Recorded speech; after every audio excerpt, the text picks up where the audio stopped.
Hey, shalom, shalom, shalom. Shabbat shalom.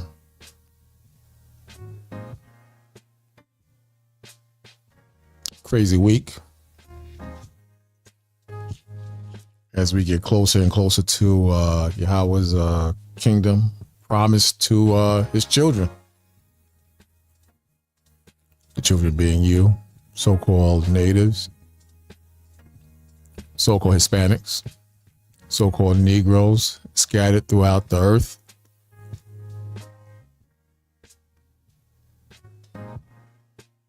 Get this set up real quick. Make sure I hit the right one. Yeah, that's it right there. Watching the news the last couple of days, it seems like this man that mowed down people in the Big Easy, I think that's the nickname for that area, the Big Easy. Seems that he was a U.S. citizen influenced by the teachings of ISIS. You got a lot of white people mainly, and people of color, but a lot of white people who are diehard Americans or once were diehard American citizens and soldiers who start to investigate how this country really operates and ticks. And they find out that it's a fraud and they change sides. I don't get the part about killing the sheep in America, meaning stupid people who don't know left from right as far as how the government really works. Seems kind of a bit harsh, but I guess it's effective. Terrorism is effective. Terrorism and attacking places that put pressure on your neck, that kill your children, that force their beliefs on you, that create an apartheid type of system or caste system. Terrorism is a hell of a thing, and it does work because it creates so much fear and so much stress that the person inflicting the harm or the terrorism has a horse in the race, meaning they have a way of defeating the powers that be. And white America will convince you that terrorism is evil and it's no good, it's not effective. That's a lie. America had its own form of terrorism during her independence from the British. That included sabotage, guerrilla warfare, anything to disrupt the system that the British used to put on the neck, put their foot on the neck of American patriots. Mandela himself was classified as a terrorist, Nelson Mandela. But his forms and ways were very effective. And you're going to find out, Most High's will, that terrorism will be one of the most effective tools that America's enemies can use against her, especially if American citizens, including black men, start to join up with what they label these Islamic fanatics. Especially. But we got a few things to talk about, spiritual things, social media, news, if you want to call it that, or current events. You can learn a lot if you follow current events during the week. If you turn off YouTube and foolishness and music, you can learn a hell of a lot of things through current events in the news, man. Left and right news. I mainly watch right news, but you can learn a lot. You see, Trump is pissed off because they want to fly the flags at half mast while he's being inaugurated. Biden came up with this plan to commemorate Jimmy Carter's legacy and recognize his death So for, I believe it's like 28 days, something like that. I can't remember exactly how it is. 28 days, all flags have to fly half mast, even going into the Trump inauguration, which is total disrespect. Total disrespect. Total disrespect. You ain't gonna see me out there, brother. It was brick out there, brother. It's brick. Right now, it's brick. I was out early this morning, man, because I was scared I was gonna get a flat tire, and I thought it was gonna be kind of decent to go out there. Nah, brother. If it's anything like yesterday, not gonna happen. Brick. When I was younger, I could do that, man. I can't just be in one spot. I can do it, but it makes no sense because ever since the lockdowns hit and COVID hit, it's not the same out there. It's not the same. But I'm sure all the brothers and sisters, they'll be out there. Most High bless them. Most High be with them, and hopefully the Most High will use them to bring in more sheep into the fold. I hope so. But yeah, you know, I got one brother, he calls me every couple of days. Like, y'all going out? Y'all going out? I said, man, come on, man. Sometimes it's raining. The brother will call me and ask me, are we going out? I said, come on, brother. Come on, man. Come on. I don't think he's getting it, but it's all good. He loves being around the brotherhood. That's what I find. It used to annoy me at first, but I don't get as mad because I figured that he just loves being around the brotherhood. There's nothing wrong with that. Be right back with you. Let me get myself straightened out, set up. Feel free to comment. Hit the link if you want. Give a thumbs up, thumbs down. Share, spread the word around that we up here every Shabbat in between 11:30 and 12 o'clock. Was having some tech problems. I don't know what the hell is going on with the system. I got two systems. I'm working on another system. I'm working on an app called Prism. It's pretty good. It's a comparison to OBS. Much better than OBS, but kind of shaky here and there. Just got to tighten up some loose ends on that. It's good for weekly videos. I'm going to be using that during the week in between my work hours. But be right back with you. Good to see you, brothers and sisters. Hope everything is running well with you, and I hope your dedication was beautiful. Your Hanukkah, your closing, I hope it was beautiful and spiritual, and there was a lot of love and brotherhood within your High Holy Day.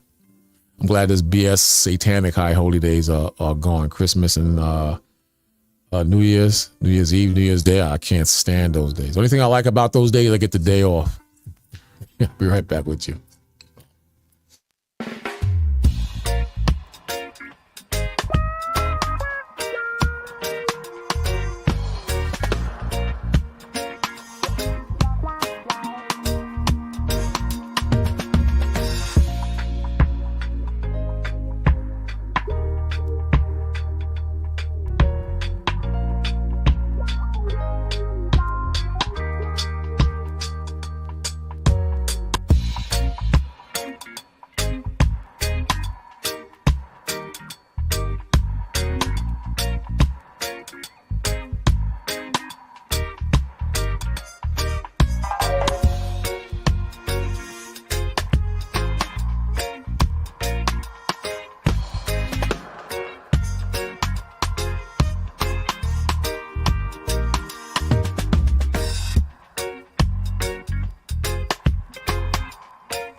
Yeah, man, this government, this country, the greatest country they say on the earth, spiritually known in the Bible as Babylon. It is the greatest country on this earth when it comes to hustling, backstabbing, getting that money, that fast hustle. It is the greatest country on earth when it comes to that. That's why it's Babylon. And like I said last week, or earlier this week, I can't remember, there's no place No place in the world like America. You know, refugees and immigrants and people fleeing from tyrants, the scum of the earth in certain cases from other countries who are let out of prisons, who have deviant mindsets and use little children to get off, if you know what I mean. They come here. They come here. There's no place in the world like America. This is why everybody wants to come here, and this is how you know America is Babylon. We're gonna keep tapping on that every once in a while because people are under the crazy assumption that Babylon is the Roman Catholic Church only. Babylon is the whole world. So we need to really focus in on that because everybody is not running to the whole world. Everybody's not running to the whole world. Everybody's coming to America, which is spiritually known as Babylon, and anything goes in Babylon. Anything goes. This is why the Most High says in the second verse, and he cried mightily with a strong voice, saying, Babylon the Great, the greatest of all kingdoms, the strongest of all kingdoms, the most influential of all kingdoms. That's why the UN building is where? In America. It's not in Europe. This is why the main source of money, that great old American dollar, that great long-lasting, or once was long-lasting, American petrodollar, where you buy oil on the barrel top with that great old U.S. greenback, is right here in America. The Federal Reserve is right here in America. The UN is right here in America. Most of the worldly decisions are made where? Right here in the great US of A. And the Lord said, and he cried mightily with a strong voice, saying, Babylon the Great is fallen, and is become the habitation, meaning the dwelling place, the place where people go, the place where people want to be, the place where people want to attack, the place where people hate. The Lord said, Babylon the Great has become the habitation of devils. Devils. And you better believe that a lot of the wicked decisions around the world are made right here in Babylon. Made right here in Babylon. I read in this book that World War II and I was orchestrated right here in America. I read that the attack on Pearl Harbor, before it even happened, they had word and wind of it in America. In that attack in New Orleans, I'm hearing they had word that was going to go down. 9/11. We all know that 9/11 was an inside job. We have books and public information saying and stating that people are warned not to go to work. Not to go to work before the towers came down. People were warned. So this is not by chance. This is not by chance. Every war that was fought in this country was organized. Or outside of this country, in this country, was organized, because there's big business in money and drugs and people getting sick. There's big business in war. It's just that this time, this round, the powers that be are divided and fighting with each other. And I say it all the time. The same way we fight amongst ourselves, we kill each other, we have disputes among each other, because the powers that be, they orchestrated a lot of these African countries that's are committing genocide against one another. A lot of the wars in Europe are forced under the table, and they don't even know it.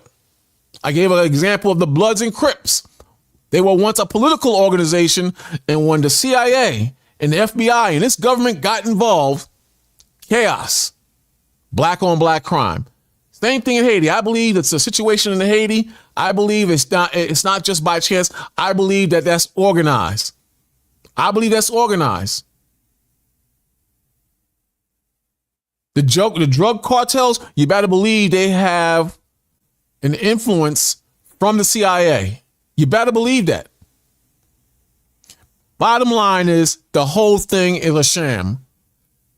And this guy who mowed down those people was influenced by ISIS. And you have a lot of American citizens in this country, white and black, who are influenced by terrorist organizations outside of the country. And this country can't stop it because they go on the internet and they type in certain information, certain truths, certain untruths, but they get into the minds of the people, especially when these people are going through hard times. Look at the guy that shot the CEO in Manhattan the other day. Look at him. Are you going to tell me that that's just by chance? Or perhaps he was reading documents, reading posts, watching videos on how corrupt the drug administration is, on how corrupt the FDA is, on how corrupt this government is. They make movies about it all the time. Movies on how people get sick and the government protects them, and they have class actions where you have innocent poor people looking for legal reps to stand up for them in court. We give an example of the movie with Denzel Washington, John Q, I think it's called. You have all types of situations in this country that has been hidden or people just brushed off or swept under the carpet. Now it's becoming a reality. Now they're trying to raise the retirement age from 65 to 67. That's not by chance. Some of you will grandfather into the 65-year retirement age, but this is totally insane. They have cures for diabetes. They have cures for cancer. They have cures for heart disease. They have cures for a lot of the diseases that people are dying from. And people are dying at early ages, especially since the jibby jib, if you know what I mean. Click, click.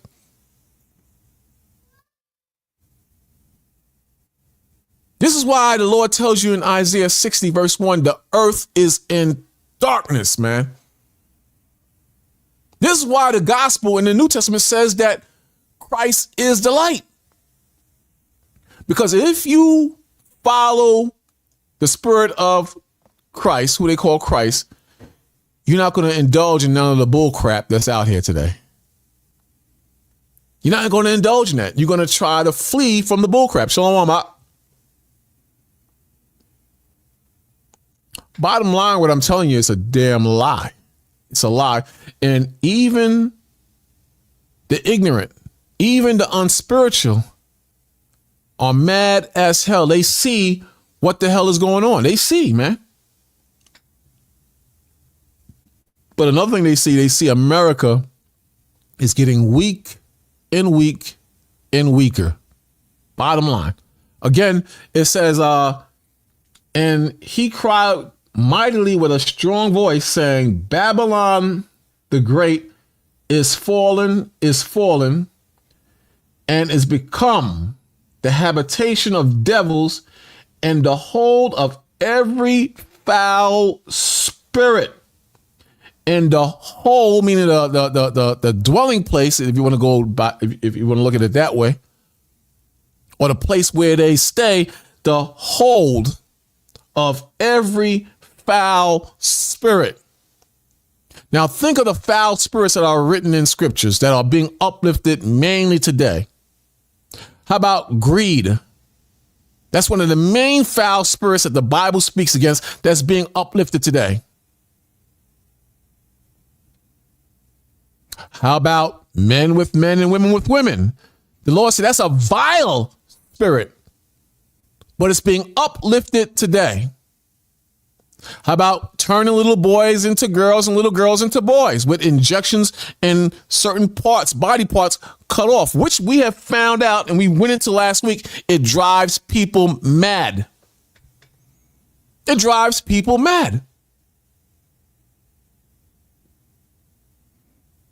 How about the Cardi B sexy red craze among young black women? And it influences young white women. How about the freakazoids and the wicked sexual activity on college campuses where children can't wait to get away from their parents so they can freak off? Then on another level, just on the streets alone, we just went into last week that STDs are on the rise. I think New York was 4, Florida was 1, Atlanta was 3. Selamat. So the Bible is clear. How can the whole world be Babylon? How could the Roman Catholic Church alone be Babylon, where clearly the freak show is right here in America and everybody wants to get down with it? Everybody wants to get down with it. Everybody don't want to get down with the Roman Catholic Church. Everybody doesn't want to get down with France. Everybody doesn't want to get down with the Caribbean. Everybody wants to get down with America. I believe the word Babylon relates to the definition of confusion. Confusion. I get confused when you try to tell me a man can be a boy, a man can be a woman, and a woman can be a boy.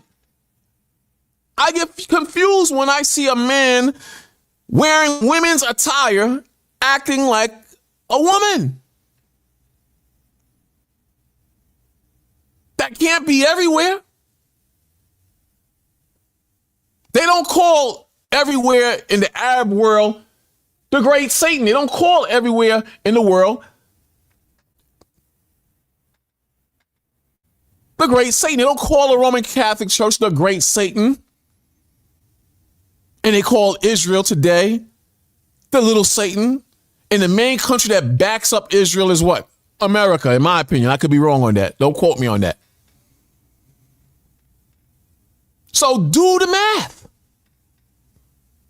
Do the math. Who's hated the most above all countries in this world? America. Everybody hates America, man. But at the same time, everyone glorifies America. They want to be like America. You think when these corny, rinky-dink countries turn on their cable TV and they see WWF and people going nuts, they say, I want to go there.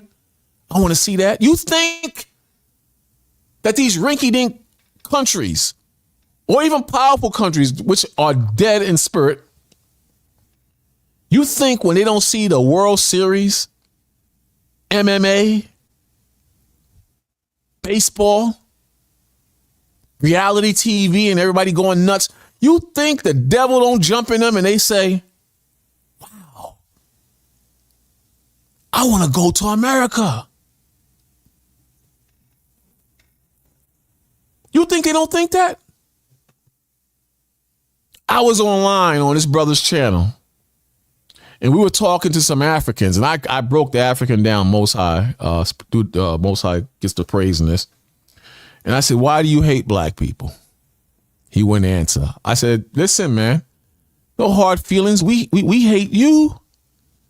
We hate you. I'm telling you we hate you. I can tell you why we hate you. I can't remember exactly how it went. Just be honest. Tell me why you hate black people. He said, our women are fat and sloppy and mean, something to that degree. And the men, when they come to Africa, they're like superstars. They get all the women.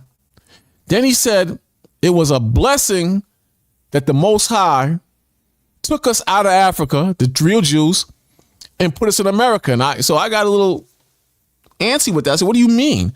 He said, because of that, we have money and we can travel to African countries and the women go nuts for us. And I had to calm down my emotions and I had to think about that for a second. And there's a two-edged sword with that. Not only do we have a little bit more money than Africans, or in certain cases, a lot more money than Africans, but we have the spirit of the Most High. And the Most High says we are the salt of the earth. We give flavor to the earth. Everybody wants to be like us, but they don't want to be with us. They want to dance like us, but they don't want to dance with us. They want to sing with us, or sing like us, but they don't want to sing with us. So that curse, man, that's a heavy thing. But even in the curses, we are still special. We are still special. To the point where this heathen was saying that their women want us and their own women don't want them. Now I want you to reflect. Think of the movies where black men are glorified or they shine, like a Morris Chestnut or Taye Diggs or whoever, or Denzel Washington, especially in his prime. You think them women, you got chill. Just like, my brother's bugging women up that side. It's true. It's true. But if you think about it,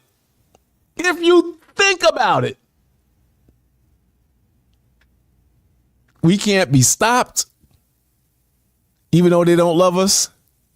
We can't be topped, even though they don't give a damn about us.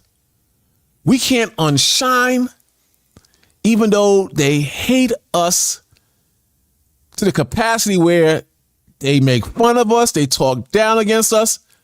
But in God's eyes, we are the salt of the earth. This is why Russia has no flavor, but Babylon the Great has flavor. This is why France and Tokyo and Japan has no flavor.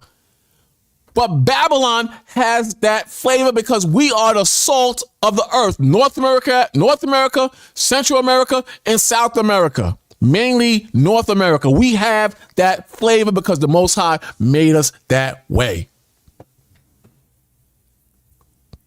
Now prove me wrong. This is how you connect 1 + 1 = 2.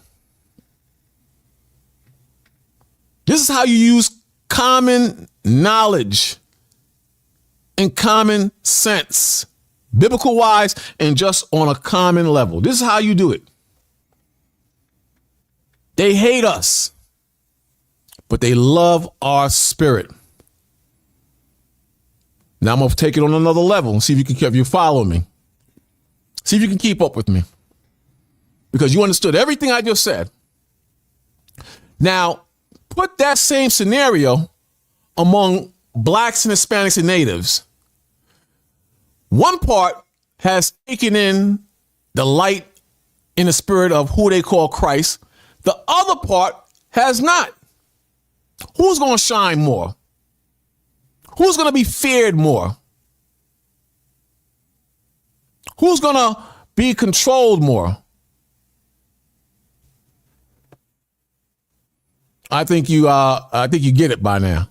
There's a different spirit with us, even among our brothers, where they know there's something different about you, especially as things get harder and rougher and more serious in these times. And you can't escape the fact that that's what's happening. Even the dumb, deaf, and blind spiritually can see that things have changed in this country, in this world. So it's beneficial to follow the light, which is Christ. In the Old Testament, it was the law. Not that I'm saying the law is done away with. But the Bible clearly labels Christ as the light of the world, or as the light. Whereas in Psalms 19, verse 7, I think it is, it says that the law is a light. He said everybody wants to be a ninja. But don't nobody want to be a nigga. It's true. It's true. Even our comedians. You see them corny African comedians trying to be funny. Corny as hell. Look at Michael Jackson. Michael Jackson, in my opinion, and You don't have to take this as gospel. Michael Jackson, as negative as he was, I believe he was a gift to the black community. If you're in your 40s, 50s, maybe even your late 30s, you can't remember growing up in parties where Michael Jackson wasn't being played. I seen white women in Germany and in Europe fainting when Michael Jackson came on the stage, losing their minds. They had to be, they had to have paramedics and some type of EMS come and carry people out the crowd. And Mike was doing nothing. He just froze like this before the concert even started.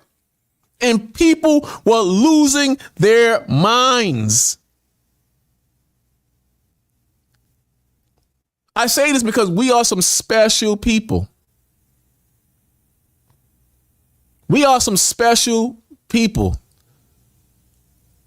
And you shouldn't let nobody convince you that you're a racist. You shouldn't let nobody convince you that you're a teacher of hate. You shouldn't let nobody convince you that you're doing something wrong because you uplift your people. The other people, the Chinese and East Indians and Africans, they uplift their people. They uplift their people. But when you do it, you're racist. Especially if you have the Bible in your hand, you're racist. You shouldn't talk that way. But talk this way to the day I die. You're out of your mind. You think you're going to get a Jesus sermon out of me and that's it. You're out of your mind. You uplift your people. You reveal the glory of your people.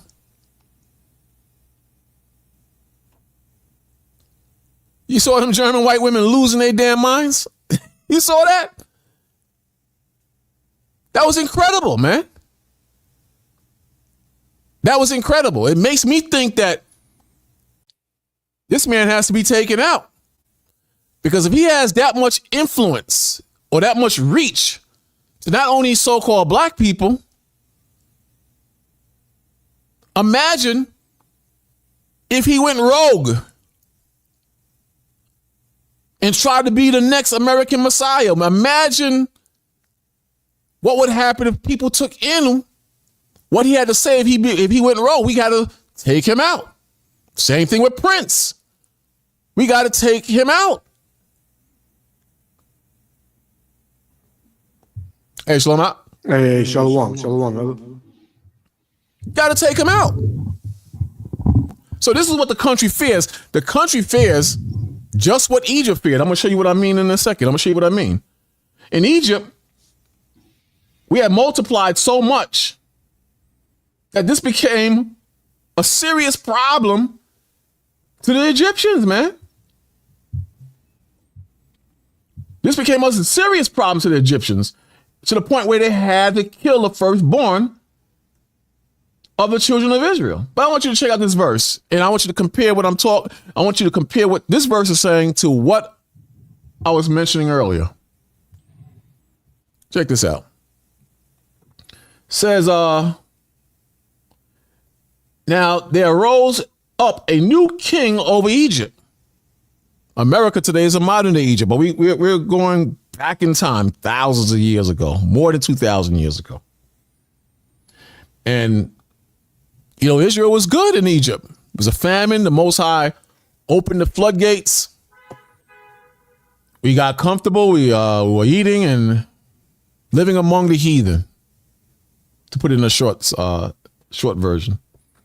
Then it says, and now there arose a new king over Egypt. So the old king was gone, and a new king was on the scene, which knew not Joseph.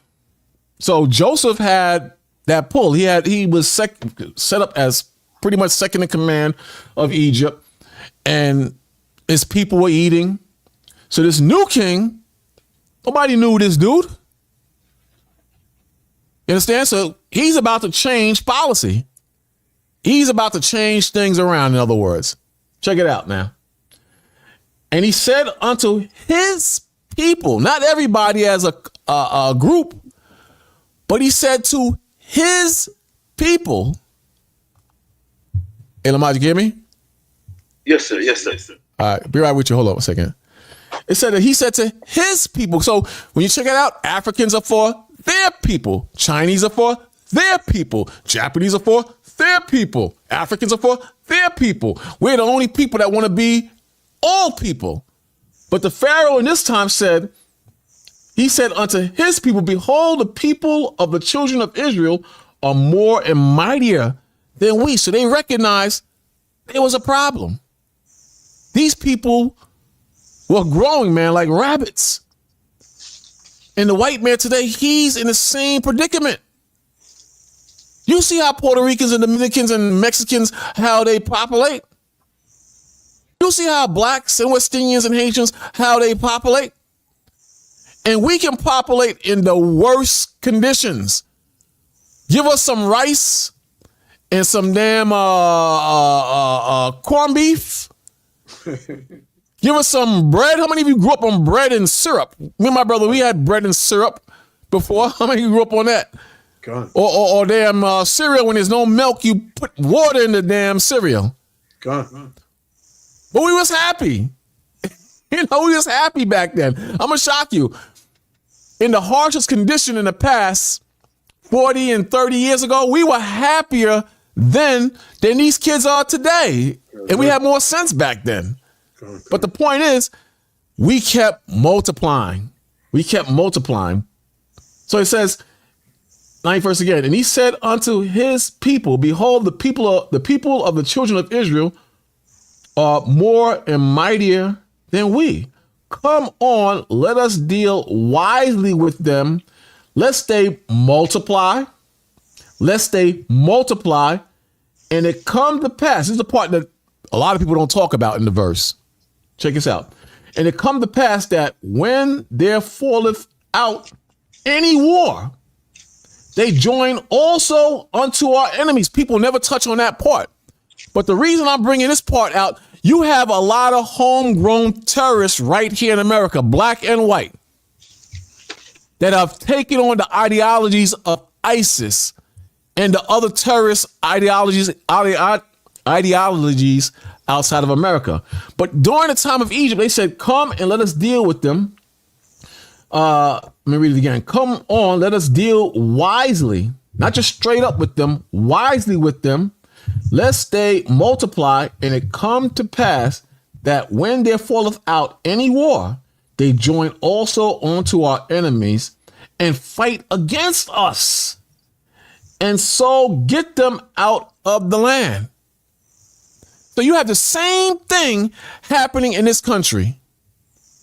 Some of the sleeper cells will be homegrown terrorists or what they call American citizens, but you also will have Israelites who take on those same concepts. So this guy that killed those people in New Orleans was not only an American, not only was he an American soldier, but he took on the ideologies of ISIS. I got a book called A People's History of the United States of America from 1600 something to 1960 by Howard Zinn. And in that book, it tells you that they tried to keep the slaves, the indentured servants, meaning the Irish, together as close to the East Coast as possible because they feared that the Irish and the blacks would run further north and join with the American Indians and come back and kill the settlers. So to keep them divided, they gave the indentured servants, so-called Irish, certain privileges and had them rule over the blacks. You understand? So this is what they fear. They have to keep that division going. They have to keep it going. You understand? But again, I was long-winded. One of you brothers, you can come in if you want, man. No, it's just what you were saying was on point. Because all these nations, like a brother said in the comments, he said everybody wants to be a nigga, but nobody wants to be a nigga. You know what I'm saying? They want to, come into the culture and all that. They want to rap. They want to dress a certain way and be into the lingo and all that. Mm-hmm. But when it comes to, being harassed the way blacks are harassed in this country and being treated like blacks are treated in this country. Nobody want to deal with that, and everybody knows. Mhm. Everybody knows that blacks are treated the worst. They treated the worst in this country. They all know that. Nobody want no parts of that. But the Lord said it in Matthew 24. It says Matthew 24 and verse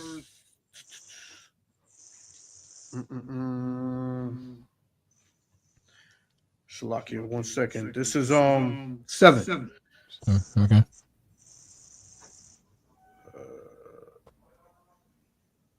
Shalakia. 8. I'm gonna start at 8. Mhm. Matthew You read 7. You 24. can read 7. Why don't you read 7? Okay, Considering what's going on now, Yeah. Come. It says, "For nation shall rise against nation, and kingdom against kingdom." You see that going on. You got the kings of the earth, all these other countries. They all in the uproar with America. They pulling away from America, things of that sort. It says, "And there shall be famines," because that famine is coming, man. Not just a famine of bread and water, but a famine of this word, man. This word gives you the answer to what's going on in this country and what's going on in these last days. It says, and pestilences, these diseases, they saying that something else about to come out.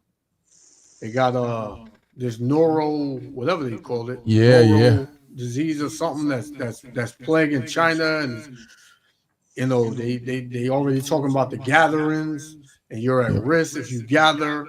So they playing with those words as they did 3 years ago. Same thing, but this time they figure they're gonna get it right.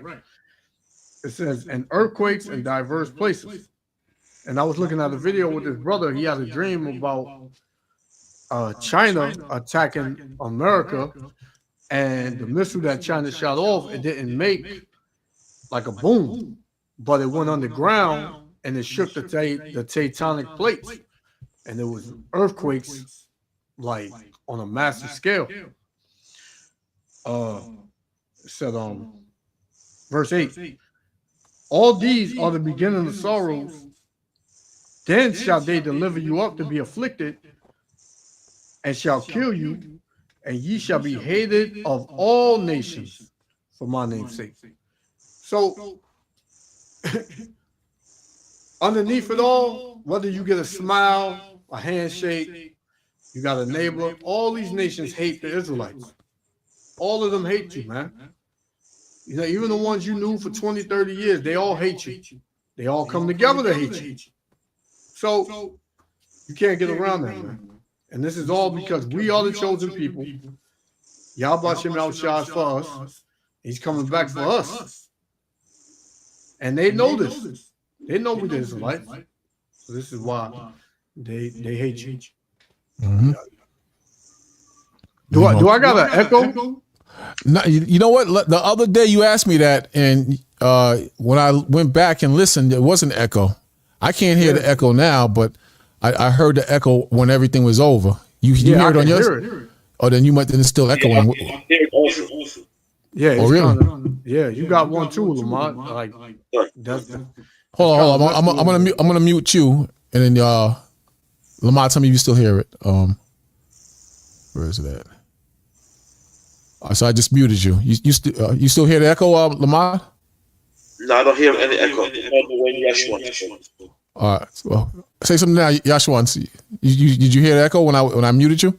Yeah, Con. I heard it on Lamont's end. Wow, was it? I said Mike said he hears the echo. Hold on 1 second. Hold on. I'm gonna mute Lamont. Hold on. All right, Yashwan, you still hear the echo? No. Nah? Damn, it's something on your side, because when I mute both of y'all, you can't hear it. Let me say. Wait. When I talk, it's like I'm talking ahead of what I'm saying over here. So you hear it now, right now? Yeah, He's doing that now? it never did that before. You on your regular microphone? Yeah. Put on your system, go to where your mic is at, put check off echo cancellation. Hold on, let me do mine too. In audio, go to audio. Yeah, mine's is off. Oh, no, it's not. All right, I turned mine's on now. Turn your echo cancellation on. All right. I just turned it. You turned it on? I can hear you. Say something? Yeah, you can hear me? Yeah. Yeah, now I don't hear it. Okay, that's what it is. Lamar, you do the same thing. Go to your mic, open your mic up where your mic is at, and where it says echo cancellation, check that box on. Man, brother, you up to the wrong. I'm coming. When it comes to go to settings. Go to settings. Go to settings. Hit settings. Okay, settings. Hold on. And right. I don't hear that. I don't hear the echo in the line. Okay, settings. Right here, settings. And when you see, scroll up, you see audio. Tap audio. Setting audio. Okay, setting. I think you're all right anyway, because you don't hear it anymore. You hear the echo? No, I don't hear Lamar the echo no more. All right, so I think you don't worry about it, Lamar. I think you should be all right now. You should be all right. You should be all right. All right. This brother's here, man. I don't even know. This brother don't answer no questions. I am that I am. You don't answer questions, you're gonna mess with the flow, brother. You should come in another 2 hours, man. Come in another 2 hours, man, because I can't let you in with that foolishness, man. You be bugging, man. You like to answer no questions. You just dance around and whatnot. But come back in 2 hours. I'll let you in, man. 2 hours. I'll let you in, man. You be bugging, man. Oh man, yeah. I had a hard time speaking just now. That's why, because I kept hearing it. It's like I was talking ahead of myself. He said it's all clear. He says it's all clear now. Yeah. I don't hear it no more. Mm-hmm. But yeah, like I was saying, man. This guy that plowed down those people. He was from this country, man. You know, he looked like kind of like a Jake too. He looked like a Jake. You know, I think he's like a Muslim or something. He had like a Muslim name or something like that. Mm-hmm.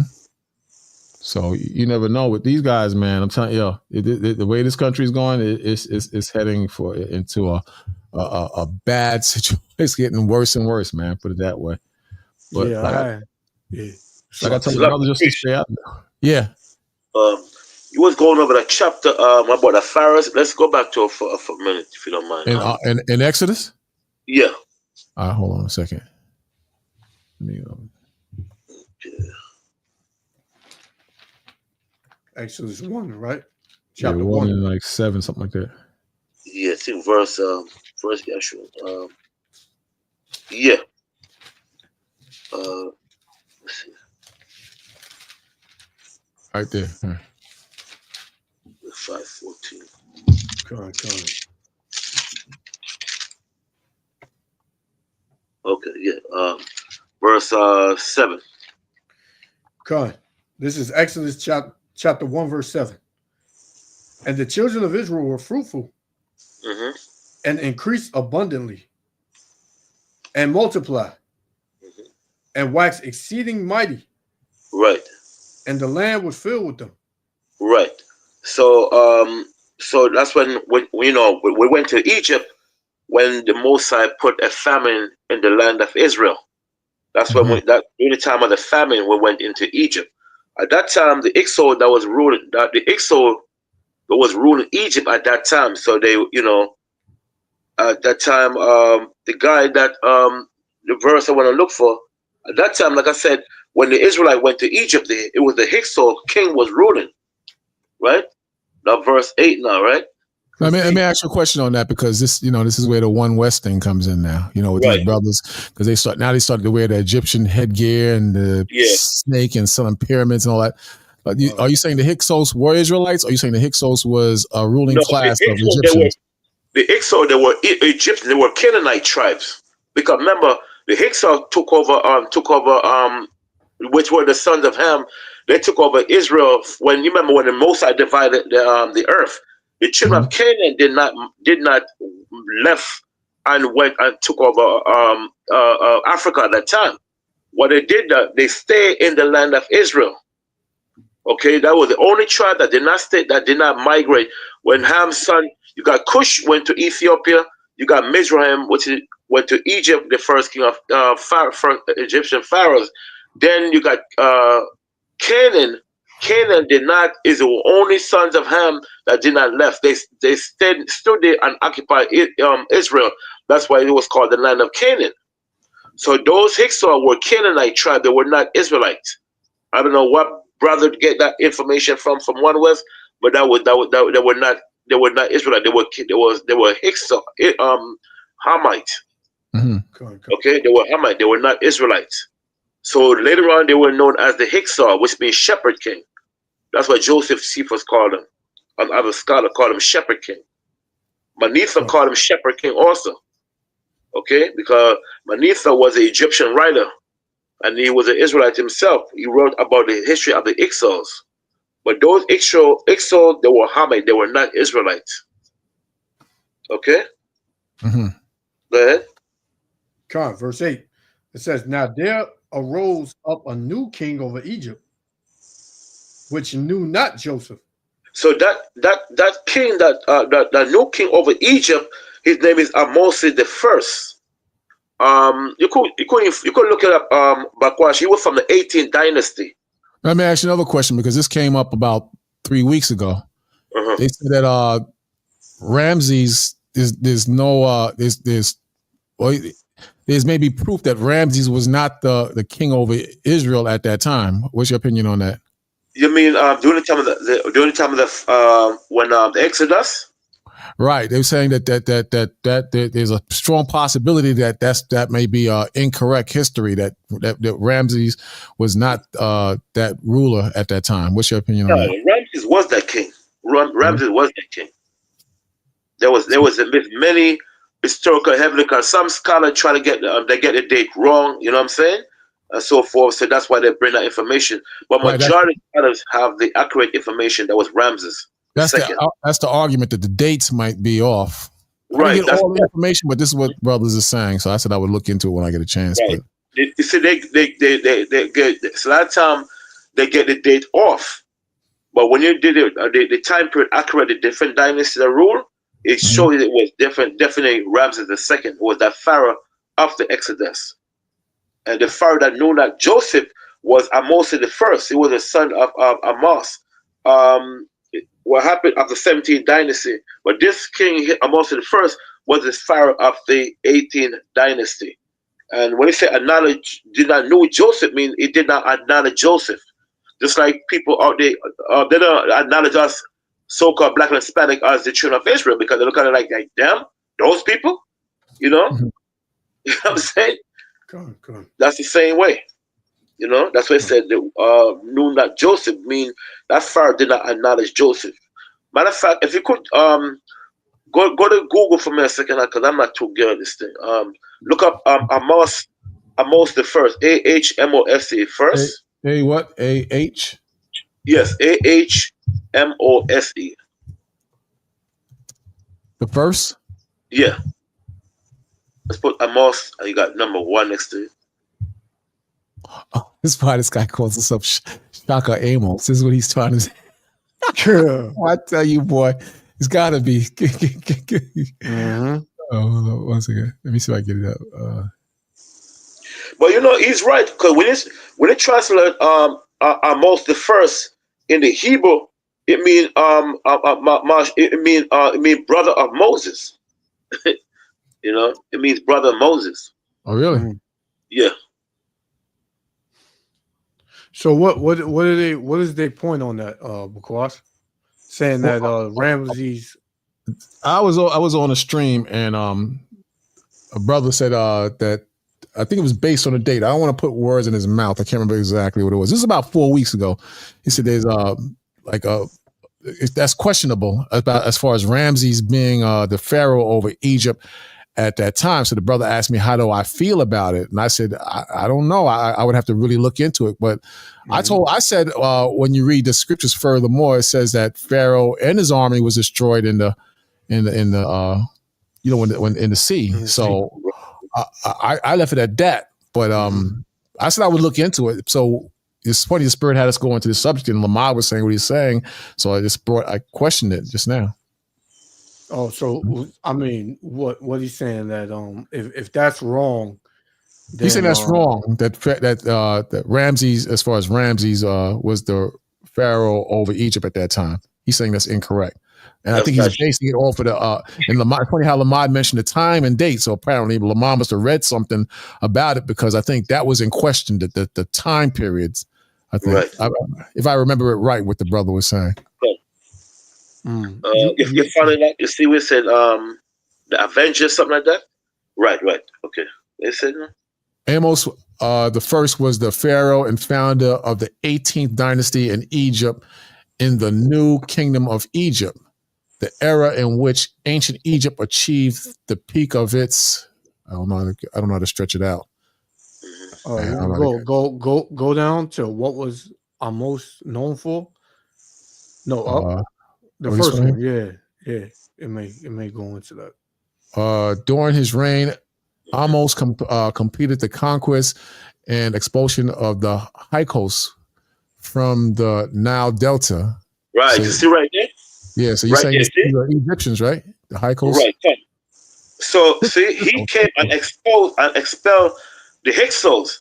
So Israelite went to Egypt during time of Hyksos. So when he came to expel the Hyksos, that's when the Israelite becomes slave under Amos the first. You see? So during time, where are these brothers getting this information, and they actually wearing damn headpieces and all that? You know, that makes no sense. They're going because into the Israelite, laws like of Ma'at. They're going into the laws of Ma'at. No, exactly. This is One West. This is One West, brothers. Oh, we talking about One West, right? Cut. They're dealing with some Kemet. They're dealing with some Kemet stuff, man.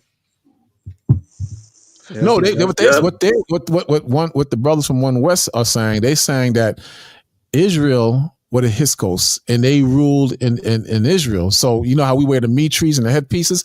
Now they were wearing the Egyptian headpieces and stuff like that, because they're saying that Israel are the Hyksos.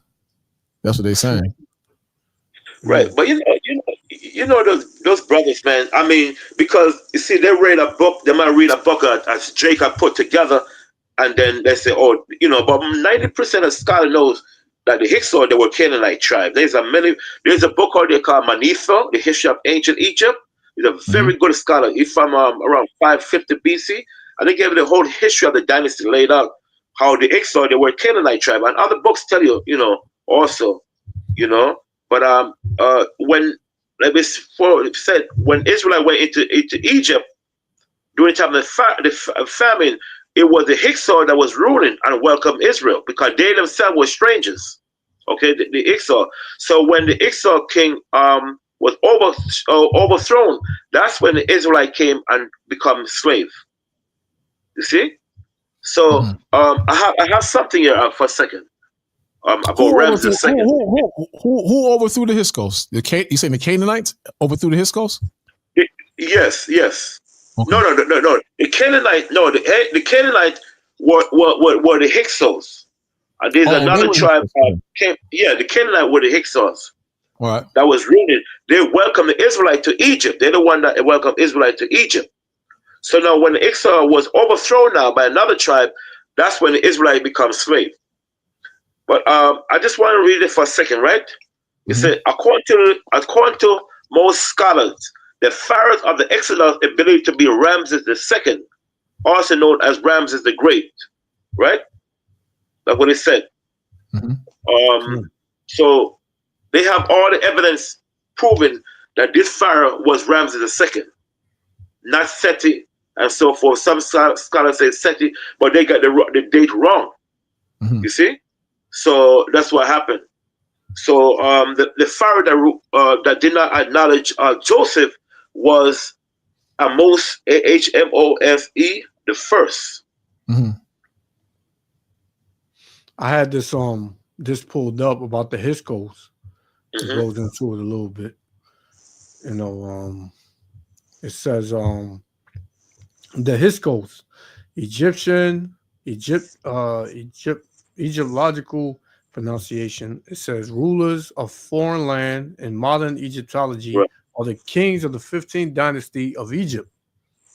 It says their seat of power was in the city of Varus in the Nile Delta, from where they ruled over Lower Egypt and Middle Egypt up to Kusay. So basically, what they're saying that Israelites ruled in Egypt. Yeah. This is after we left, like about I say about maybe like 8 years after we left. So they started wearing the headpieces, and you seen these pyramids and all this stuff, and it was just rocking like that, and we just found it really odd, you know. Yeah, because if we fled into Egypt from the Romans out of Israel, so they're saying that we fled out and then we dwelt in Egypt and then we were No, rulers after in this, Egypt. not that during the time of leaving Israel. When the Israelites were in Egypt, when we were Yeah, in like Egypt. after the fact, right? Yeah, they saying after the fact that when we fled out of Egypt, then they saying that brothers, I believe, I could be wrong, but I can't really remember because it's a lot of years. But my understanding is that Israel remained in Egypt and ruled as the Hyksos. That's what they're saying. Mm, mm, You see the mistake they're making, right? Remember what we said earlier. The Canaanite tribe, the Hyksos, they came out of Israel. So that's why they call it Shemite, because they occupied Israel. They ruled Canaan for a long period of time. You see what I'm saying? When they took over Canaan during the time of Noah, mm, that's why they call them Shemite. But they were not Shemite, they were Hamite.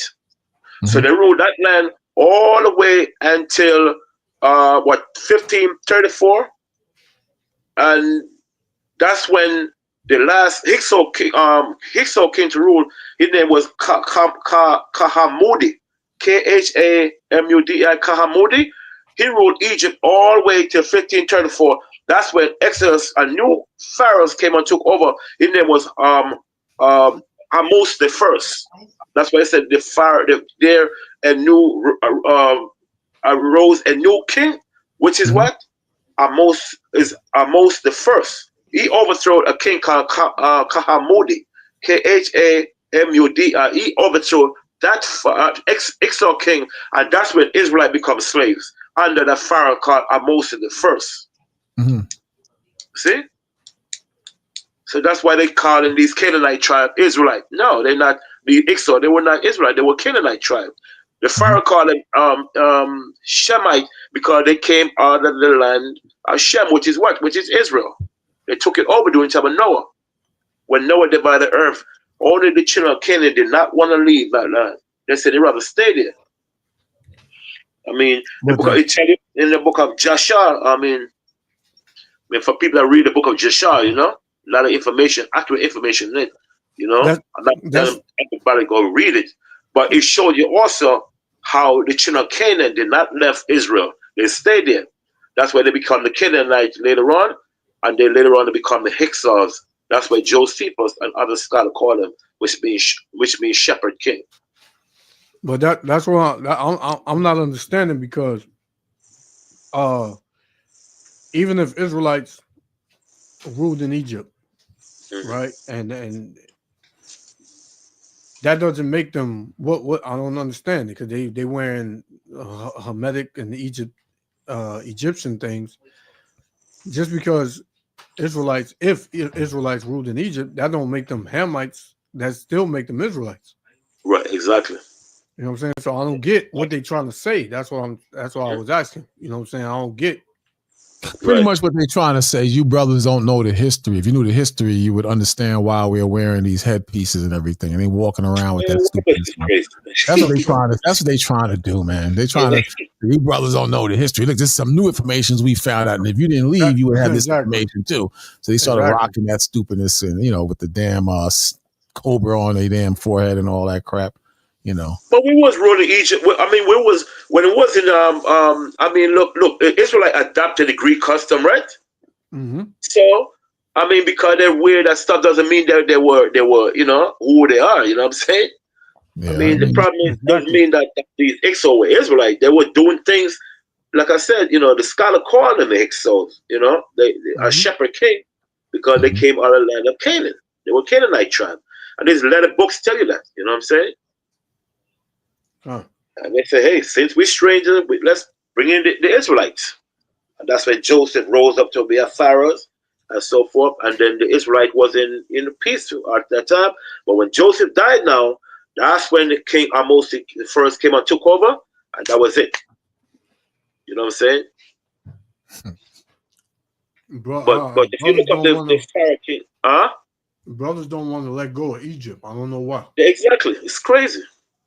But if you look up Kahamudi, Khamudi, it was the last Hyksos king to rule.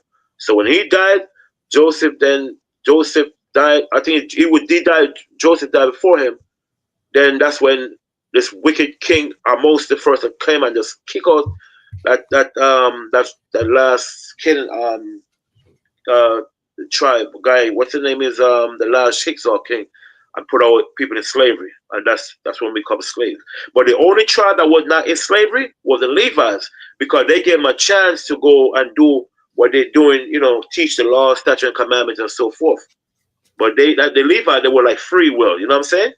Mhm. Yeah. Gone. But that Canaanite, that Israelite being Pharaoh, the Ixod, that don't make no sense. Yes. No book, no history book tell you that. I mean, sometimes a lot of black scholar wrote books put together and they try to fit things, you know what I'm saying? But Yeah. majority, even my scholars, especially the small hats, they tell us straight up, them people were not no damn Israelite. They were damn Canaanite. And that's it. That just seems to me like they trying to say that we could be Egyptian. They're No, not no, no. saying. They basically were saying no. They acknowledge the Israelites, but Uh-huh. they saying that we had a rulership in Egypt, and they trying to say that, you know, like, look what we found. You, the brothers that left, you ain't up on this. So they walk around with. It's like when somebody you was in the faith with broke off, and he went his way, and you went your way, and now you run into him years later, and you have on your regular headband and everything, and your regular headband and your garment and whatnot, and all of a sudden he has on this thing with a cobra on it. He has pyramids on his damn rings and stuff like that, but he's still acknowledging he's an Israelite. He's just trying to say that the glory of Egypt was created by Israel, and some Israelites didn't leave Egypt. So then he's looking at you, looking at him, and he's like yeah, this is the knowledge you missed out on, brother. You should have never left, like that. Some of them come off like that, you know. But the scriptures tell you that the Israelites built the treasure cities in Egypt. Right. Mm-hmm. You know what I'm saying? So yeah, we know. We know that Okay, Israelites. then you should be. Then he's in his mind. You shouldn't be looking at him away because he's wearing King Tut's headpiece. You shouldn't be Yeah, looking at him no. a certain way.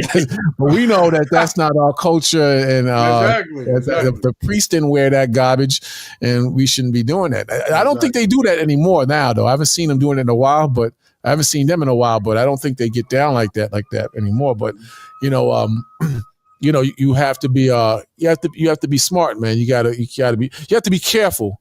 Because it's very, because next behind that is going to become doctrine is going to fall out, and Yeah, that Exactly. yeah. you're That's going to why. caught up. So you That's know why what I I'm was saying? asking. So you got That's to why. be It's like the like remember it's like the Lamar, you remember like years ago Yeshaya had on the headpiece with the wings on it, like yeah. the Greek what is it called, the dude that runs fast in the Greek mythology, gosh, I can't remember, but it was a Greek headpiece, clearly. And he Yeah. gave us this look like, I dare you to say something about this because you ninjas don't It know was real great. history. He gave us that look. So you couldn't really say anything to him because they was rocking that. And that's where that becomes very dangerous because now Yeshaya is saying something about Chinese being Israelites and stuff like that Right. now. So you have to be God. very careful now, man. You know? If he said it, I mean, you know what? Up in that slack, yeah, I have something here, right? He said, what I learned from you and Yeshua, and I just learned to do some Google. He said the Canaanite were the Ixos, right? This one make up, right? Now he said here, right. He said now the Hyksos and their people were Canaanites who lived 500 years before the arrival of the Israelite in Canaan. See? Okay. When you Google, look, just put on Google. What are you reading off of your phone or your tablet? On my phone, he said the Canaanite were the Hyksos. You could put it on Google, and it come up. What you Canaanite were the Hyksos. Okay. The Canaanite were the Hyksos, and it came up the same thing we was talking about. See, this is where if you get too caught up into a lot of this, you could definitely get messed up, man. It makes no sense what they're doing, no? Mm-hmm. Okay, you found it, right? Mm-hmm. The Canaanites were the Hyksos, and they come up with a lot of good information. You said they cut it off? No. I was saying if you could Google it, your Bakwash. Yeah, I was trying the Canaanite were the Hyksos. See, right here it tells you that the Hyksos was Semitic population. Right, because they came on the land of Shem or the land of Shem. But here it's gonna show you when you Google the Canaanite were the Hyksos, it will show you. Canaanite. Let me see. Canaanite. Put on the screen. Mm-hmm.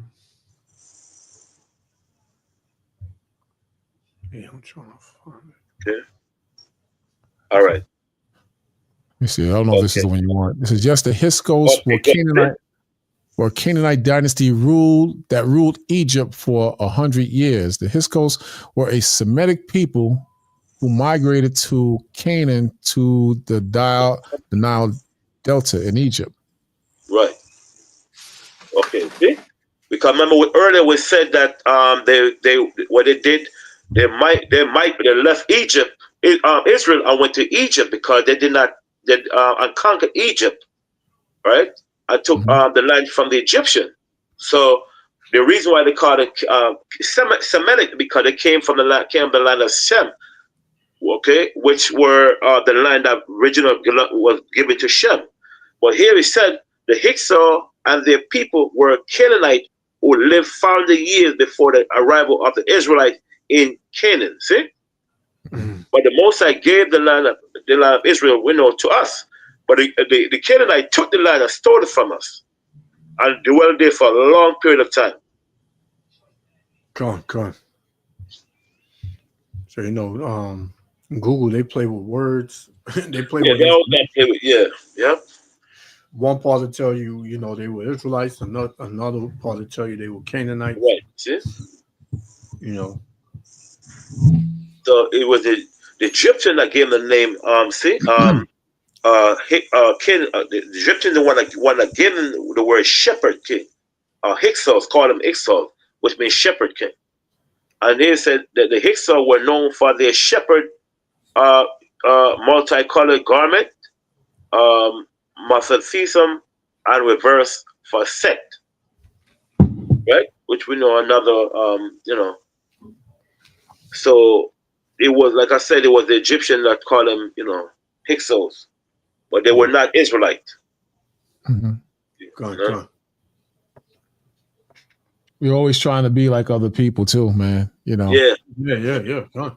Not that I'm saying that them brothers at that time was trying to be like them. He was trying to steal the glory of them and claim it for themselves. So they sort of rocking the weird garments and whatnot. But but overall, we always trying to be like everybody else. But and look where them brothers is at today, just totally crazy and out of their minds, man. Mm-hmm. And a lot of them brothers I grew up with in the faith, and I remember one time I just went to say what's up to the brothers, and they put some men on post next to me like I was some big threat. To a couple occasions they did that, man. So they got caught up, and you just got to be careful you don't get caught up. I just me personally, I just try to stay simple. Yep. Not that there's anything wrong with going deep, but if you don't have the mind for it, you got to be very careful because dudes be definitely they be caught up, man. They be caught up. So Just It'll be mindful bug of you that. out. What's that? It'll bug you out. Yeah. And a lot of people have gone crazy in the faith. I mean, literally gone crazy. But there's, I'm not saying if somebody show you something, there ain't nothing wrong with checking it out. Check it out and see if it's true. The brothers in the past, they check things out. So, there's nothing wrong with checking things out. But just be careful. Check this out. This is in the book of Acts. Acts 17 verse 11.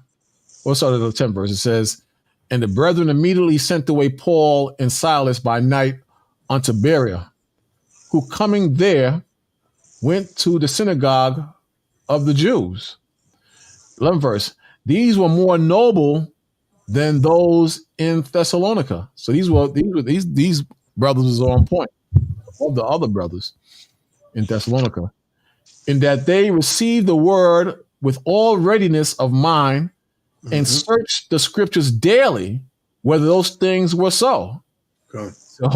So they check things out, man. They didn't just believe, and certain things you got to check out, man. You got to check out. And this is what they did. They researched, man. Good.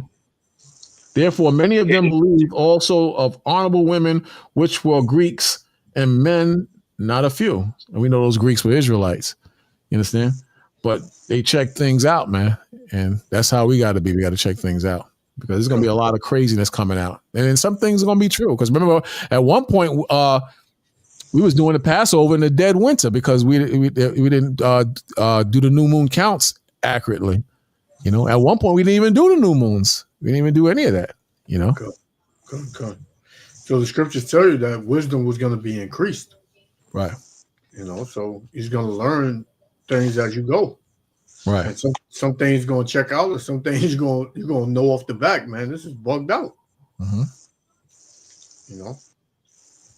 Me and Lamar was going in on that as Azareth. I was talking to him earlier. That's a big thing on Facebook, man, because the brothers, they can't deal with the Hispanic thing. So that's like a really big thing amongst the brethren. And I mean, the same way I was doing a comparison to Babylon and current events and what we are experiencing, you can't get over the fact that the Hispanics are thrown where we're thrown at. And when they riot and go crazy, when America gets weak, we're in the midst of them. And a lot of these Hispanics, I brought it up, I think 2 days ago, when they go, migrants, when they go robbing, they don't necessarily attack black people. They attack whites in Elam. They go after them, They know what time it is, So, and so-called white people, they of all the migrants, they fear the Hispanics. They fear them. So there's a reason for all that. You understand? It's just like, certain things how to put together. When you learn this truth, the Most High opens your spiritual eyes. He opens your spiritual eyes and he helps you see things on a level where common Jake, they can't see. And the Most High, we know how to put together what makes sense. And certain brothers, they can't do that.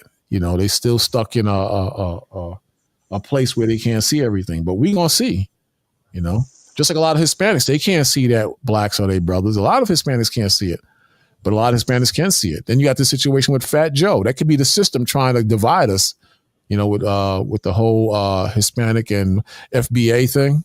After I got off with you brothers last week, that's what I went on Moorish TV, and we was talking about that till I think almost 2 a.m.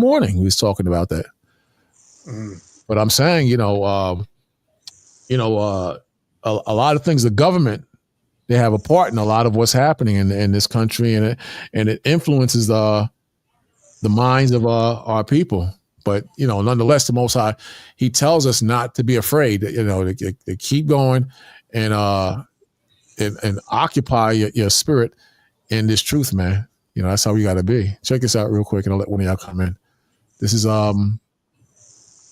Ecclesiastes in the Apocrypha, the 39th chapter, and I'll start at the first verse. It says, "But he that giveth his mind to the law of the Most High," meaning you submit your spirit to the law of the Most High, and that requires studying and understanding and linking up with brothers to get more information in regards to the law. Then the New Testament, it gives us balance in the law. We don't go hard body like we in the time of Moses. We go hard body like we in the time of Yahweh Shai, who gives balance in the law. You understand? Look, the sun is down now. Well, it ain't down now, but in another few hours, the sun will be down. In the dead of winter, you're not going to stop working because the Shabbat comes in. Some brothers will, though.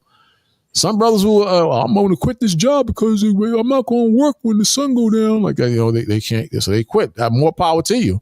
But then you read in the Maccabees where certain of the Maccabees chose not to fight on the Shabbat, and they died. Yeah. And then the other Maccabees, they said, we're not going out like that. Yeah. We're not going out like that. We're going to go to war with these heathens. Yeah. They put swine on the temple or brought swine in the temple and tore down the altars and killed brothers and sisters. And now they're trying to make us keep their customs. And they said, we're not going out like that. Yeah. So, there's balance in the law. You want to say something? Yeah, no, I was saying Judas and Mattathias, they was like, man, if we do like our brethren, man, they're going to wipe us off the map. So right. Even the Romans, even further down in history, these brothers still didn't learn. The Romans said the best time to attack Jerusalem or the Israelites was on the Shabbat. So you still have brothers and sisters that said, "No, we gonna keep the Shabbat. We're not gonna go to war on that day," and they died. They died. But then in their very book in the Old Testament, the New Testament wasn't even fulfilled yet. It says, be not over much righteous or over much wicked, for why should thou destroy thyself? So you're gonna go out like that. Somebody spit on you or punch you in your face on the Shabbat, you ain't gonna strike him back. I don't know about that one, man.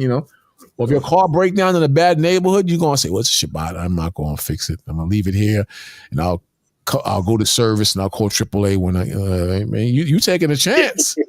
I don't know about that one, man. But it says, "But he that giveth his mind to the law of the Most High and is occupied in the meditation thereof will seek out the wisdom of all the ancient and be occupied in prophecy." See, this is a level we supposed to be heading toward. I haven't reached this level the way I should, I believe, me personally. But that's how you brothers see it. That's how you see it. But this is the level we're supposed to be in, man, to the point where we can be occupied in prophecies and know the will and the spirit of the Most High crystal clear. Good. Second verse says, he will keep the sayings of renowned men. And where subtile parables are, he will be there also. So deep understanding and about parables and prophecies and all that, he'll be there as well as with honorable men, and be all three examples will be in the spirit of the Most High. Third verse says, he will seek out the secrets of grave sentences. Grave means serious words of wisdom, and be conversant in dark parables. So this is not a lightweight brother. This is a brother who can who's conversant in dark parables. Like, certain brothers, they just you could just connect with them on how deep on certain subjects that other brothers can't comprehend or understand. You understand? So in terms of parables, deep, dark sayings that have strong meanings, but a parable is not meant for everybody to grasp. And there's different levels of wisdom that's not meant for all brothers to grasp. Then it says, he shall serve among great men and appear before princes. He will travel through strange countries, for he has tried the good and the evil among men. For he has tried the good and the evil of among men. Fifth verse says, he will give his heart to resort early to the Most High that made him, and will pray before the Most High, and will open his mouth in prayer and make supplications for his sin. So I'm saying, a brother like this, in comparison to what we was talking about, he gonna search things out, man. He's gonna search things out, and the Most High is gonna be with a brother or sister like this, and They're going to be able to. They're going to be conversant, like the scripture, the third verse mentioned in Dark Parables. They're going to be occupied in prophecies in the law of the Most High, and they're going to be great soldiers for the Most High. And that's what we're learning. We're learning to come up on a different level than we were last year or 5 years ago, and to focus and serve the Most High on a much different level. So every brother and sister that's in this faith should not be on the same level that he or she was in 3 years ago, 4 years ago, definitely not 5 to 10 years back. You should be on a much different level, to the point where it should be recognized by what comes out your mouth, how you conduct yourself, and how efficient you are in serving the Most High. You understand what I'm saying? Cool. You know, all that, you know, we supposed to come up every day in the Most High. And if you still, you know, I can't stand to see brothers in the same place, same doctrine, same foolishness that they were in years ago. I'm like, God, I can't be around these brothers, man. I can't, man. You know? Then they don't, you know, everything is an attack. If you just say something new, like years ago, brothers had a problem with me because I was saying that, and the brother brought it up. It's funny, the brother, that's the spirit, because I did a live feed, I think it was 2 days ago, and I mentioned the Feast of Dedication or Hanukkah, and a brother put in the comment, it's not a Sabbath day. And I said, yo, that's funny you mentioned that, because I used to battle with brothers, because brothers was trying to convince me that this is a Sabbath day and Purim was a Sabbath day. So I simply asked the brothers, well, all the Sabbath days are written in Leviticus 23. So why would this came way after the dedication? We're supposed to acknowledge it, but it's not a Sabbath day. And brothers fought me on it. Then I went and got a book, and the book said the same thing. It's not a Sabbath day, and brothers just didn't want to hear it.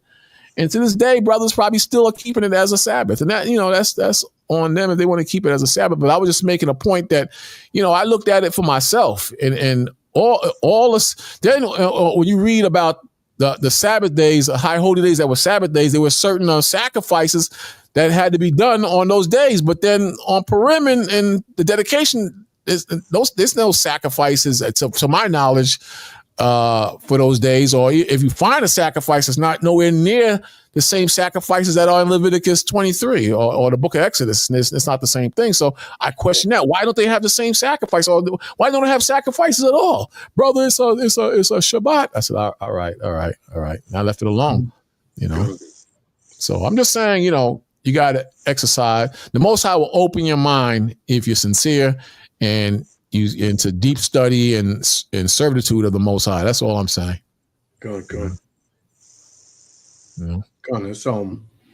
That's all you had on that? Yeah. That's all I had on it. Okay. Lamar, you want me to go back to Exodus, or are you done with that? I'm done with that though. Yeah, I think I finished. I just want to go over the pharaohs that the pharaohs what Bakwash was talking about. Okay, yeah, I think we're done on that.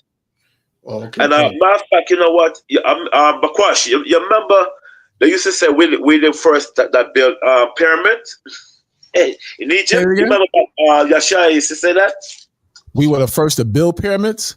Yeah, remember they used to teach that at Wild West. I don't believe that. I don't believe that. Israelite was the first to build pyramid. That was a big lie, because you got the Egyptian. Everybody knows about Imhotep. You know what I'm saying? He was the one. He was the first to design pyramids. So we gotta stop thinking that Israelite does everything, design everything. No, you have other nation invent things also. Exactly. That's one of the things we gotta come out of, man. You know, one brother said that the Israelites invented all the martial arts, something like that. And I said, come on, man. That's come on, brother. Man. Yeah, we gotta come out of that, man, because the first pyramid was invented by doing the third dynasty. You know what I'm saying? So by the Joseph, the Pharaoh, the king, the Joseph of Egypt. That pyramid was designed by this guy I just mentioned name earlier, Imhotep. He was the one that was over the library. So that's one thing they used to tell us at at One West, I bring that up because I say something very important. You cannot just stuck on one thing. You gotta move on and increase every weeks. We're supposed to learn something new. You know what I'm saying? Yeah. At one time, the brothers was teaching that we was gonna fly back, get planes and fly back to Israel. And then I heard, from what I heard, Kazak said he went into the scriptures and saw the chariots there. He went there, but the brothers initially was teaching that we were gonna fly back to Israel. There's so many things, man. So and again, we didn't do the new moons. We just started doing it. Well, not just started, like the last 25 years or 20 years, we just started doing the new moons. We used to read the scripture away with your solemn assemblies and your songs and your new moons, and REI said, "Hey, see, the new moon is done away with," and that was it. No new moons. God. Yep. Yeah. So we built pyramid. When you go to Mexico, they got a big pyramid in Mexico, in Cancun, Mexico. Yeah. But they're the same place in Cancun, Mexico. They do not want street to go. They got pyramid built in Ephraim built pyramid in Puerto Rico. I think there's a place called in Puerto Rico where they have the pyramid. You remember a couple weeks ago we was going over there where Ephraim built a big pyramid, man. I mean, tall. Esau do not want nobody to go. Even in South America, you got pyramid. Mm-hmm. The one in Mexico, you can go and see it, but you can't. Before you used to be able to go and touch it. You can't touch it no more. You can't go right up on it. You can see now. Yeah. You can see it, but you can't get near it. I didn't go. Somebody told me about it over there when I was over there, and they said you should go and check it out. Yeah, and, I said, "Nah, I ain't gonna really go." But you can't before you can go right up on it. You got to stay away. You could go stay away from it now. Yeah, they said that you had some devils going over there doing some crazy stuff, and one of them fell off or something like that and got hurt. So they stopped people from going on it and going in it and stuff like that. So now it's just like you can go around it. Wow. Yeah. But all of this that's coming out now is for you to get right. It's for you to get understanding, to obtain wisdom, because you're gonna need it in these last days, man. Here we are, 4 days in, and there's a lot going. Yeah, lot going on, man. In 4 days, in Queens and the Bronx, people got shot up, man. Yeah, man. And there's an evil spirit out there, man.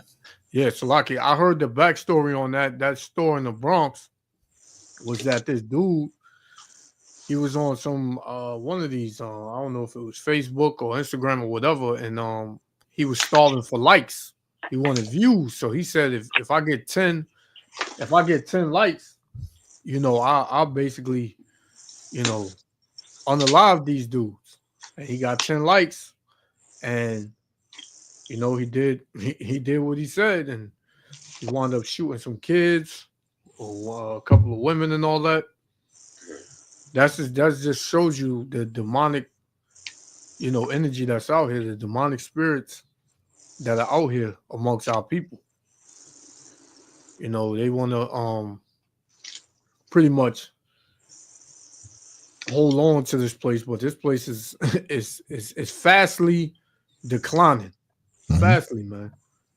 Like I got this video that I watched twice, because this is becoming the normal way that people feel in this country. It's pretty much like people, like we brought this up. We brought this up plenty times. Plenty times we brought this up in camp and that and on the lives and all that. And people are starting to feel the same way. So that the scriptures is real. That what we're saying to you is the truth. And if you don't know, you're gonna know it soon. I don't know. I was, my mom's had called me, I think early in the week, and she said how she was sick. My brother was, my son was sick, and I think my brother too, because they got some new, they got some new variant out in the air. Now, what I believe is that they spray. I believe that they spray this stuff in the air. Yep. That's what I believe. But my moms ain't trying to hear that. And these old West Indian women, they're not trying to hear nothing like that. They gonna believe in Esau, and they're gonna take the medicine. She said she took some shot or something like that. And I was like, my brother is in and out of the faith, and he know not to take them damn shots, But I can't. My mom's is not going to listen to what I got to say on that, but to a certain level. So people you care about, they're not like. Remember I mentioned earlier, we see what people can't see. We know what people don't know, man. On a spiritual level and a scriptural level, we know. So that like in Isaiah 30 verse 1, it says that the spirit, the covering is over us, and then Psalms 91 talks about the protection. So we got the protection on us, but there's gonna be a lot of people that you're gonna be close to. They're not gonna see this, and some may die, some may suffer. But you know what it is. You know how brothers say, you know what it is, you know what it is. We know what it is in the spirit of the Most High. We know. So we can't act shocked or be mournful 24/7. We got to keep moving, man. Exactly. Keep moving. Exactly. People will tell you'll run into people in the world, and you'll have a conversation with them, and you ain't go to the hospital. Mm-hmm. You ain't get this done, or you don't wear a mask. What, man? You gotta be careful out here. Exactly. They don't know. Like even last week, everybody and their mother was like, "Happy New Year! All right, see you next year. Happy New Year!" And I was like, in my mind, I say Happy 2025 or just whatever, Happy Holidays or Holy Days. But sometimes I would forget, and I say, "Yeah, same to you. Happy New Year." And after I kept trying to fight it after a while, I said, "Well, whatever. Just Happy New Year, whatever. Just go, man. Just go, man. I can't keep track after a while, man. But I know in my spirit what it is, but I'm just saying it's just so ingrained in us, and it's such a part. It's just so the evil is so thick. It just you can't get away from it 24/7. It's so hard, man. Yeah. So I understand why the prophets would run into the wilderness like Jeremiah, and brothers would just separate and then come down from a mountain or whatever, and the brothers and sisters would say, "You come down for peace or war?" I think that was Samuel. He was asking him that. But I'm just saying, man, it's a different world now, man. It's a different world. Yeah, and people in the world are starting to see that now. Mm-hmm. They don't even want to do nothing no more. Yeah, I told you, there's a dude on the bus. He always, I'm like, yo, why does this dude keep getting on my damn bus, man? I could go home early or whatever, but this guy would get on the bus, and then when the bus empty out, he runs to the front. "Hey, man, I got a question for you." So, man, this dude, God damn, boy. Eating them up. Yeah. He said, then one day he said, "I knew there was something about you." I said, you understand. So now I don't get but so mad at him when he, holds me up, because the spirit just, we got to recognize sometimes the spirit is just working around us a certain type of way. And we got to open our eyes, man, because some people generally come to us for help. Information. Yeah. Wisdom and all that on how to navigate. Mm-hmm. And one dude, I was on catching the A train. I think I was going either uptown or Brooklyn. Probably Brooklyn. And I saw a dude. He said, "Hey, man, I don't see y'all out there no more." He used to when we used to teach on 42nd and 8th. He's my REI now. I said, "Yeah, brothers just went different ways and whatever." And he said, "Damn, man, I miss you, brothers," and started crying right there on the platform. On the platform, the next stop after Wall Street, going uptown. He just started crying. He said, "I miss you, brothers. I miss you, brothers." So, so now when brothers come to listen, I take it a lot more seriously now. I realize that some brothers and sisters are not just listening. Some brothers and sisters need this, man. They need this. They need this every week. They need this every day. They need to hear from certain brothers and sisters. Certain brothers gravitate to certain brothers. Like the main dude I gravitated to was Yashawan, old school Yashawan. Yo, I used to gravitate to him. Guys like the teacher, him and Lahab. Those are the main ones, because they just had a way of reaching brothers, and they was kind of hood, but they was kind of like spiritual. They was kind of leaders, kind of warriors, but they just had this way of teaching. So, and I would go every week to listen to these brothers. So I take it a lot more seriously when certain brothers are listening. I don't just take it like, this brother, man, what you here for? Well, come on, man, whatever, get out of here. I don't, because a lot of brothers, man, yeah, that's right. You could be entertaining angels. You're right. Nobody brings that scripture out hardly ever at all, man.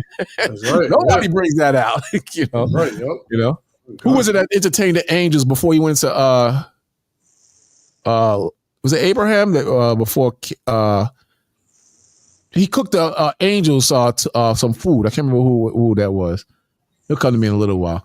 But yeah, you gotta be careful because it could be angels. But but these were genuine brothers, man. These was brothers from the hood and whatnot, man. I've seen them, man.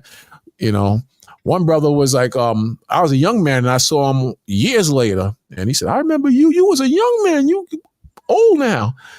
This is how far back he used to go. But them brothers would have chairs and everything out there with their wives and whatnot, listening to Ariadne from back in the days. Okay. And that's deep because like we'll get brothers to come and listen to us, and they can relate because they have a sense of the same mind, and when they're in the world, they can't have these conversations with anybody. So imagine holding all of this in, and you only got certain brothers that's going to get it with you, but then you don't see these brothers in forever. So you just holding all of this in, and you trying to tell other people, and they just like, man, I don't want to hear that, man. Ain't nothing gonna happen. Mm-hmm. So it's like you're forced to hold it in. That messes with your spirit too. So you might literally have people out here searching for brothers to be around, just because they have the spirit that basically they see what this brother or sister see. And then when they're able to let that out, it's a relief. Right. Like we read to last week about Ezekiel about, the blood being off your hands if someone, the sinner comes to you. So, you got to look at it in that capacity too. Yeah. But man, you'd be surprised, man. You'd be surprised. There'd be people in the cut just really feeding off of what the Most High is using you to bring out to this particular brother or sister. You'd be really surprised. Okay, but Quash, it was Manasseh. You talk about that brother and his wife cooked the food for the angel. No, it was Abraham. Abraham before he went to before Sodom, before the destruction of Sodom. That was Manasseh and his wife. No, remember when Abraham made it was two angels, and they came to check Abraham, and he started cooking some. I'm gonna look it up. He started. If somebody got the verse, pull it up. Ephraim, look. If you got the verse, pull it up. If you got real quick. But it was Abraham before Sodom and Gomorrah was destroyed. You might have what you talking about. Might be another story or another example. But it's in Genesis 18:1-8 when I think they like curd or something. Yeah. I think Genesis 18:1-8. Let's see. Genesis 18. It was three men. Yeah, Genesis 18. Yeah, 1-8. I'll play right here. For the three men, right? And the Lord appeared unto him in the plains of Mamre, and he sat in his tent door in the heat of the day. Let me read it from here. And he lifted up his eyes and looked, and lo, three men stood by him. And when he saw them, he ran to meet them from the tent door and bowed himself toward the ground. And he said, my Lord, if thou have found favor in thy sight, and said, my Lord, if now I have found favor in thy sight, pass not away, I pray thee, from thy servant. Let a little water, I pray you, be fetched, and wash your feet, and rest yourselves under the tree. And I will fetch morsel of bread, and comfort ye your hearts. After that ye shall pass on, for therefore are ye come to your servant. And they said, so do as thou said. So I'm not going to read the whole thing, but I believe these were angels that and he didn't know at the time. And Abraham hastened to the tent unto Sarah and said, make ready quick 3 measures of fine meal, knead it, and make cakes upon the hearth. And Abraham ran unto the herd and fetched a calf tender and good, and gave it to a young man, and he hastened to dress it. And he took butter and milk and the calf which he had dressed, and sent it before them. And he stood by them under the tree, and they did eat. And they said unto him, where is Sarah thy wife? And he said, behold, in the tent. And he said, I will certainly return unto thee according to the time of thy life. And lo, Sarah thy wife shall have a son. And Sarah heard it in the tent door which was behind him. And Abraham and Sarah were old and well stricken. Now, I think it's the same story. I'm not sure, man. You know. Yeah, that was the angel. That was 3 angels. The Lord. Yeah, that was 3 angels. Yeah. Verse. Yeah, that was the 3 angels. Mm-hmm. Yeah, the curve. Yeah. So I mean, but it's a good point though. We don't look at that part about entertaining angels unaware. You know. Yeah. Oh, you had a video, right, brother? Yeah, come on. Check this on. out. This is basically what the way people starting to feel here in America, Babylon the Great. Mm-hmm. Check it out.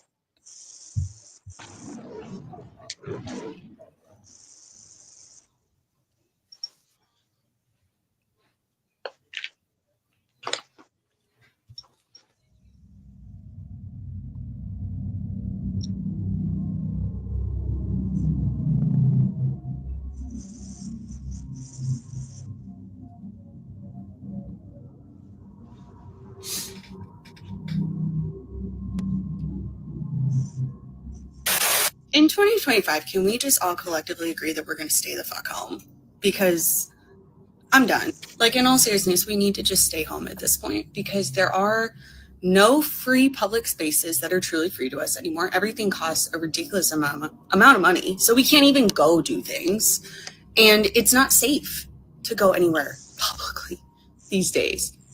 Like, what other country in the world, truly, can you get shot or like mowed down in public just going about your normal day on a regular basis? Like, you can't go to school, you can't go to church, you can't go to the grocery store. Say it again. I said a lot of countries that could happen in. You know, America again is untouched because you know, you see all these other countries, man. They be in a damn cafe, and a bomb will just go out, man. You see damn body parts everywhere, man, everywhere. So America ain't really experienced that like she should. And America does much dirt, much dirt all over the world, man. So it's just you know, it's time now. It's time now. It's definitely time. You know, time to bring that fear. They scared. Look at her face. They scared now, man. They are scared because, you know, us black people, we grew up with that, man. You know, you be at a dance, you get shot up. You be at a basement party, you get shot up. Your boy you grew up with, he's dead. Girl gets killed. Oh, we used to that, man. Yep. Not that I'm saying it's acceptable, but we used to that. But a lot of these privileged white girls and white dudes, they're not used to that, man.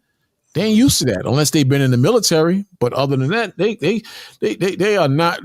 Trust me, they are not ready. They're gonna have brain fog and freeze when that happens, man. They're gonna, like a deer in headlights. They're gonna freeze, man. When these terrorists and sleeper cells unleash, man, wait. They're not gonna be able to handle it. They're not. And they're gonna cleave to Jake. You know, that's who they always run to. Mm-hmm. You know, whenever Esau, Edom catch hell, who they go to? The so-called Negro to have their back, to help them. And then you'll have sellout Negroes that are, we gotta unite. We gotta unite. Why can't the white man and the black man unite to fight a common enemy? Mm-hmm.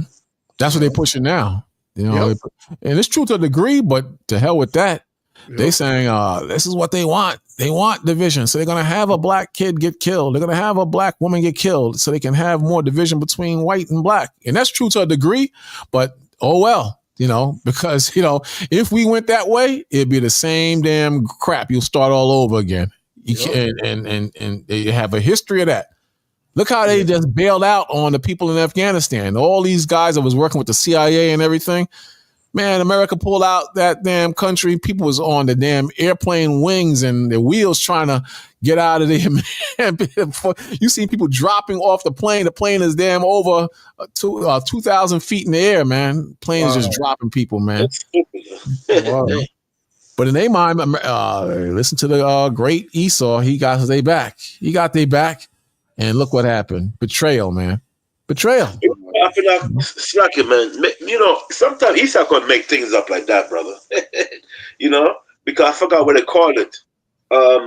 We could put people like if they're looking at they're on the plane or something, which is actually for the I forgot what they call it, man. But I wouldn't believe that Esau they're just jumping on the plane.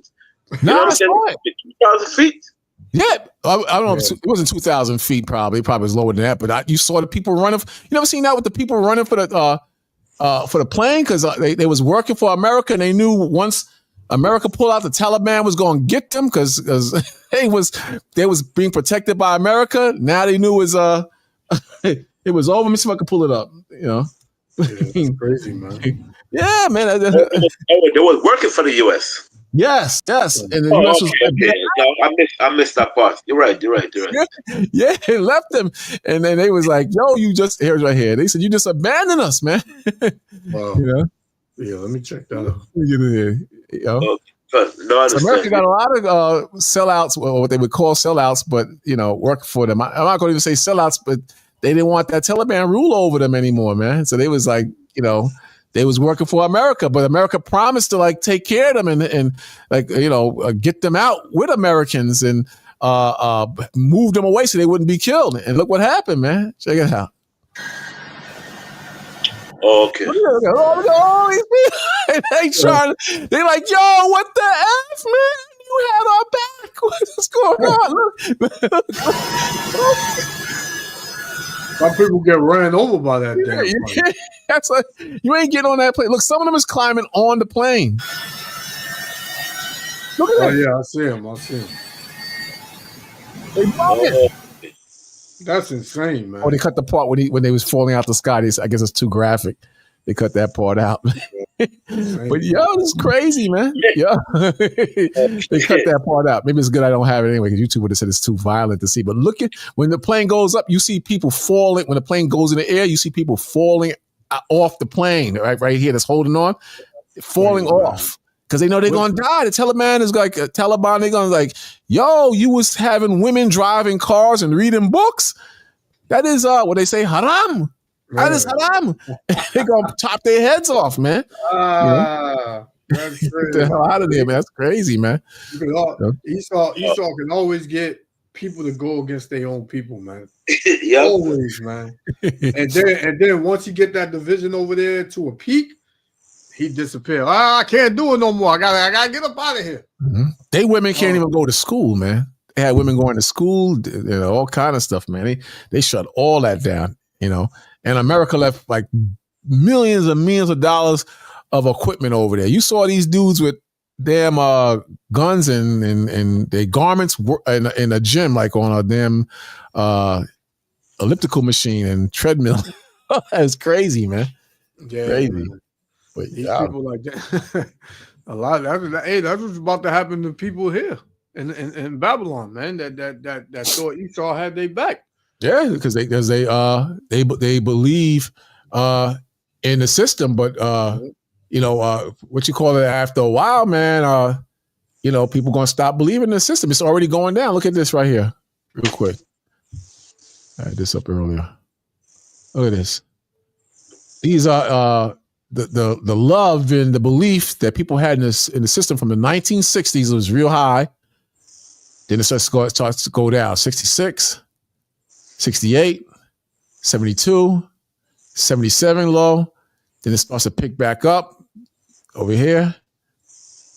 It's picking up, then it goes back down. And what is this? 1994. That's what that's when Bill Clinton was in office. Then you go up to W. Bush. It was up again in 2001. And you go back down here to Obama, way down. And Obama, and ever since this is Trump, it's even lower now, and it just keeps going lower and lower. It's at 19%. 19%. People know what time it is. They're not total idiots. They're not total idiots, man. So people, especially when they hit your pockets, man, come on, man. It's a wrap once it hits your pockets, man. So people's like tired of the bull crap, man. Yeah, come. And that's what you're seeing here. Mm-hmm. You're seeing in this video. Yep, and they scared too. They scared because they know when it break down, you're gonna have dudes that's gonna violate them. If you know what I mean. Yeah.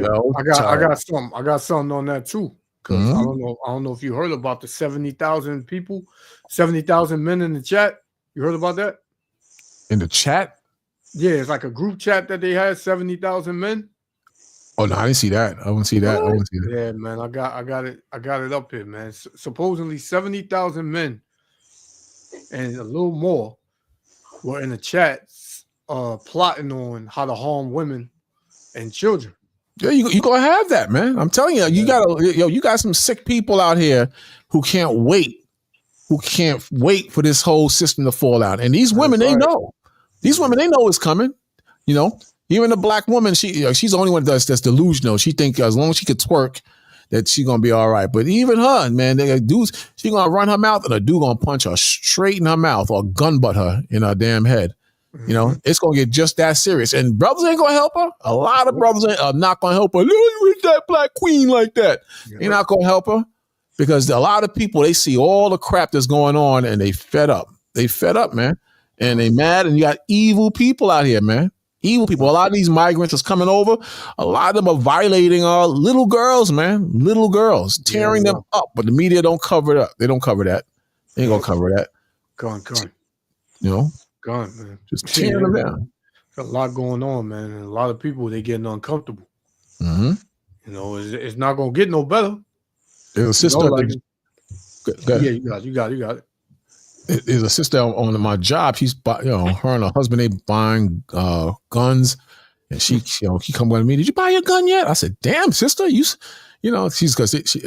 Muslim." I said, "You starting to sound like one of us. You might as well put on a dress with fringes on it. You starting to sound like one of us now at this point." Yeah. Mm-hmm. Yep. And that gun, they ain't gonna save you neither. Mm-hmm. Like the title says, nowhere to run, nowhere to hide. So everybody gonna have to deal with what's about to take place on the earth, man. Yeah. Everybody. The only one's gonna be good is the elect. Mm-hmm. Like the elder brought out Psalms 91, gonna have that protection. Yeah, but even a lot of people don't believe that. A lot of people, your Bible ain't gonna help you. The Bible, it protects you, man. Exactly. Could you imagine if you wasn't in the word of the Most High, what would you be doing today? Or what state would you be in? You have to question that. What mindset or what state of mind would you be in? You have to. A lot of brothers got to question that, man. You have a nigger way of thinking. Mm-hmm. Some cardinal way. Let me store up on guns, man. Matter of fact, let me go and build me a hut underground or something, man. So that way, when things take place, I got some shelter. Man, ain't nothing you thinking of gonna work. I was watching this movie with Harrison Ford. Is it Harrison Ford? It's something about Gad attacking these white settlers, and man, them brothers are brutal on them devils. But and this is what I'm talking about as far as a level of knowledge. My mind is in a different place now. Before I was like, oh, look how he killed that white man and that white woman. They was shooting arrows in the backs of Europeans, but not just once. Like there was one, three, like a damn turkey. I'm like, they had, and Gad has these so-called North American Indians. They have these clubs with like a nub on it, and they would just whack dudes in their heads with that thing. So I was like, so I was just like, in my mind thinking, what's going to happen when America break down and it's like that and blood and fires everywhere and people was running. You could not hide though, because the damn They was coming from everywhere. People was going into rocks. They'd be like, oh, they'd be there. You go on a wagon, oh, they stab you up. So, imagine when this thing comes to a halt. Like one brother told me, that's just hype I'm talking. He was trying to say that. And I'm like, man, he's bugging. He's trying to say that, because I made a statement of like I'm saying now about the fall of America. And his thing was like, that's just hype, just to get the people excited. And I'm like, nah, it's not no hype. I'm not talking no hype. That's going to happen, man. That's going to happen. And he knows it's going to happen. He knows it's going to happen. They think that white women, they know what's going to happen. Huh? Yeah. They think that America gonna go on forever. Mm-hmm. They think that no matter what's in the news, no matter what's going on, it's all isolated. Don't worry about it. I'm over here. That happened because some crazy dude, he was mad and this and that. But they don't see the whole picture. They don't see it. Then you got not only they gotta have to worry about terrorists, but like that's this dude that ran people over. This guy was an American. Exactly. So imagine if other Americans, black and white, feel that same way. What the hell are you gonna? What the hell are you gonna do? What are you gonna do? You, not only that, you have to watch out for a Bib, you got to watch out for Tyrone, and you got to watch out for Chad now, because they mad they lost their job or the bank took their house. Yeah. Imagine the bank took your house unjustly, Yeah. Or you got fired unjustly. You gonna be tight, man. That dude that blew up the Cybertruck in front of the Trump Tower, that was an Edomite. He was an ex Green Beret or something like that. Oh yeah, that's right. I read that. Yeah, he was ex-military. He drove that truck right there, and they say he shot himself in the head, and that was it. The truck just blew up in front of the tower. But it's thousands, if not millions, of people that feel that way. That feel the same way that dude felt when he. Now, whether it's a false flag or a psyop or whatever, it still happened. Yeah. And it's still gonna leave an effect in this country, man. Look at the effect that it's gonna have. These people are showing you the effects that it's having. She's going into basically you don't even want to do nothing no more. You don't want to go to your favorite spot no more because you're in jeopardy of being killed, being put to death.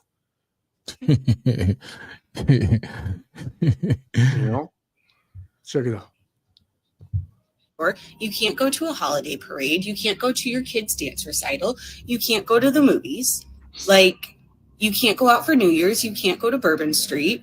You can't go to the park. You can't go to, a Christmas show or anything because you're going to put your life at risk going at this point.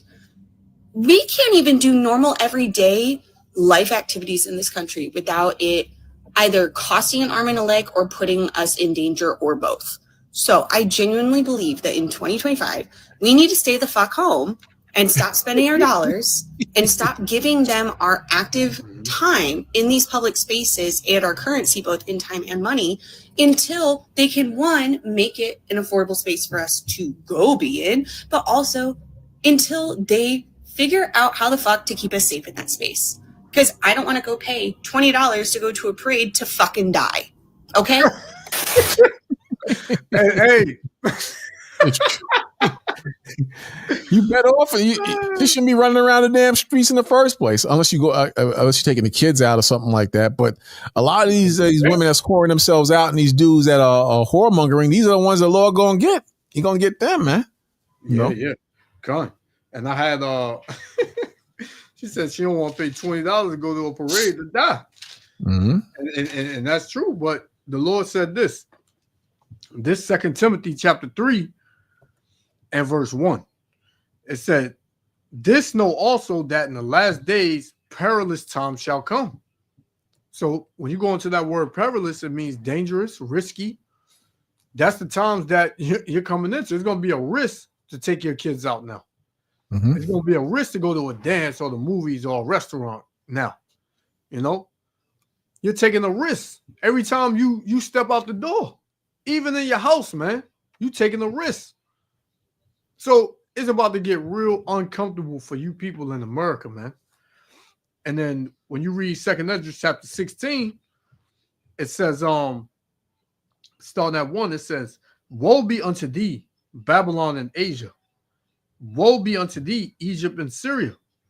Right? Because all of those places are, you know, engulfed in this place spiritually now. You know, it says, "Gird up yourself with cloths of sack and hair. Bewail your children," meaning feel sorry for them, "and be sorry, for your destruction is at hand." So all across the four corners of the earth, man, destruction is at hand.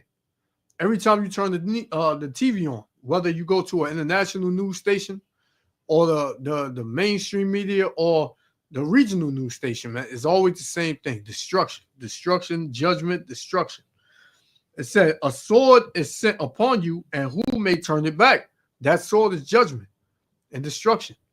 It said, "It's sent upon these places, and who's going to turn it back? Nobody." It said, "A fire is sent among you, and who may quench it?" Ain't nobody going to be able to put these plagues out. Ain't nobody going to be able to put your uncomfortability out, man. It says, "Plagues are sent to you, unto you, and what is he that may drive them away? What man can do it?" Esau, Edom, the one that you know, look at as a god and look to for all the answers, he can't put it out. He can't, you know, get rid of these plagues. You know, you got Jacob there saying, "Yeah, Esau is in control of all of this. He's doing all of this." Man, Esau, Edom ain't doing everything, man. Right? It says, verse 8. It says, "The mighty Lord sendeth the plagues, and who is he that can drive them away?" Who gonna drive them away when the Lord sent the plagues? You know, and these things are not gonna be slack. These plagues are not gonna be slack, man. It's gonna be back to back to back to back. Like I said earlier, we only 4 days in, and all of this happened. Right? Not even, you know, soon as I believe that whole New Orleans thing that happened right before the ball dropped, or right after. So you haven't had a break. Yeah, you got it. Sorry, we cut you off. One dude was saying, "Yo, it was so many body parts and and so many mangled arms and heads and stuff like that." He just went home. He said, "No more partying." I said, "New Year's, I'm going home." That was it. No more partying. He just went home. You know, that was it. Yeah. You know? They setting that stage, man, for you know, for fear. Mm-hmm.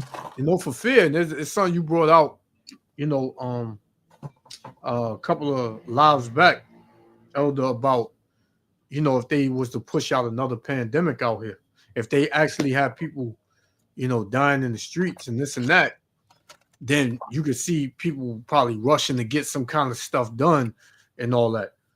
That'd be a good plan. I mean, on the negative, that's the best way. I talk about it with Tara all the time.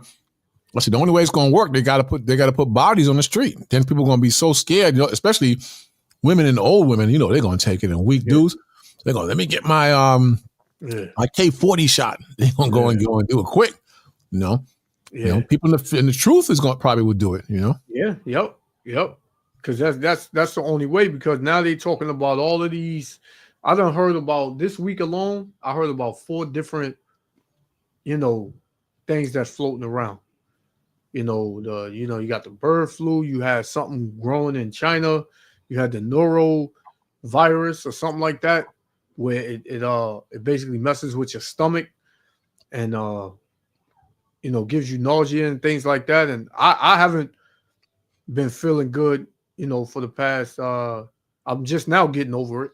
But for like maybe a week and a half, I was dealing with you know, a sore throat and stuff like that. So it makes sense that they put stuff in the air, man. It makes sense, but nobody want to believe that.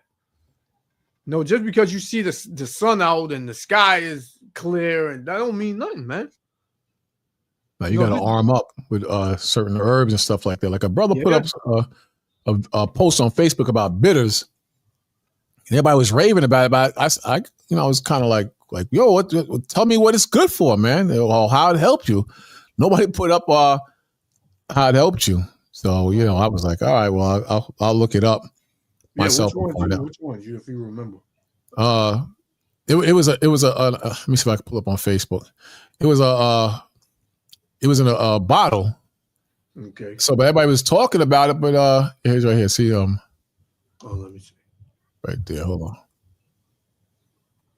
Oh, This okay. right here, So I I got up crazy. Like what the hell? Everybody just praising it, but what does it do for you? What did it do for you? Yeah, You know, it pretty much cleans out like a lot of that. It cleans out your blood and if you got your arteries got a lot of plaque in it, it cleans out the plaque in your arteries. Yeah. It like turmeric, it helps you heal faster. Like if you get a cut or you got any joint pain or anything, it'll speed up the process of you healing. You know, soursop is good for cancer cells and stuff like that. Yeah, so yeah, I got one of them, but man, that he said, yes. Everybody just keep talking about the taste in the comments. that thing Where you buy it from Aki? I need it in my cabinet, and I said no one is talking about the health effects and experiences. What has it done for you? We get the taste part because everybody's just talking about the taste, and the brother told me to respond to the sister, and I said, "Oh, okay, it's the water, you know." So, soursop is a tropical fruit with potential anti-cancer properties. Turmeric, a spice known for its anti-inflammatory and antioxidant properties. You know, so I mean, I'm gonna. It's only $20 at this site. I'm gonna get it. But then I saw some other things. I got ready to order from Amazon. I'm going to order from Amazon when the sun go down. You know, just to because they're predicting serious weather coming next week. So with everybody getting sick, and I told you this conversation I had with my moms. Okay. You know, I just want to be on spot on with that. You know, I'm going to order some spirulina powder and and something else. I forgot the other thing I was going to get, but I mentioned that. You know, that mixed with something is supposed to be good. Oh, and guava leaf, but they have the drops. Well, you gotta stay home if you take the guava leaf. Huh? You gotta stay home, brother. Don't get on the drain, man. You gotta run it. You gotta run from here. You gotta end up in South Africa. That thing cleaned out, man. Good. Hey, I got Salakio. 1 second. Salakio, 1 second. Oh, I think he wants to show us something. Good. Yeah, the soursop and turmeric. I have it home. It's good for gas, colic, diarrhea, dysentery, constipation, and it reduce gas and bloat in your system. You know, but you can't take too much of the turmeric itself. You know what I mean? I take it every 3 days. Yeah, the turmeric, even the turmeric. I got the pill form and I got the actual turmeric that I mix in the food. It starts to bother me after a while. You know? But the best clean out is there's a thing there like Epsom salt, and there's another herb you put with Epsom salt, man. A centipede, Epsom salt, brother. That thing clean you out. I mean, your whole colon. You know, clean out the whole colon. Yeah, I use a centipede. I get the centipede. Yeah, but if you put some Epsom salt, brother, it becomes worse, man. That thing clean out the colon. Nothing stays in the colon, man. You gotta stay home, man. That's a good clean out, man. The brother put oil of oregano. That's good too. Yes, that's good for the winter. Yeah, excellent. Yeah. Oil of oregano. Yeah, very good, man. You don't need get no damn shots, man. Just No, hell no. If this devil is doing what we think he's doing, man, like even though Joe Rogan said, "Yo, just take your vitamins and your right pills, eat right." That's it. Do what they're gonna do, and you'll be all right, man. You'll be all right. You know. This is oil of oregano right here. If you could see, if you could see, it's the oil of oregano. I got bottles too. I ain't using it in a while though. Yeah, by Vitality Herbs, I have the whole thing. Yeah, it's very good, man. Just take a little drop in the tea, like I think like 4 drops or something, if I'm not mistaken. And 4 drops. Yeah, gone. You know, and it's very clean out. It's good for if you're coughing and so forth. You know. Yeah, And then mullins, the herb called mullins, is good for if you have like asthma. But what I did, I combined the mullins with the thyme, the thyme seasoning, the thyme you for seasoning your food. Man, brother, that thing is good for anyone that have like lung problem with their lungs. Yeah, gone. Yeah, very good, man. I had got some. I had to get some more mullein leaf, and and oregano oil. But this is the one I got.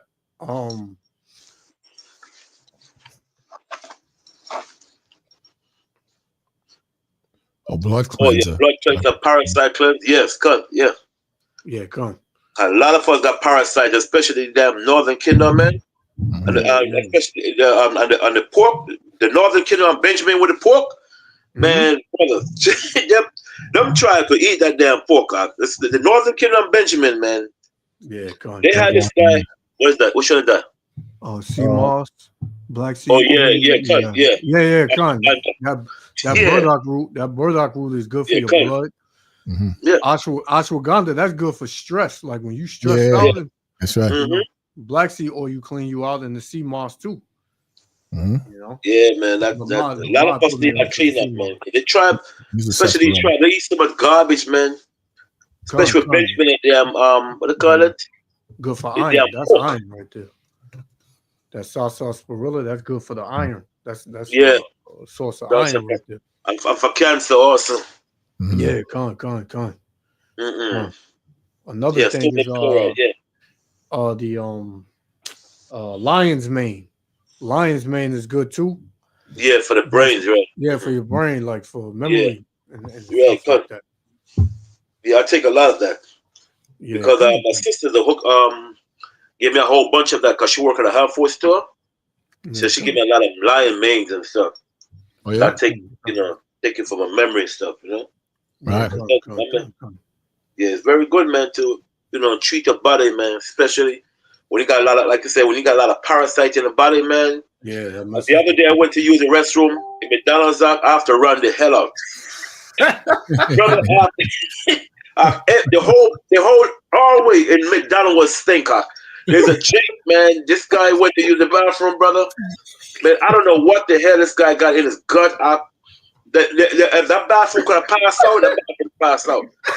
That bathroom was so stinker. And I ran out of the bathroom, so I came out like somebody called me. I said, hold on, I'm waiting for you. So I did that so it doesn't feel bad, So I act like I was on the phone, like I was speaking to someone. So I'm waiting to McDonald's, hurry up, man, and we gotta go.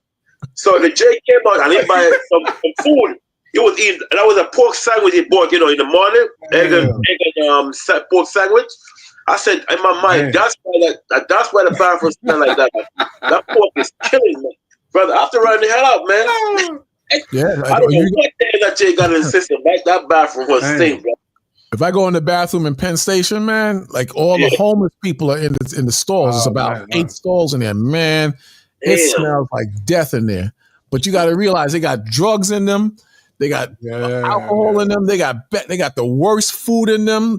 So all that stuff is in their body, and it's just like probably backed up, and whatever comes out is just toxic, man. Yeah, man. It's toxic, I don't think anyone beat that Jake, brother. I'm sorry. That Jake, he could make history. I don't know what that got his gut, man, because that's why when you ease your body, it goes to your large intestine, which is your colon. And that's bad odor because all the food is rotten in the colon, And that air, man, come from the apparatus, large intestine. That odor, bad, brother. I mean, oh God, I never smelled anything like this. Been on the earth for 52 years. That was the worst. What's crazy? God, what's crazy though is because you hear brothers say all the time, how am I going to benefit off that Bible, man? When you serve the Lord, man, the Lord opens your mind to a bunch of things, man. Yeah. So all of this came after. I started to, through the spirit and power of Yahweh Shem Yahushua, me and Lamar was talking, and that's how I started getting into it. Then I got real deep into the herbs and all that stuff. And that all came from the Lord, man. That's how I was able to understand and research things and have the mindset to research things in these last days, because this modern medicine, man, is gonna kill you. Nope. Yeah. You go to the doctor and Esau give you his witchcraft, his medicine, and he'll tell you it works for this, and all this devil want to do is just make money, man. Yeah. Keep running your insurance, You know, a lot of people hooked on them oxycodons and what's the other thing? Xanax and things of that sort, man, for pain and that stuff is damaging your body. Cool. But when you go into the herbs, man, there's a herb for every ailment in your body is a herb for it, man. Exactly. You know, you have cancer, dirty blood, you have heart problems, you have inflammation. You know, there are herbs that we just mentioned, which are only a few because there's thousands of them. Stuff that we don't even know that can cure you, man. So it's very beneficial to serve the Lord, man, and to be in this truth, because you get around brothers that can put you on to things that you didn't know about. Right, because the Spirit, it opens you up to connect with brothers like that, and a lot of the other garbage that you might have been dealing with, like certain TV shows and certain events that that's just on the third grade level. You don't want to. You start messing around with that, so naturally you're going to be stirred to men of wisdom. Even in the world, they may have wisdom as far as herbs and different things. How to heal your body and how to elevate yourself or live better while you're on the earth. So it's the truth that, there's a lot of benefit in the scriptures, man. People who say they don't believe in the scriptures or what benefit is there in the scriptures, like you mentioned earlier. These are foolish brothers and sisters, man. These are foolish brothers, man, and sisters. So the Bible opens up a lot of doors, man, for you, man. Opens up a lot of doors. Go ahead, man. Sorry. Con, I had a precept on that, right? Whenever you're ready. Sirach chapter 38. Yeah, I got it right here. Oh, you got it? Okay, go on. Yeah. I'll read it for you. Go ahead. It's okay. No, you had it first. Elder, you got it. Brother, go ahead. Don't worry. No, it's okay, man. I was just reading it earlier, Go ahead. Okay, good. Okay. No, you wanted to break it down? No, because I want to get another one while you're doing that. Okay. Okay, come on. This is Sirach chapter 38 and verse 1. It says, honor a physician with the honor due unto him for the uses which ye may have of him. And who's the ultimate physician? Yahweh Hashem Yahushua. It says that's spiritual and physical. It says, for the Lord have created him. Right? And men on the earth, certain men on the earth, they are physicians. And the Most High put it in their spirit to give you ways and tell you ways to that can heal you and that you can heal yourself. Verse 2, it says, for of the Most High cometh healing. Right? That's spiritual healing and physically. It says, and he shall receive honor of the king. The skill of a physician shall lift up his head, and in the sight of great men he shall be in admiration. Because if anybody, like if you ever had a doctor that really healed you, you would admire him, man. You would thank him as much as you can. Like, man, thank you, man. You fixed my problem, whatever. But you give all honor, glory, and thanks to Yahweh Hashem Yahushua, for that man. It says, verse 4, the Lord have created medicines out of the earth, and he that is wise will not abhor them, meaning you won't hate them. Because you have people that are so stuck on modern medicine that if they hear about a herb, they may give an excuse as to why they can't take the herb, but they never give an excuse on taking modern medicine. They may say, well, is it going to interfere with the medication my doctor gave me? I don't want to take it if it's going to interfere with that. And you tell them, man, it's from the earth, man. It's not gonna, cause no conflict or nothing. I don't know, man. They question everything about the Most High, but they won't question nothing from Esau Edom. They'll just take it, But the Lord said that he that is wise will not abhor, the medicines of the earth, which means you won't hate it. You got it. I was reading this earlier. I'm not saying for brothers be alcoholics, nothing like that, but in Timothy, it says, drink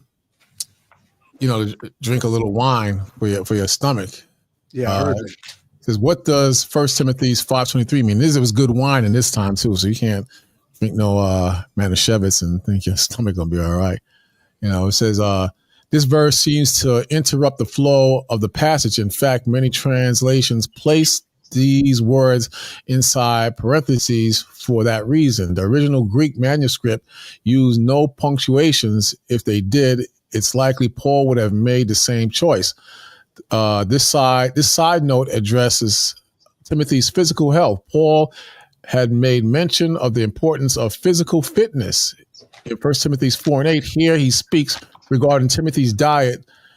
Timothy apparently did not drink any wine at this point, consuming only water. However, Timothy seemed to have experienced digestive or physical problems. To help, Paul commanded him to drink a little wine. So, maybe the wine was a lot more pure if you had an upset stomach at that time.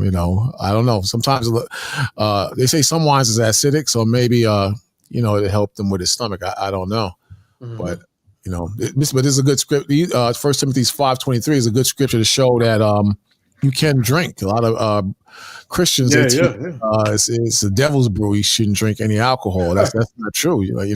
I think Yahweh Shai's first miracle is when he turned water into wine. So. I heard that which I haven't done it, but I heard whiskey helps with a cold or something. One of them. Whiskey helps with a cold. Whiskey, white rum. Yeah, something helps with a cold or whatever. I never had whiskey or rum. Well, I never had whiskey. I had a little rum, I think, but I never tried it for a cold or nothing like that. I mean, if you're sick, that's what I do. Sometimes it's not good because it might lower your immune system. But I'll drink some brandy if I'm sick. Okay. And I heard brandy too. Yeah, come.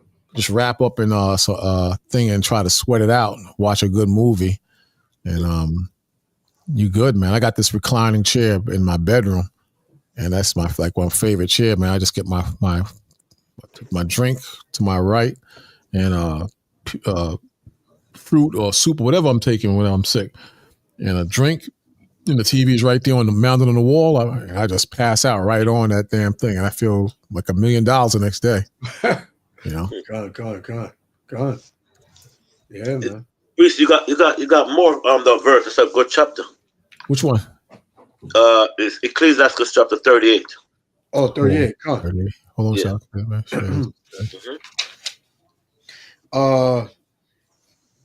At verse 5. Sirach 38 and 5. Was not the water made sweet with wood, that the virtue thereof might be known? What verse are you in? 5. Oh, 5, okay.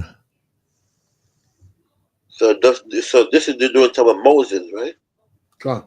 Exodus 15:25. Yeah. Come on.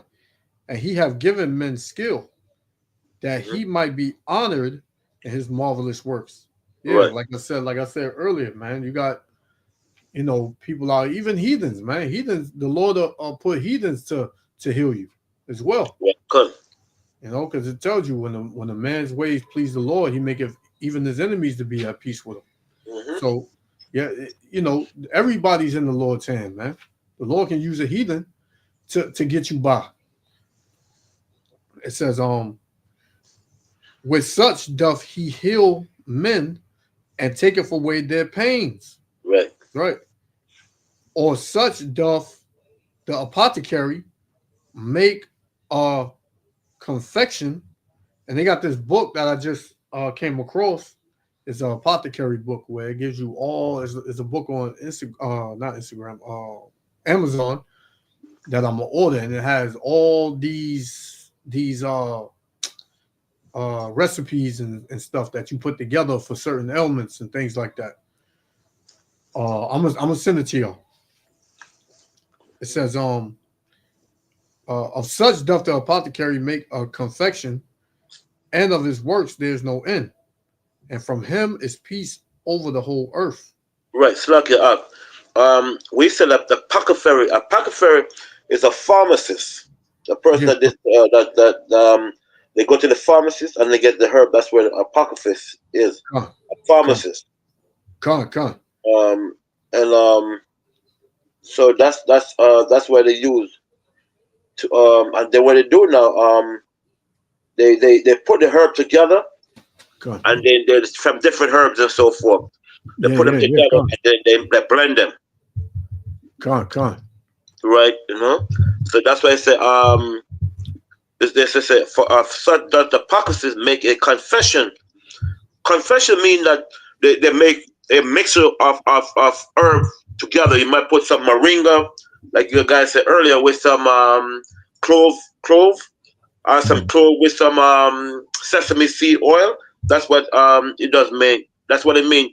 With the apocryphy, which the pharmacist make a confession, mean they put the herb together, a mixture, or create a mixture, and give it to the person that needs the herbs.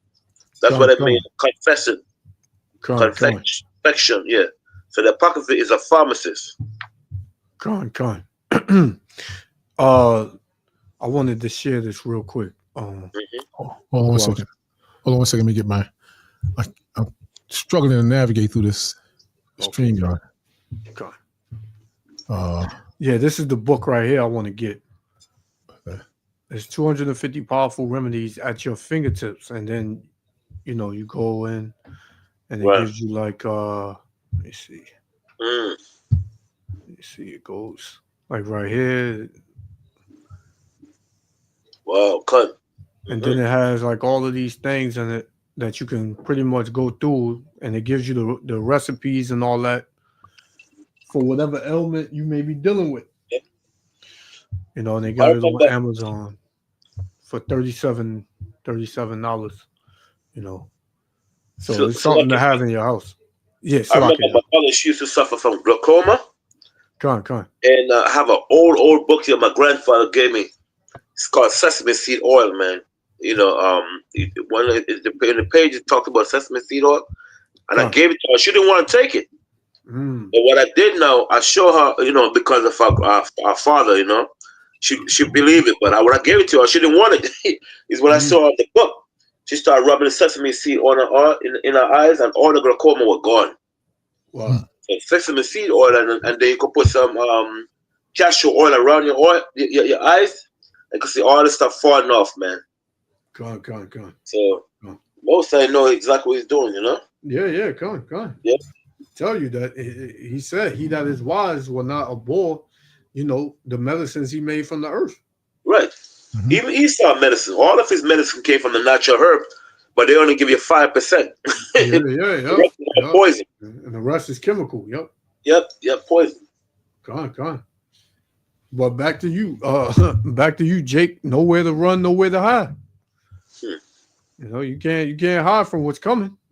Good. All hell is about to break loose. That's it. The comfort that you had in this place is it ain't coming back. They've been talking about this getting back to normal since the pandemic, and it has not been normal. It has not been, safe.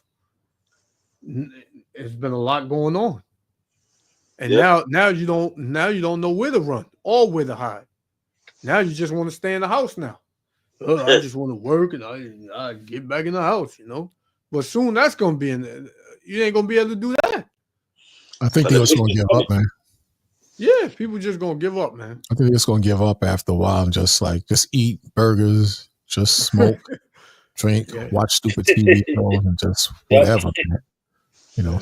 Not all of them though. Some are gonna come to us, but a lot of them just gonna give up. Because after a while the job's gonna fold. When the jobs fold, what you can do is die. Yeah. The scriptures tell you that the land is gonna be barren of faith. Right. People are not gonna have faith in nothing no more. They just gonna believe in themselves, and they say, "Oh well, it's all done. I might as well go out the way I want to, man. Let me smoke my weed and let me drink my Henny and get drunk out my mind until it's all over." But hey, man, Lord willing, we stay vigilant and we stay in this walk, man. That's it. And we don't waver. Good. Yeah, no matter what, that's what I was telling the brothers earlier, man. Just no matter what they say about us, don't cash out, man. Do not cash out. Just let them be stupid and do what they do, but do not cash out, because there's really nothing. There's nothing out here for us, man. There's nothing out here for us, and we know we see what they can't see. So just just stay strong, man. Con. Best thing you could do, just stay strong. Con. Yeah, let's finish this off. Oh wait, hold on. Where you at? Oh, you got it up already? It's up there? Yeah, come. Yeah, because I lost it for a second. All right, go ahead. Okay, come. I'm not even surprised of what happened on New Year's. It's so dangerous to go out these days. People invite me to parties. They invite my family to go places. And every single time I'm like, no, let's just stay home. And it sucks that I have to be that type of person. But I always think of risk versus the reward. It's like we go out, we have a good night, we come home, we're safe. But the fact is that it's no longer safe to go out anywhere. Doesn't matter if you're in Colorado, Los Angeles, doesn't matter where you're at. It's just not safe. And so you hear about these, tragic events happening on the weekend. And at the end of the day, you're not even surprised. You're like, oh, yeah, guess that happened there. And then other events are being canceled because of it. And it's just like, we know the border's open. We know that all these people are here that don't belong here. And we know that crime rates are out of control. For me, when I do the math, it just tells me that I don't need to be out. I don't need to be out and about doing anything that's unnecessary. I'm glad I have a gym at home. I'm glad that, my kids have friends that are close by, which these days you can't even trust the people that your kids are going out and hanging out with, the parents, but luckily we do have some parents that we can trust. It's just. So people losing trust in everything, man. Yeah. You can't trust nobody around your kids, man. You can't trust nobody around your car. I was talking to the neighbors. They said, yo, somebody's coming into the parking lot. They taking somebody took a license plate off somebody's car. I don't know why you would take a license plate off somebody's car. But one guy, he took this the covering off his mirrors. Yeah, he just it had stopped for a while, man. One time somebody because now when I get a car, any car I get, not any car, but if I get a decent car, I pay like $500 for the alarm, the remote key alarm. Yeah. If somebody hit the car, the key go off. So one day, somebody hit the damn car, like it went off. It triggered the alarm. So I didn't have enough time to even put on my shoes. I grabbed a kitchen knife, ran downstairs, and the dude, whoever it was, jumped in the bushes. And I told him, he couldn't get away. He didn't expect me to get down there that quick. So I can't. It's pitch black. Where I live at is pitch black in the block. Dang. So he's in the thing. I'm yelling at him to come the hell out. He ain't coming out. Come the hell out. So, but now I forgot my phone, so I can't call the cops. So I'm stuck. I'm not gonna go in there to get him. So I went upstairs, and when I went upstairs, he took off. But then when I look in the car was all crazy, man. I don't know if you ever had your car broken into, but everything is sprayed and whatnot. You just feel violated, man. Yeah, man. Yeah. So I'm like, damn ninjas, you can't have nothing nice, man. But you can't trust nobody. You can't trust Jake. You can't trust Esau, man. You can only trust people mainly that's in the faith. Maybe a few people outside of the faith you can trust, but and people, this is how they living, man. Another time I was walking behind this dude on Newkirk Avenue in Brooklyn, and he dropped some money. So I picked up the money. I was like, yo. He kept walking. I said, yo, my man. He turned around. I said, you dropped this, man. The dude just was frozen. He was so surprised I gave him the money back. He just froze. He was in shock. And I just kept walking, man. He couldn't believe I gave him back the money. Yeah. Yeah, man. It be like that, man. People so hard up, man. Hey, you can't drop nothing nowadays. Nah, everybody's crazy. I'm telling you. You can't drop nothing, man. You can't leave nothing. You can't drop nothing, man. You even leave a box of cereal behind, man. They taking that. Mm-hmm. That's how bad it's getting out here. And what's gonna make it worse is the fact that you got all these extra people over here now, and they got no means to get any food. So once society really, really goes down, people just literally gonna be breaking in your house, man, and looking for anything to sell, and shoplifting gonna go up, robberies gonna go up, Home invasion's gonna go up. It's all gonna go up, man. Nothing's gonna go down. Yeah, it's going up now. Yeah, It's going up now. It's just ridiculous, man. They just raised the damn MTA fare to I think 325 now.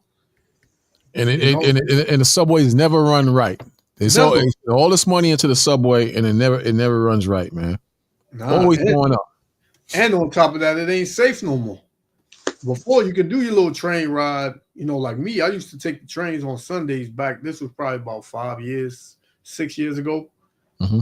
Maybe 7 years ago, I used to take train rides on Sundays or whatever. And I would just go somewhere, clear my head or whatever. But now you can't even do that, man. You gotta watch yourself on the train, man. I like you gotta watch yourself on the train. I like getting on the train on Sundays, and I'll go downtown, might have a beer, walk around, see what's on sale, look at the crazy people. That's the best part. Sometimes you see the damn crazy people, man. Yeah. And then, but now you got to definitely watch yourself because the trains is just crazy. Yeah. His brother's like trying to get in, man. I am that I am. Well, I told the brother, I'll let you in about 3:30, man, because this Shabbat be almost over about then. You gonna mess with the flow, man. About 3:30, I'll let you in. Then we'll chop it up. Yeah, you see now either might get pushed in the train. Oh yeah. You spoke with the Jake. When the Jake pushed him? Yeah, man. I don't even stand near the end of the platform, or I'm standing where I could grab the beam if somebody tried to push me. But I'm not standing next to the damn train tracks, man, with these crazy people, man. Yeah, you even do that, man. But he's so slow. He think that he can't be touched because he's Esau. I can just do what I want and stand where I want, and whoever touches me, I'll call the cops. But man, I ain't even hear of a update on how serious that Edomite's injuries were. But hey, that's the time we living in, and Esau, you ain't hip to it. So you're gonna get what you're gonna get too. Years ago, yeah, sure.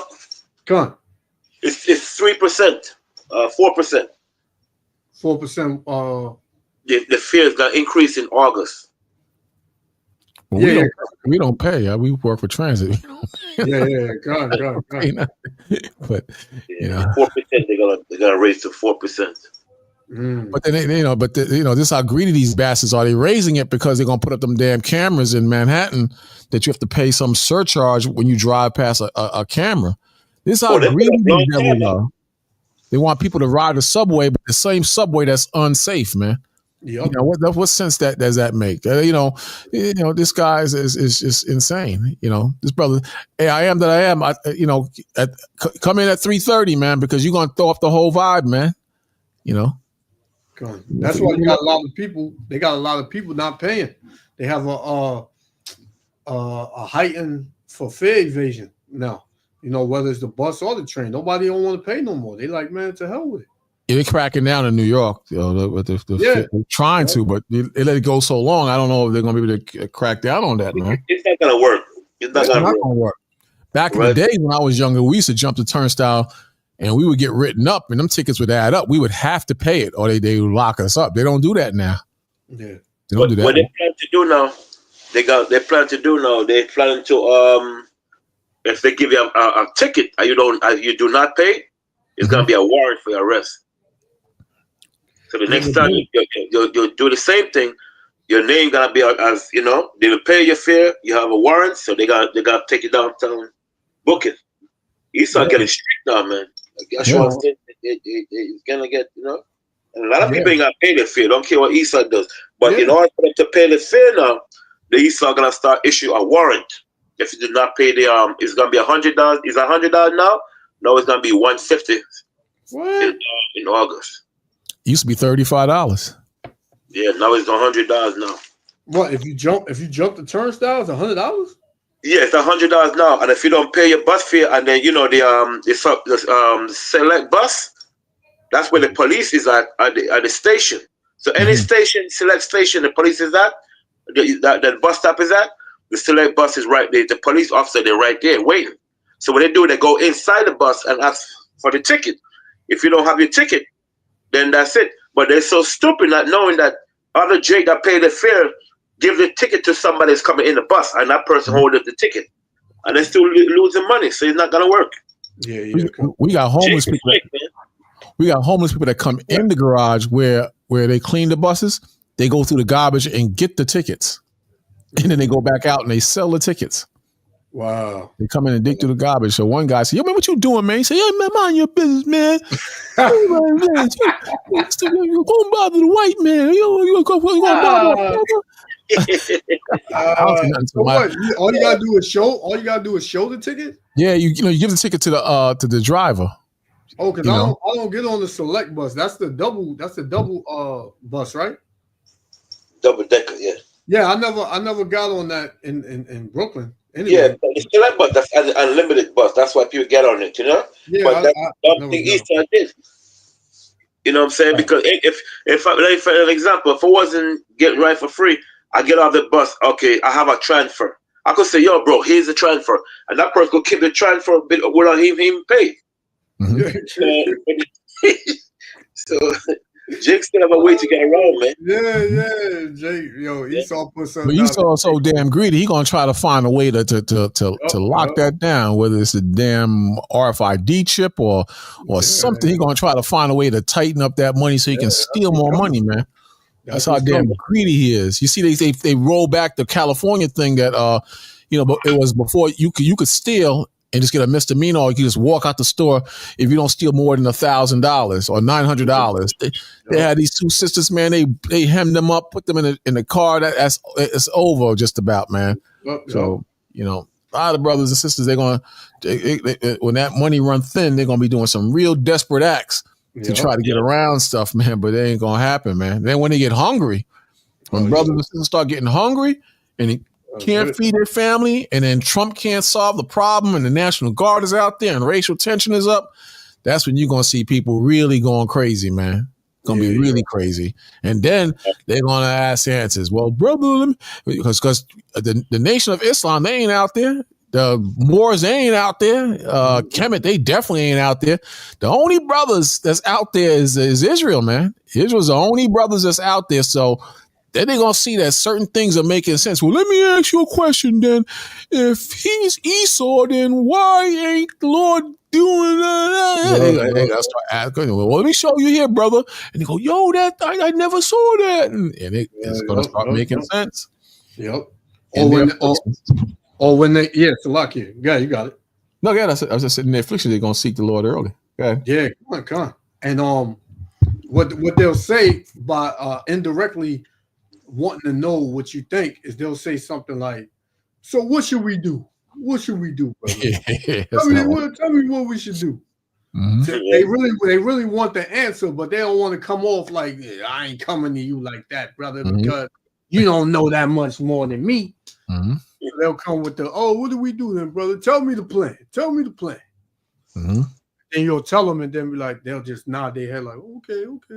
Yeah, that's what they get. Sometimes they get real proud. They'll show, then they agree. Well, what about this then, brother? What about this? Then you show them that, and he just nod their head. Okay, all right, that makes sense.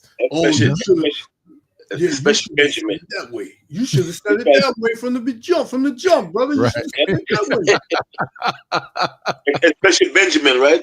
We explained to Benjamin. That don't make no sense, Benjamin. I hear that. Come, Benjamin. I hear that. You don't know my time. Because Benjamin, with Benjamin, especially Jamaican, they do not like when you try to teach them something. They get pissed off. Yeah, they hate man. No, man, I hear that. Yeah, I fool that, man. I hear that. Go ahead with the Bible. Watch that man rule. Especially Rastafari, you go into that, man. Yeah, you have a battle there, though. If you can chill him out, you might get through, man. You might get through if you can chill him out, but if you can't, boy, I had a big argument with a Jake yesterday. Benjamin Jake, man, brother, like, yo, if you're not Jamaican, man, burn you up now. Because I tell him, Selassie, I have millions of people in slavery, man. The guy was so upset. I'm like, what? You got to pull that information up one day. You got to pull that out. Yeah, the guy was mad. I said, brother, you don't know Selassie have people in slavery. I mean, it's just ending in when Mussolini was after his behind it. That's when he came back to the power and free slavery. But That thing was, he had millions of men in slavery, man. That guy was mad as hell, man. That about Ethiopia never conquered, Selassie still alive, all that stuff. So what about when they buried behind, who did they bury behind the toilet seat?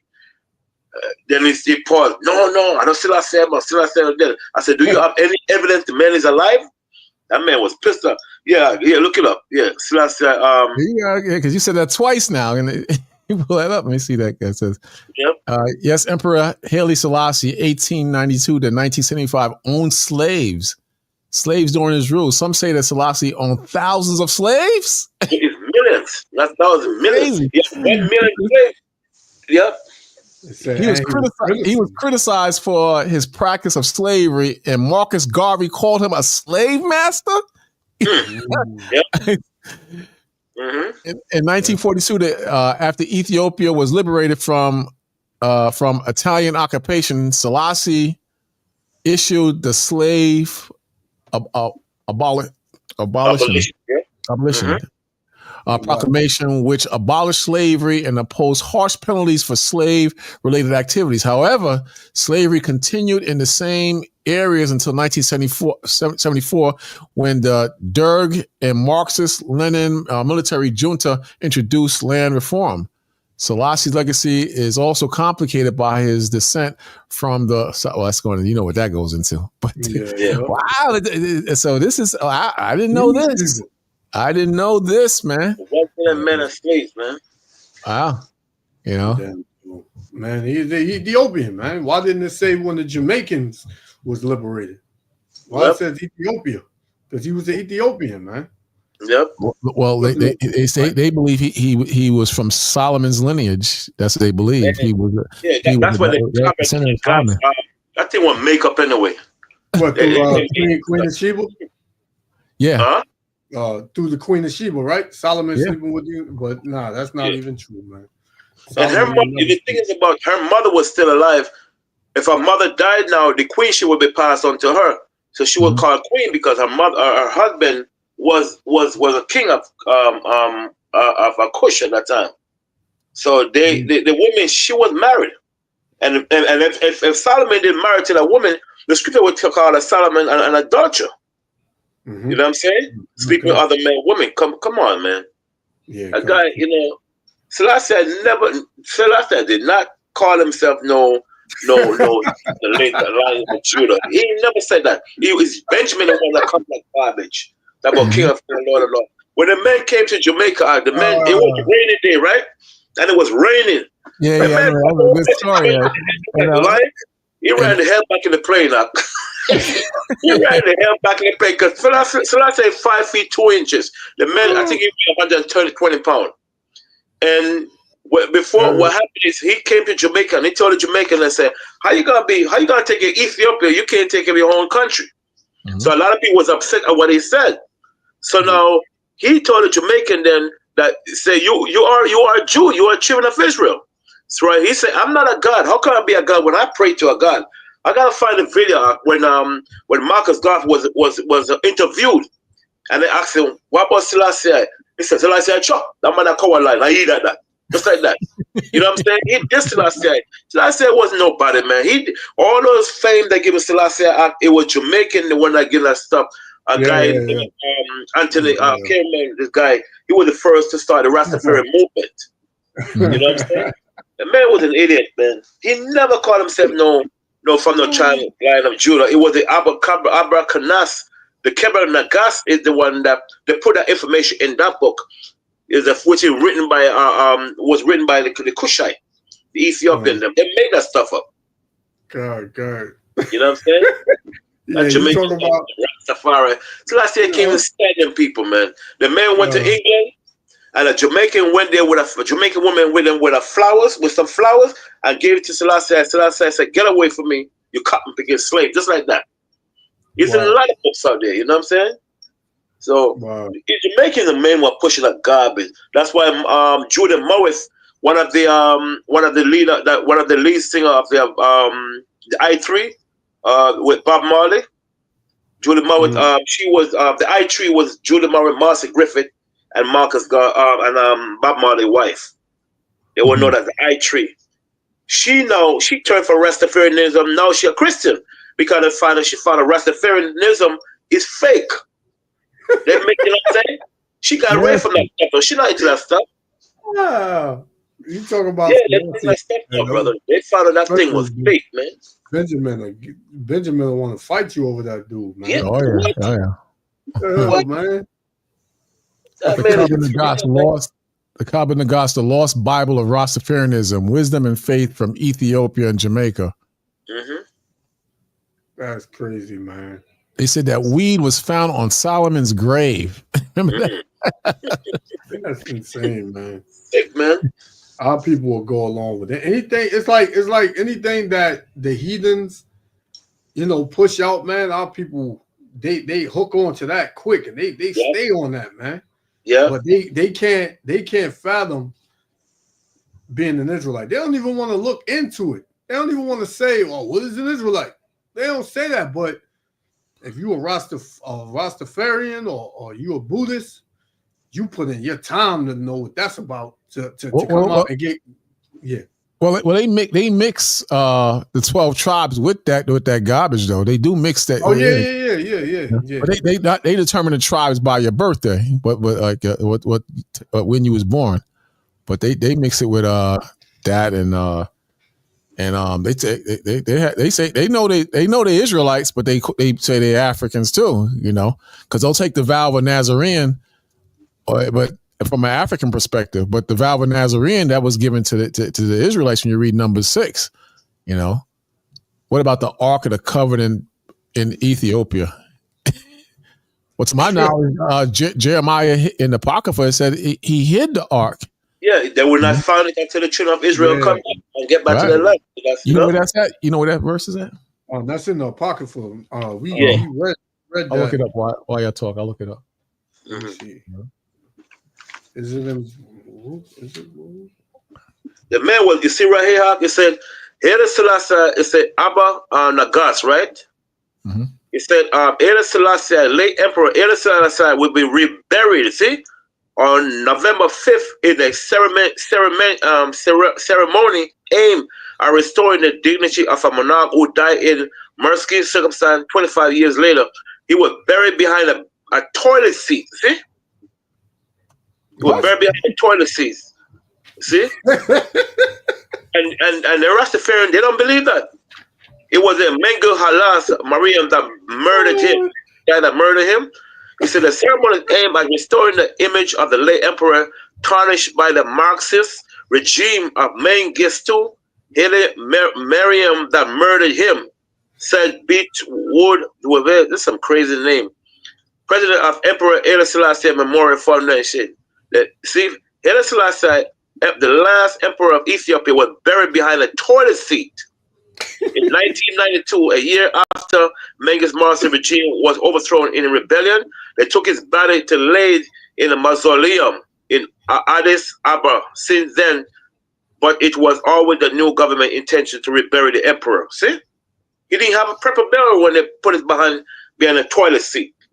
You can't tell Jamaican that, they get mad at you, man. God. Second Maccabees 2. I think it's Second Maccabees 2:7. I'm not sure. I'm looking it up. Second Maccabees. Yeah, we brought that out. I had highlighted it too. Let me see. Yeah, right. Yeah, Second Maccabee 2 start at verse 4 to 8.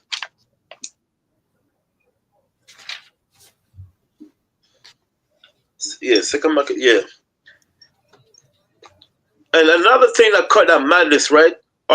They say he's from the tribe of Judah, which is a lie, right? Only the Levi was allowed to touch the Ark of the Covenant. So that's another stupid, That's a good point. That's a good point. How would they, unless they, that doesn't make sense. That's an excellent point. It says, it was also contained in the same writing that the prophet, being warned of God, commanded the tabernacle of the ark to go with him as he went forth into the mountain where Moses climbed up and saw the heritage of the Most High. And when Jeremy came there, he found a hollow cave, Jeremy being Jeremiah, wherein he laid the tabernacle and the ark and the altar of incense, and so stopped the door, meaning he blocked it, I guess. 6 verse says, and some of those that followed him came to mark the way, but they could not find it. It says, which when Jeremy perceived, he blamed them, saying, as for that place, it shall be unknown until the time that God gather his people again together and receive them unto mercy. I ain't seen this in a long time. It says, then shall the Lord show them these things, and the glory of the Lord shall appear in the cloud also, as it also showed unto Moses, and as when Solomon desired that place might be honorably sanctified. Right. I think it was a part where he walked out backwards or something like that. I can't remember. You know, I thought there was. What you read down to verse 8? Yeah, I don't know. You want me to keep going? No, I could have swore we went over this and I highlighted it. I couldn't find it. Yeah, what are they for? What? We did. I don't remember seeing this in a long time, man. Yeah. Then number 151 tell you only the Levi allowed to touch the Ark of the Covenant. The 2 Samuel chapter 6, 1-7 tell you when remember that Benjamin touched the Ark of the Covenant and the Most High put him to death for that. So I don't understand how these guys gonna tell people that the Ark of the Covenant, Selassie I held the Ark of the Covenant, which makes no sense. It's confusion. Oh man, our people is funny, man. They praise that dude, man. They make all types of songs about him, man, and I think it was Lamar. He showed me a picture of him bowing to Queen Elizabeth, man. Yeah, that's right. We did go into this. Yeah, that's right. Buju Banton, all the time, man. It's crazy, man. If you tell Selassie and nephew boy Selassie, they don't even acknowledge Selassie as a family. Let's let Jamaican talk about the man, please. We drew horns on that thing, man. Haile Selassie. We went to Jamaica. We was in Sham Sharp Square, Montego Bay. Man, them guys lost their mind. You know how we have the Caesar Borgia? How we rock the Caesar Borgia when we in the camp and we out there. We put horns on and we write 666 on his forehead and all that. Yeah. We did the same thing with Haile Selassie. They went crazy, man. They got in my face. They got in Kahun face. They started banging on this tin wall, ding, ding, ding, ding, trying to drown out the teaching. They stayed out there with us like 2 a.m, man. Wow. They went crazy, man. So we beat up on that thing to the point where the other people, the other Jamaicans, was like just trying to start trouble. Tell me about Haile Selassie. Tell me about him, just to cause drama. They didn't really even want to know, but they wanted to speak it to the Rastafarians, man. This brother keep trying to come in, man. I keep telling them wait to 3:30. You want me to let this dude in, or just keep? I want to keep going. 25 minutes. 3:30. If you say 3:30, let me 3:30. 3:30, brother. I will let you in. 3:30. Let us finish up here. Unless you're Rastafari or something like that. Boy. Oh, man. Them guys, man.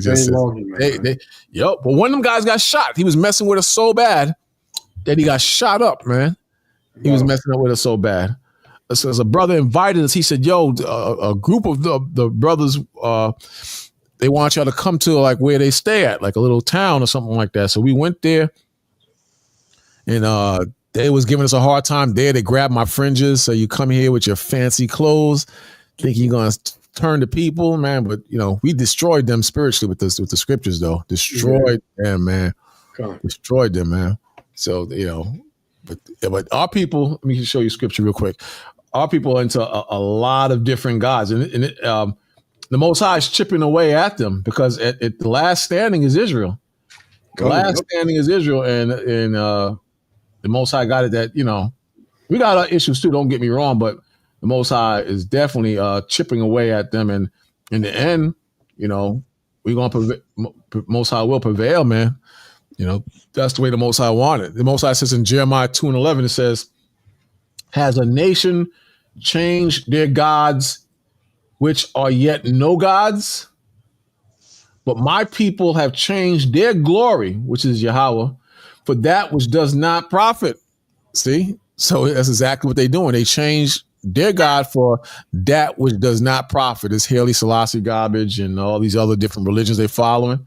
The Most High said they did these things, man.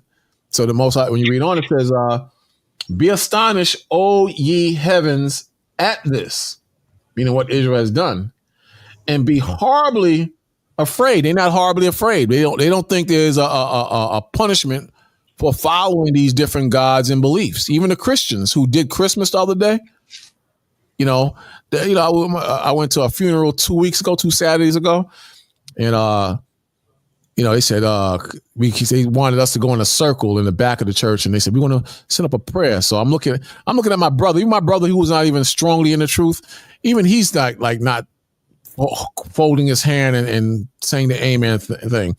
So he says something in English, and he starts speaking in tongues. And I'm looking at this dude, Christmas decorations in the church, totally off as hell, man. But they think that they're in the spirit of the Most High. This is what they believe. Okay. So the Lord said, be horribly afraid, but they're not afraid. They're going to continue in this foolishness that they're dealing with, man. Be very desolate, saith the Most High. For my people have committed two evils. They have forsaken me, Yahweh, the fountain of living waters, and hewn them out broken systems which hold no water. These are the other gods they into. Okay. 14th verse. Is Israel a servant? Is he a homeborn slave? Why is he spoiled? So we know why he's spoiled, because he's out of his mind. So the believing that's just totally crazy, the Haile Selassie thing, man. I see a lot of people that's into that, but out of respect, I don't say nothing to them. In my travels on the job, I don't say nothing onto them. But they really believe this garbage. They believe this man comes out of the lineage of Solomon, and they're not giving that up. They saying he was a king. He was the first king to. Black king to destroy the white man, or whatever the prophecy they claim he's under. And there's no record of that. The man fled to Ethiopia, fled to Britain. It was the British put him back on the throne because he was scared to go back. Oh, really? Oh boy! So our people, this is why the Most High says we got to remove the strong holds on their brains, man, because our people they caught up into a lot of stuff, man, and they will fight you on that thing. I was on after we got off, couldn't sleep, so I told you I got on this brother's his platform, and he's still following the 5% Nation thing, and I was like, yeah, he's still following that with the Clarence. He didn't read the Clarence X book. I'm like, damn, he's still following the 5% thing. People stopped doing 5% since the 80s, man. God damn, you still doing that, man? Come on, man. What, Eric B. and Rakim? Why is doing that no more, man?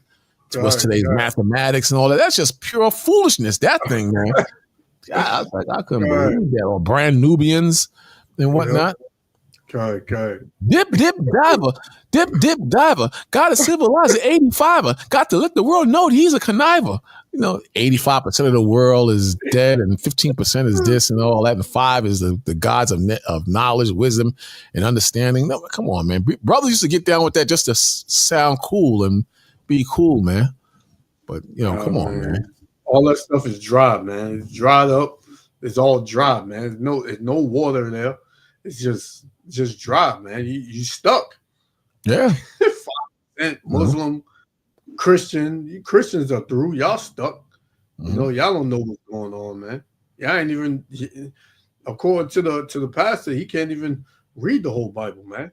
And where the hell are the Christians? You remember they used to have big damn mega speakers on the bam in front of the bodega, even the Hispanic ones. You don't know what the hell they sang, but Jesus, out there going crazy. You don't even see the Christians like you used to see them in Times Square and whatnot. You don't even see them dudes. What happened to the Christians? You don't see nobody anymore You don't see nobody.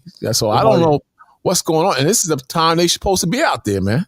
You know? Yeah, nobody want to run into the Israelites, man. That's what it is. Nobody want to run into the Israelites. Mm-hmm. You see dudes walking by when we at camp with them big signs, Jesus saved. They don't even want to look our way, Yeah, man. they don't even stop. We try to get them to stop. Hey, let me ask you a question. They just keep going. They don't even want to stop, man. You just want to come there with your. You'll have them somewhere. You see the Jehovah's wickedness out there with the damn big billboard of pamphlets and a bunch of women sitting around and one dude and you can't even ask them a damn question because they just look at you and smile and say, "Oh, go on the site and you get all your questions answered." And you can't tell me the answer. I got a question. You can't tell me the answer. I don't got time to go online. By that time, somebody will grab them by the arm and they'll pull them away. Come on, leave them alone. Yeah, it's not for you. And I got something down the block. I take that back because you got Mathath and them. They teach, and across the street from them is the Christians. Then Israel United in Christ, they float around sometimes.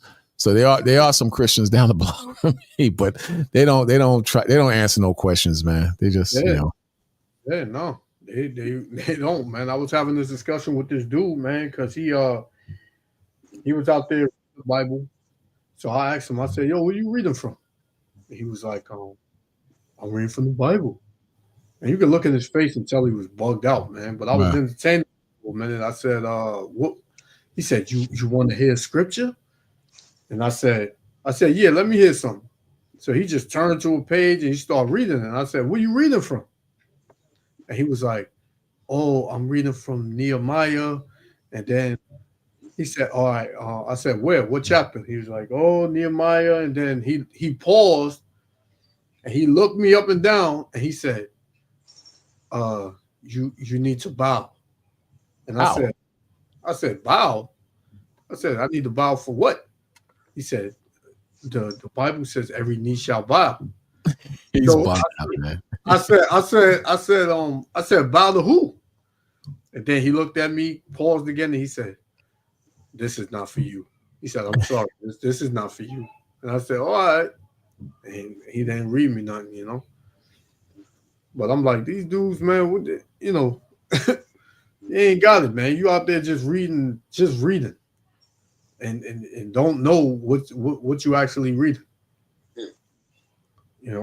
But to back you up on what you just read in Jeremiah 2,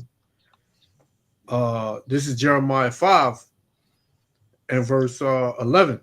5:11. Going into our people. Because our people, like you said, they into everything, man. They forgot about, Yahweh Shem Yahushua. They rather not, follow his ways or do what he said, but they rather be in these religions because these religions, they still allow them to be, excuse my language, but they still allow them to be niggas. You can still eat your pork and you can still smoke weed and drink whatever. However, you can still go to party and go to strip clubs and this and that. There's no order in these religions, man.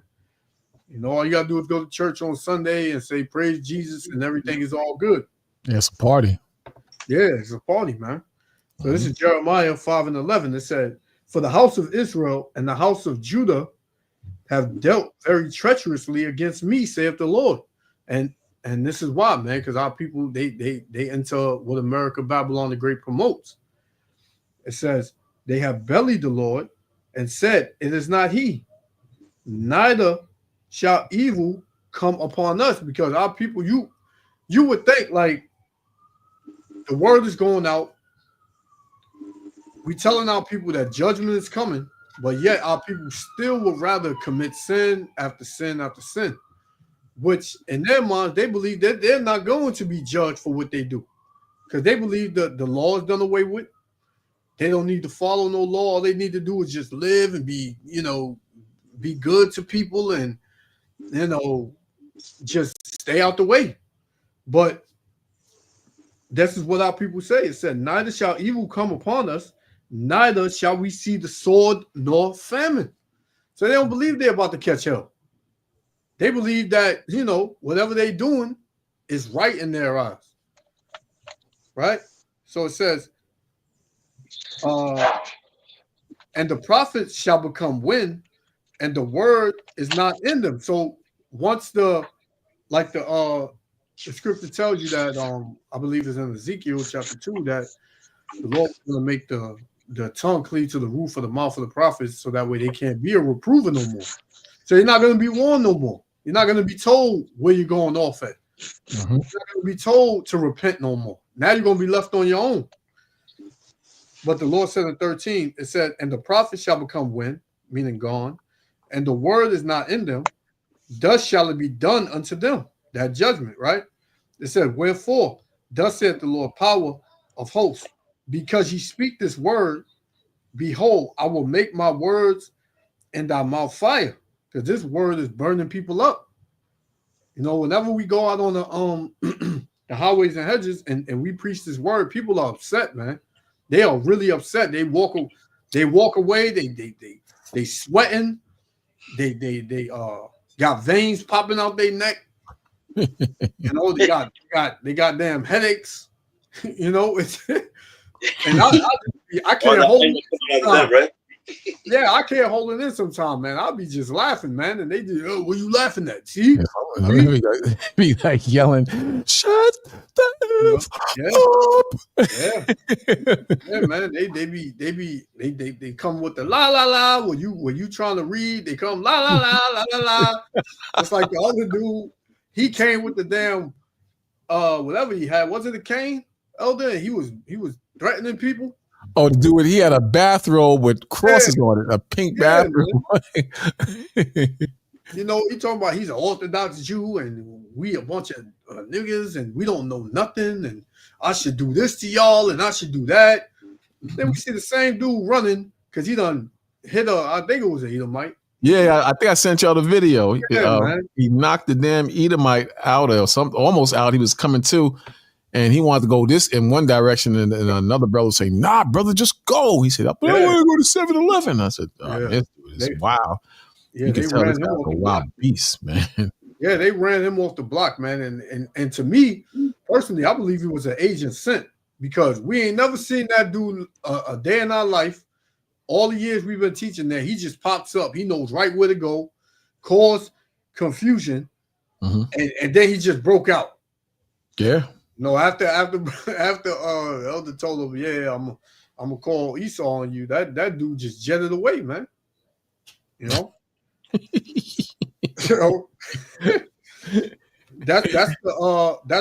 the fire. The fire is burning these people up, man. Yeah. The Lord said in verse 14 again, it says, "Wherefore thus saith the Lord, power of hosts, because ye speak this word, which are the prophets." And the servants of the Lord on the highways and hedges. It said, behold, I will make my words in thy mouth fire, and this people wood, and it shall devour them. Spiritually, it is devouring our people, man, because now you got an innumerable amount of videos being made against the truth. Everybody's scoffing on the Israelites. They don't know what they're saying. They don't know what the grafting in is. The grafting is for anybody. The laws were given to everybody. Everybody can get salvation.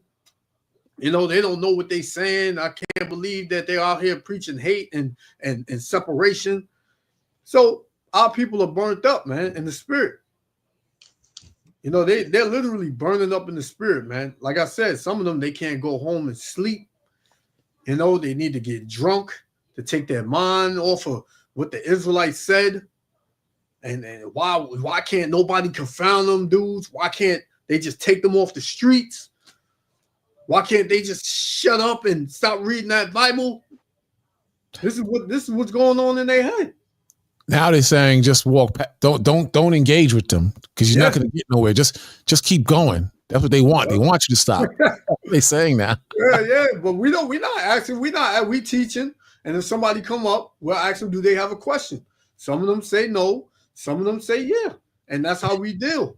But we're not chasing you up the block saying you gotta listen to the word. We're not doing that.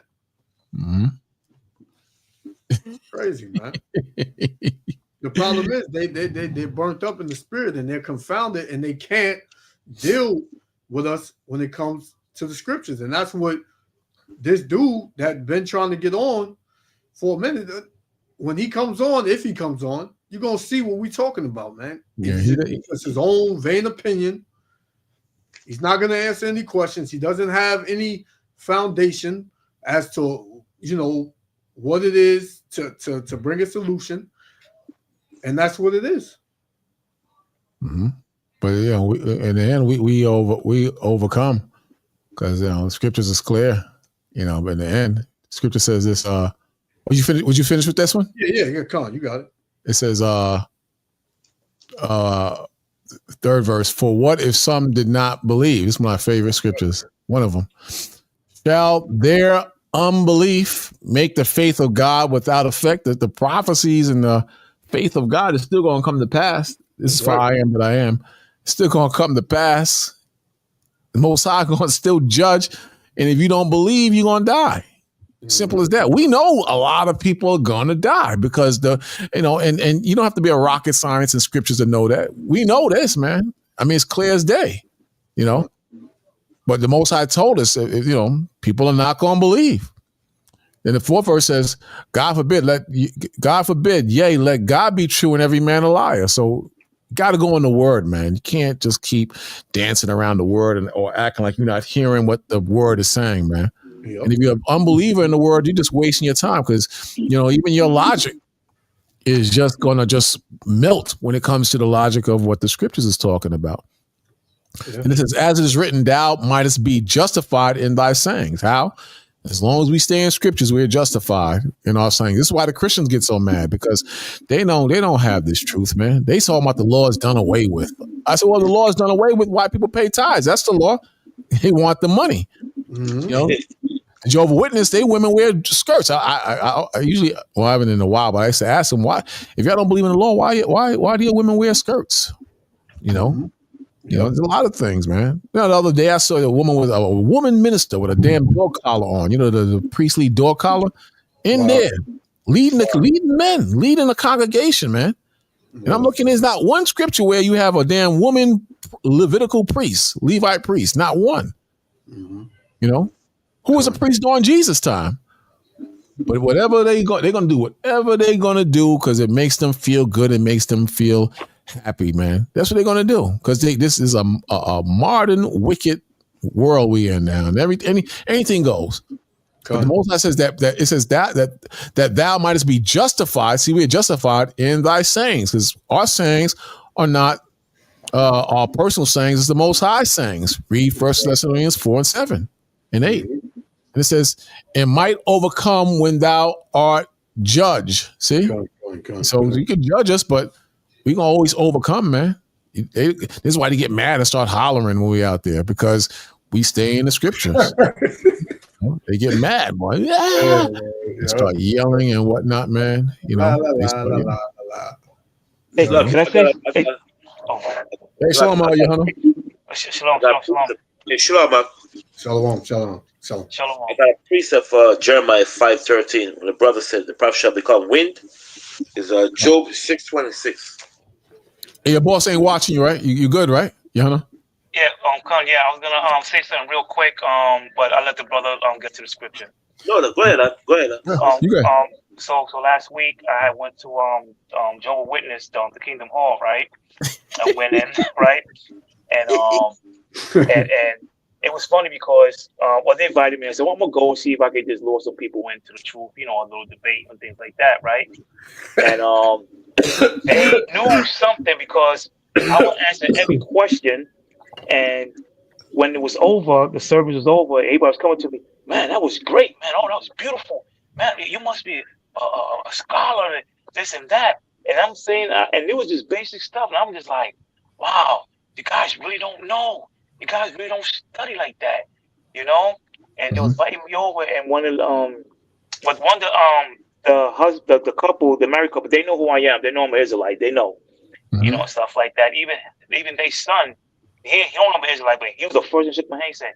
He said, man, you know the Bible very well, man. He was like, man, that's beautiful, man. Everybody's coming up to me, and I was just like, I said, you guys don't know a clue, they don't know nothing. And I mean, and it was like me again. He come next week, and I was like, I don't know, what I mean. But the couple know who I am. But I told him, you're not gonna convert me. I'm just going to see if I can snatch at least one person out of that. You know what I mean? And stuff like that. So yeah, it was just they don't know a damn thing, That man. was a miracle. Them the other witness. They had like their mind like an adamant, huh? Yeah, you ain't gonna get through that, man. That witness, man. Brother, if you get one of them out of that place, man, it's a blessing, because them people, oof, their mind is like an adamant, huh? Come. They hard headed, man. And these religions, man, they real hard headed, man. But I like you said, it was basic scriptures that they didn't know. They didn't have no understanding on it. So that just showed you how far our people are in this, and how far from the Most High our people are, man.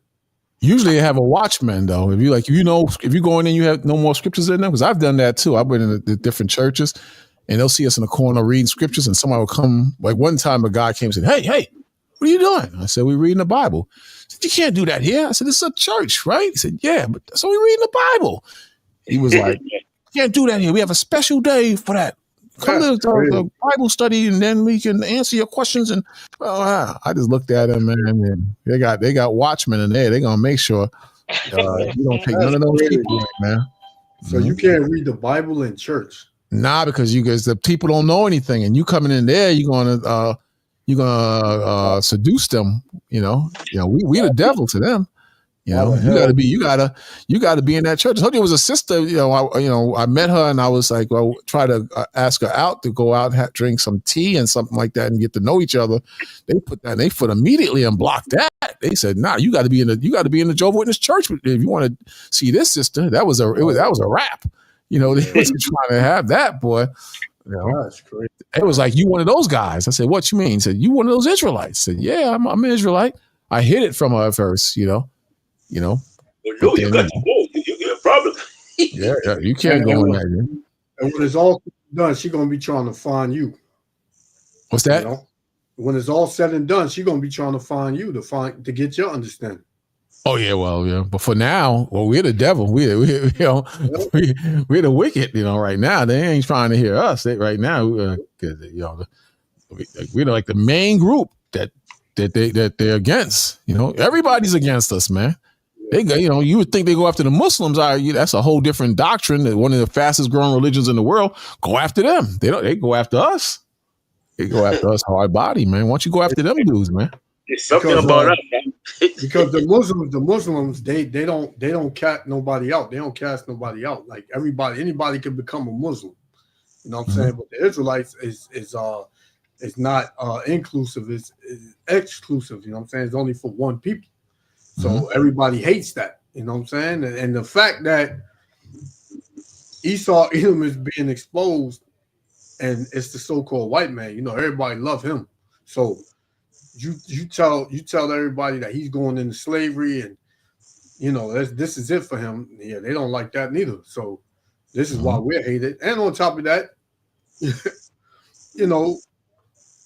we teach that the Most High is only for one people. So it's not God loves everybody. So, that's why we're hated. But hey, the truth is hated at the end of the day. You gotta believe it, We did promise that brother we're gonna bring him in, right? Keep our word. I'll let you know when he comes, man. He ain't tried to come in yet. I guess he got mad. I don't know. Yeah. Con, you still want the Job 6:26? Yeah, Con. What says about the wind? Con, Job chapter 6, verse 26. Right. It says, "Do ye imagine to reprove words and the speeches of one that is desperate?" Yeah, and that's why a lot of these Christians out there, they are desperate, man. They have no knowledge of the Heavenly Father, so they try to seek knowledge, but when they try to show them the right way, they become what? They become so angry, like you said, like heat coming out of them, you know what I'm saying? Because they cannot handle the truth. So they're like desperate, you see? Yeah, for what? For the knowledge, but they're looking at it for the wrong way. Go ahead. It says, which are as wind? Which are as wind, I mean their knowledge as wind. You feel it's the most, just like the Moses said, these people are like cloud without knowledge. Okay.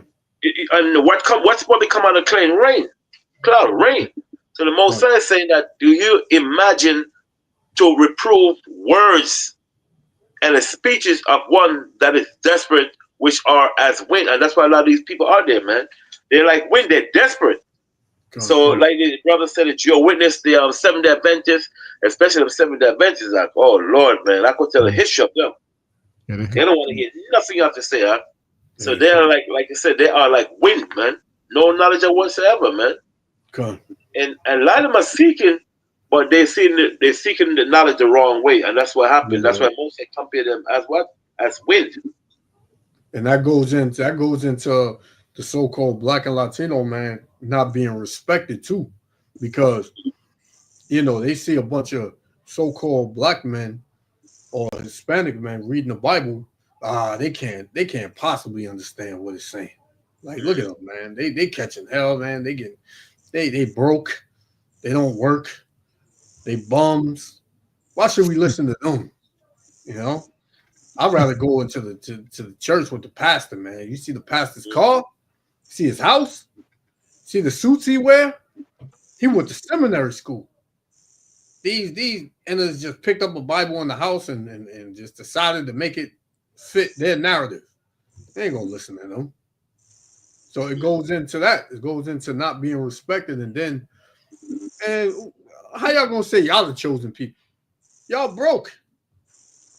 Y'all catching hell here. That's like all the time. Yeah. Look how y'all dressed. Look how y'all dressed, man. They got on dresses. They got headbands on. Coming out with sticks. Wait, y'all want to fight? Y'all coming out with knives and stuff. It's a whole lot of things, man, that our people look at, man. You had this damn black woman just walk by. I remember me and McQuarrie was teaching, and she just walked by and said, "Oh, shut up and pay your child support." Oh shit! Like I was back. Like, how you even know we on that? Like, it's crazy. And it was an island woman, a damn Benjamite woman, more than likely. Pay your child support. Damn, boy, they hate us, boy. Yeah, man. That's why I tell these brothers, man, yo, if you think these women gonna jump on the bandwagon and damn be righteous and all that, you're crazy. Some women, but the large amount, as long as this white man is in power, you can forget about that, man. She said, go and pay your child support, man. Yeah, and she was an older one too. She was an older Eve too. I'm telling, that's how they view us, man. I told you I saw this sister in the supermarket. She couldn't believe it was me, man, because I had on my regular clothes. She said, "You don't have on your thingy." I said, we have a day off sometimes, She was like, yeah. I said, man, listen, what do you think we just sit in a dark room, burn a candle and read Psalms? We have lives, man. We work too. I told you we work. Because she's probably thought we didn't work and all that. She was like, when you're talking to somebody and they're talking to you back, but they kind of like staring at you like they're in shock. She was talking to me like she was in shock. I was in a supermarket shopping, man, with regular clothes on, man. I said, man, come on, man. You gotta be kidding me, man. Yeah, Power Rangers, all kind of names. Yeah, man. Look at Power Rangers. It's called Pirates too. Pirates, because you said, Yeah. Mm-hmm. Yeah, but everybody gonna feel away real soon, man. I think the Lord said He gonna make the base in the world be above everybody in the world, something like that. Yep. In terms of that, man. Yeah. He said to confound the little things, to confound the larger things. I'm gonna get it real quick. Right. Yeah. So that's gonna happen, man. Just but people gonna be shocked. They're gonna be really shocked when this thing jump off, man. It's gonna be really shocked. The Most High says in what is it? Let me see if I can get it up. It says here. I heard something. It says, "Ye have not chosen me, but I have chosen you, and ordained you that you should go and bring forth fruit." The Most High saying, and that your fruit should remain. That whatsoever ye ask of the Father in my name, in the name of Yahushua, He may give it to you. These things I command you, that ye love one another. If the world hate you, ye know that it hated me before it hated you. If you were of the world would love its own. But because ye are not of the world, meaning the religions and the beliefs and the wickedness that the Lord hates, it says, because you are not of the world, but I have chosen you out of the world, therefore the world hateth you. You know, remember the word that I said unto you. Now, this is for us, that the servant is not greater than the Lord. If they have persecuted me, they will also persecute you. If they have kept my saying, they will keep yours also. But all these things will they do unto you for my name's sake, because they know not him being the Most High, that sent me. They don't know the Most High. God. And they say that to this day. They say, y'all hate white people. Y'all listen, everybody listen. These people, these haters, they hate white people, man. You know what I'm saying? They do this. They say that God is not all love. God only he loves Israelites. It's something that's happened with your phone. I mean, your sister. Yeah, I'm hearing echo again. Hold on, somebody. I'll find out now. Talk now. You hear it still? No. Yeah, that was Johanna. It was Johanna. Oh, okay, kind. Yeah, they'll make a public service announcement. They'll stop everybody in the street. These dudes you don't listen to. You do not listen to these guys because they hate white people and they teaching everybody to hate white people and this and that. And yeah, so they holding what we saying. You gotta have thick skin and be able to take that too.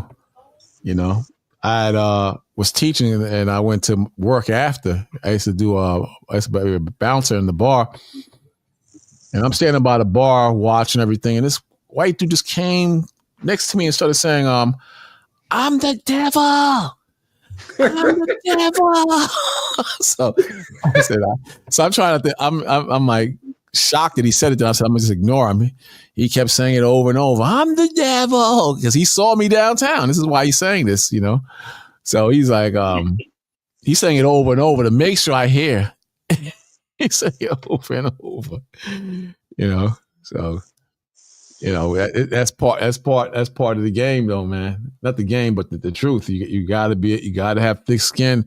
And you got to be able to take it, because the reward is going to go to those who serve the Most High in spirit and in truth. It's just that, you know, it's one thing to be in the truth. That the hard part is to stay in the truth. That's the hard part.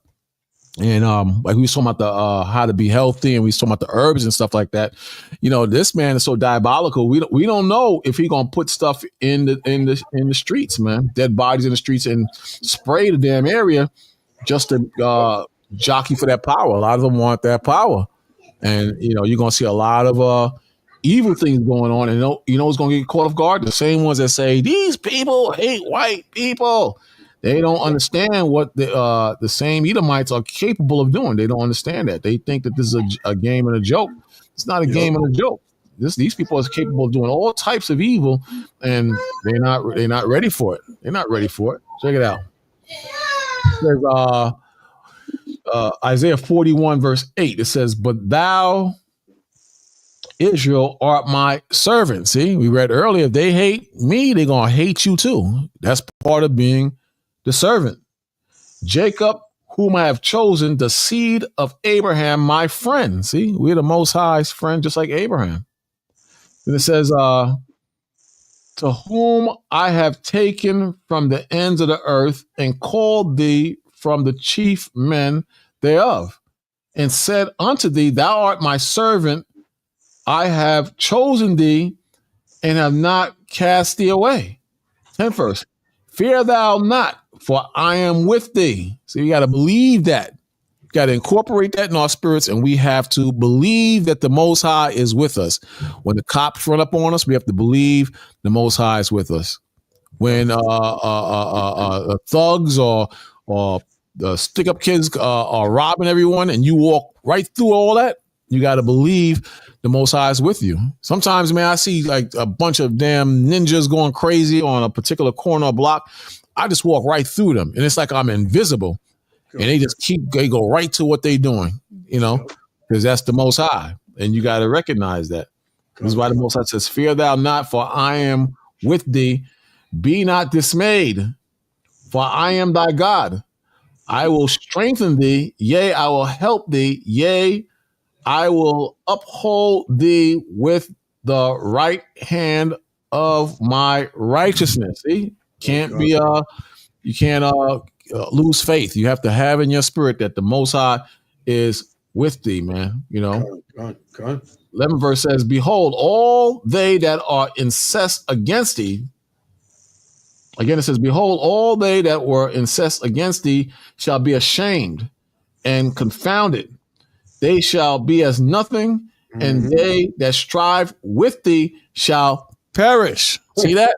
Most High, he's got us, man. You have to believe that. And he's giving us signs that, that's just how the Most High is rolling, He's giving us signs. This is how he's rolling. He's showing you that he is with thee. You got something? Yeah, come. 1 Corinthians chapter 1 and verse 27. 1 Corinthians 127. Come. 1 Corinthians 1 verse 27. It says, but the Most High have chosen the foolish things of the world to confound the wise. So, you might see certain pastors in them, they went to seminary school and they got all these degrees and whatever seminary school or whatever, and then they come out and they meet an Israelite on the corner and get confounded, because in the odds of society, if you got a degree, you got to be smarter than somebody that doesn't have one.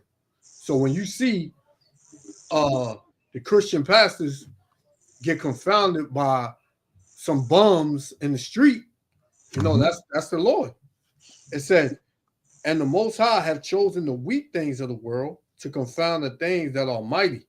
Even going back in the time of during the Maccabees, when Judas and them, they were a small army going up against large armies. Some of the brothers were saying, how can we stand up and fight against them when they are many and mightier than us? And Judas would tell them, like, listen, it ain't about how many men you got or how big your army is. It depends on who the Lord is with. Right. And that's how we prevail. So that's what it is, man. It says, and the base things of the world and things which are despised, which this word is despised, right? The true understanding of this word is despised. It says, have the Most High chosen. Yea, and things which are not, to bring to naught things that are. So now all the Jehovah's Witness, the Muslims, the Christians, the Seventh-day Adventists, the Buddhists, all of them, they you don't even see them no more. So now the things that are despised is the only things you see now, which is the word of the Heavenly Father, the Israelites. And y'all all despise the Israelites, man.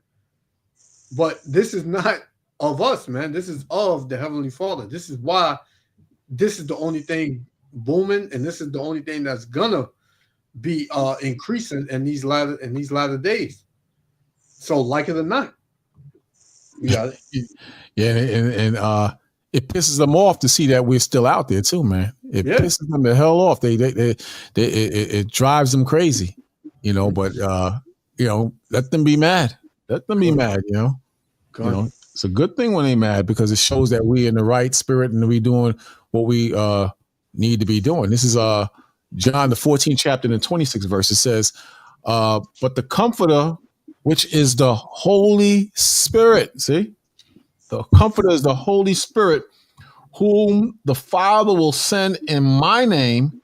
He shall teach you all things. See, the Spirit teaches us all things, including how to survive and how to get by in these, like you brought out earlier, these perilous times, man. These are some perilous times we're in. You understand? And you have wicked people that have adopted to these perilous times, and The Lord said He sends us out among ravenous wolves, man. So this is what we're dealing with. But the Comforter, it's designed to protect us and to guide us in the steps we take, or how we walk, or where we're going when we're walking and taking steps. So it says, but the Comforter, which is the Holy Spirit, whom the Father will send in my name, He shall teach you all things and bring all things to remembrance, whatsoever I said unto you. So the words that Yahushua spoke, all those words is going to be brought back into the remembrance of the disciples and those who followed Him. Those who followed Him, including the wisdom of the Most High. We read about that earlier, about meditating in the law and the prophecies. We read about that earlier, and by meditating in the laws and the prophecies and studying, it makes you wiser, and it creates an environment where there's peace. There's peace, not all 24-hour peace, but enough peace that you can focus in on the Most High. Then the 27th verse says, "Peace I leave with you." See, peace I leave with you.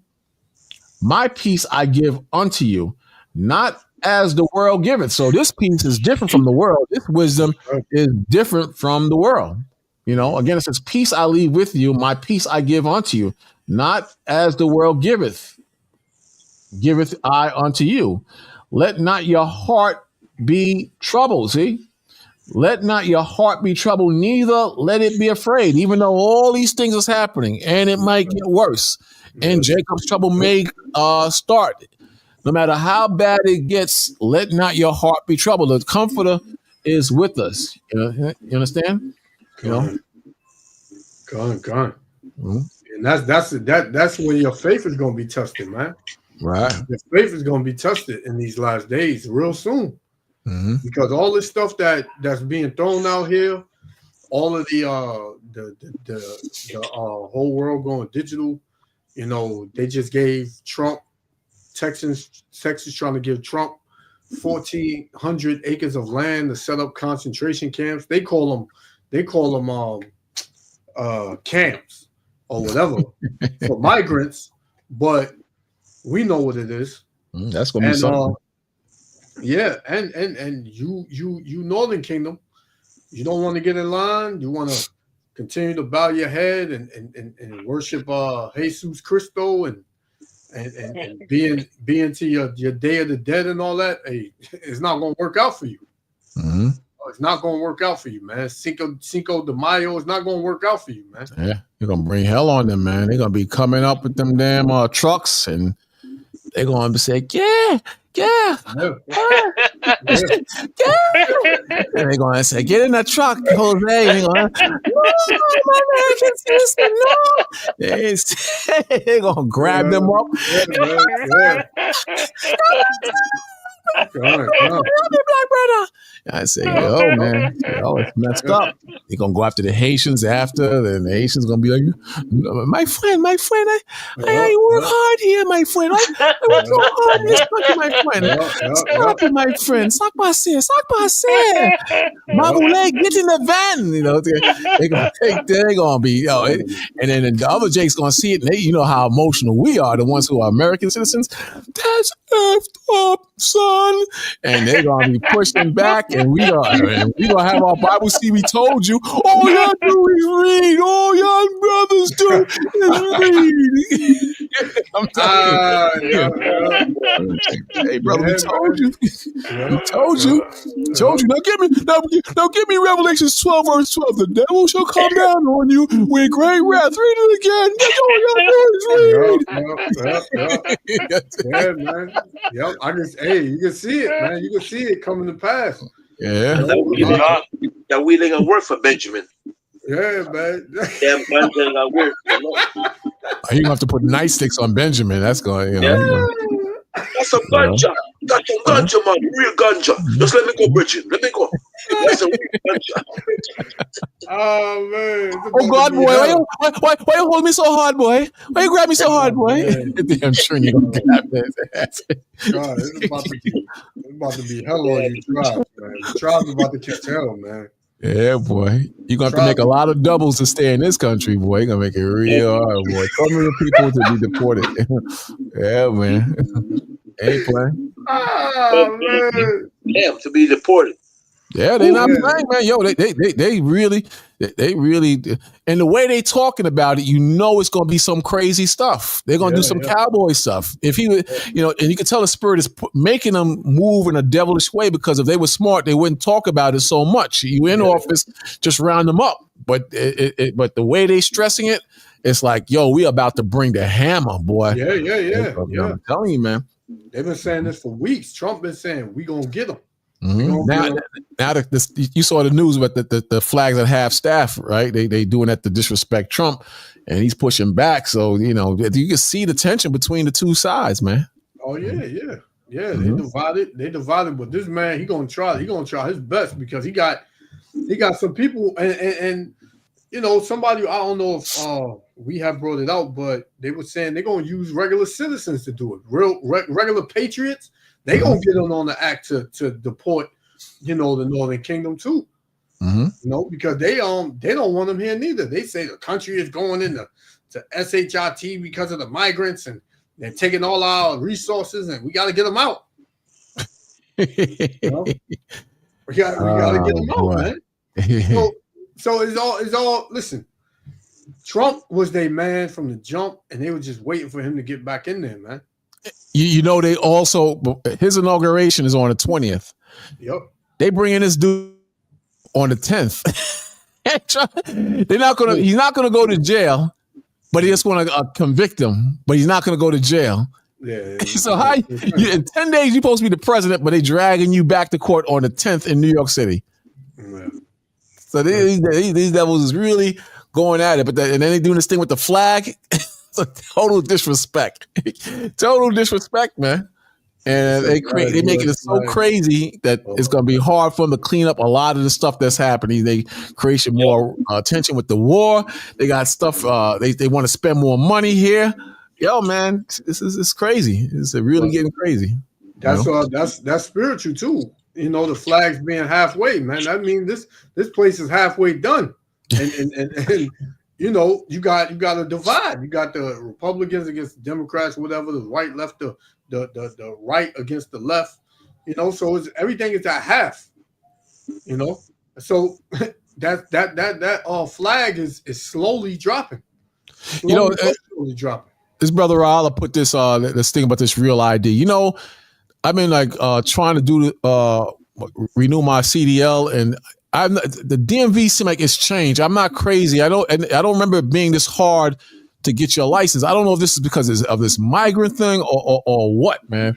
But they definitely really push it. I heard that they're gonna, when they run up on these so-called migrants, they're gonna ask them for driver's license, bank credit cards. They're gonna do everything to see if these guys really belong in this country, man. You know. Yeah. I heard they was hiding. They going to certain places that they not like the places that they put them at, like the shelters. A lot of them, they moving out of the shelters. They going. Oh yeah. Yep. Amongst other neighborhoods and amongst other people of their nation, or whatever. I mean, not their nation, but their tribe. You know, whether it's a huge population of Colombians somewhere in America or whatever, they go where they at. Because the hotels on 42nd and all the way on the ones on 44th Street and whatnot, they're not putting them in there because that's easy targets when they come and swoop in there. So they spreading them out in different parts of New York and in the country. You know? Yeah. But hey, you don't see what's gonna go down, because you know everybody hates the so-called Negro, but when everybody catching hell, who they come to first? They come to the so-called Negro to help them. You know, and that's how it's always been.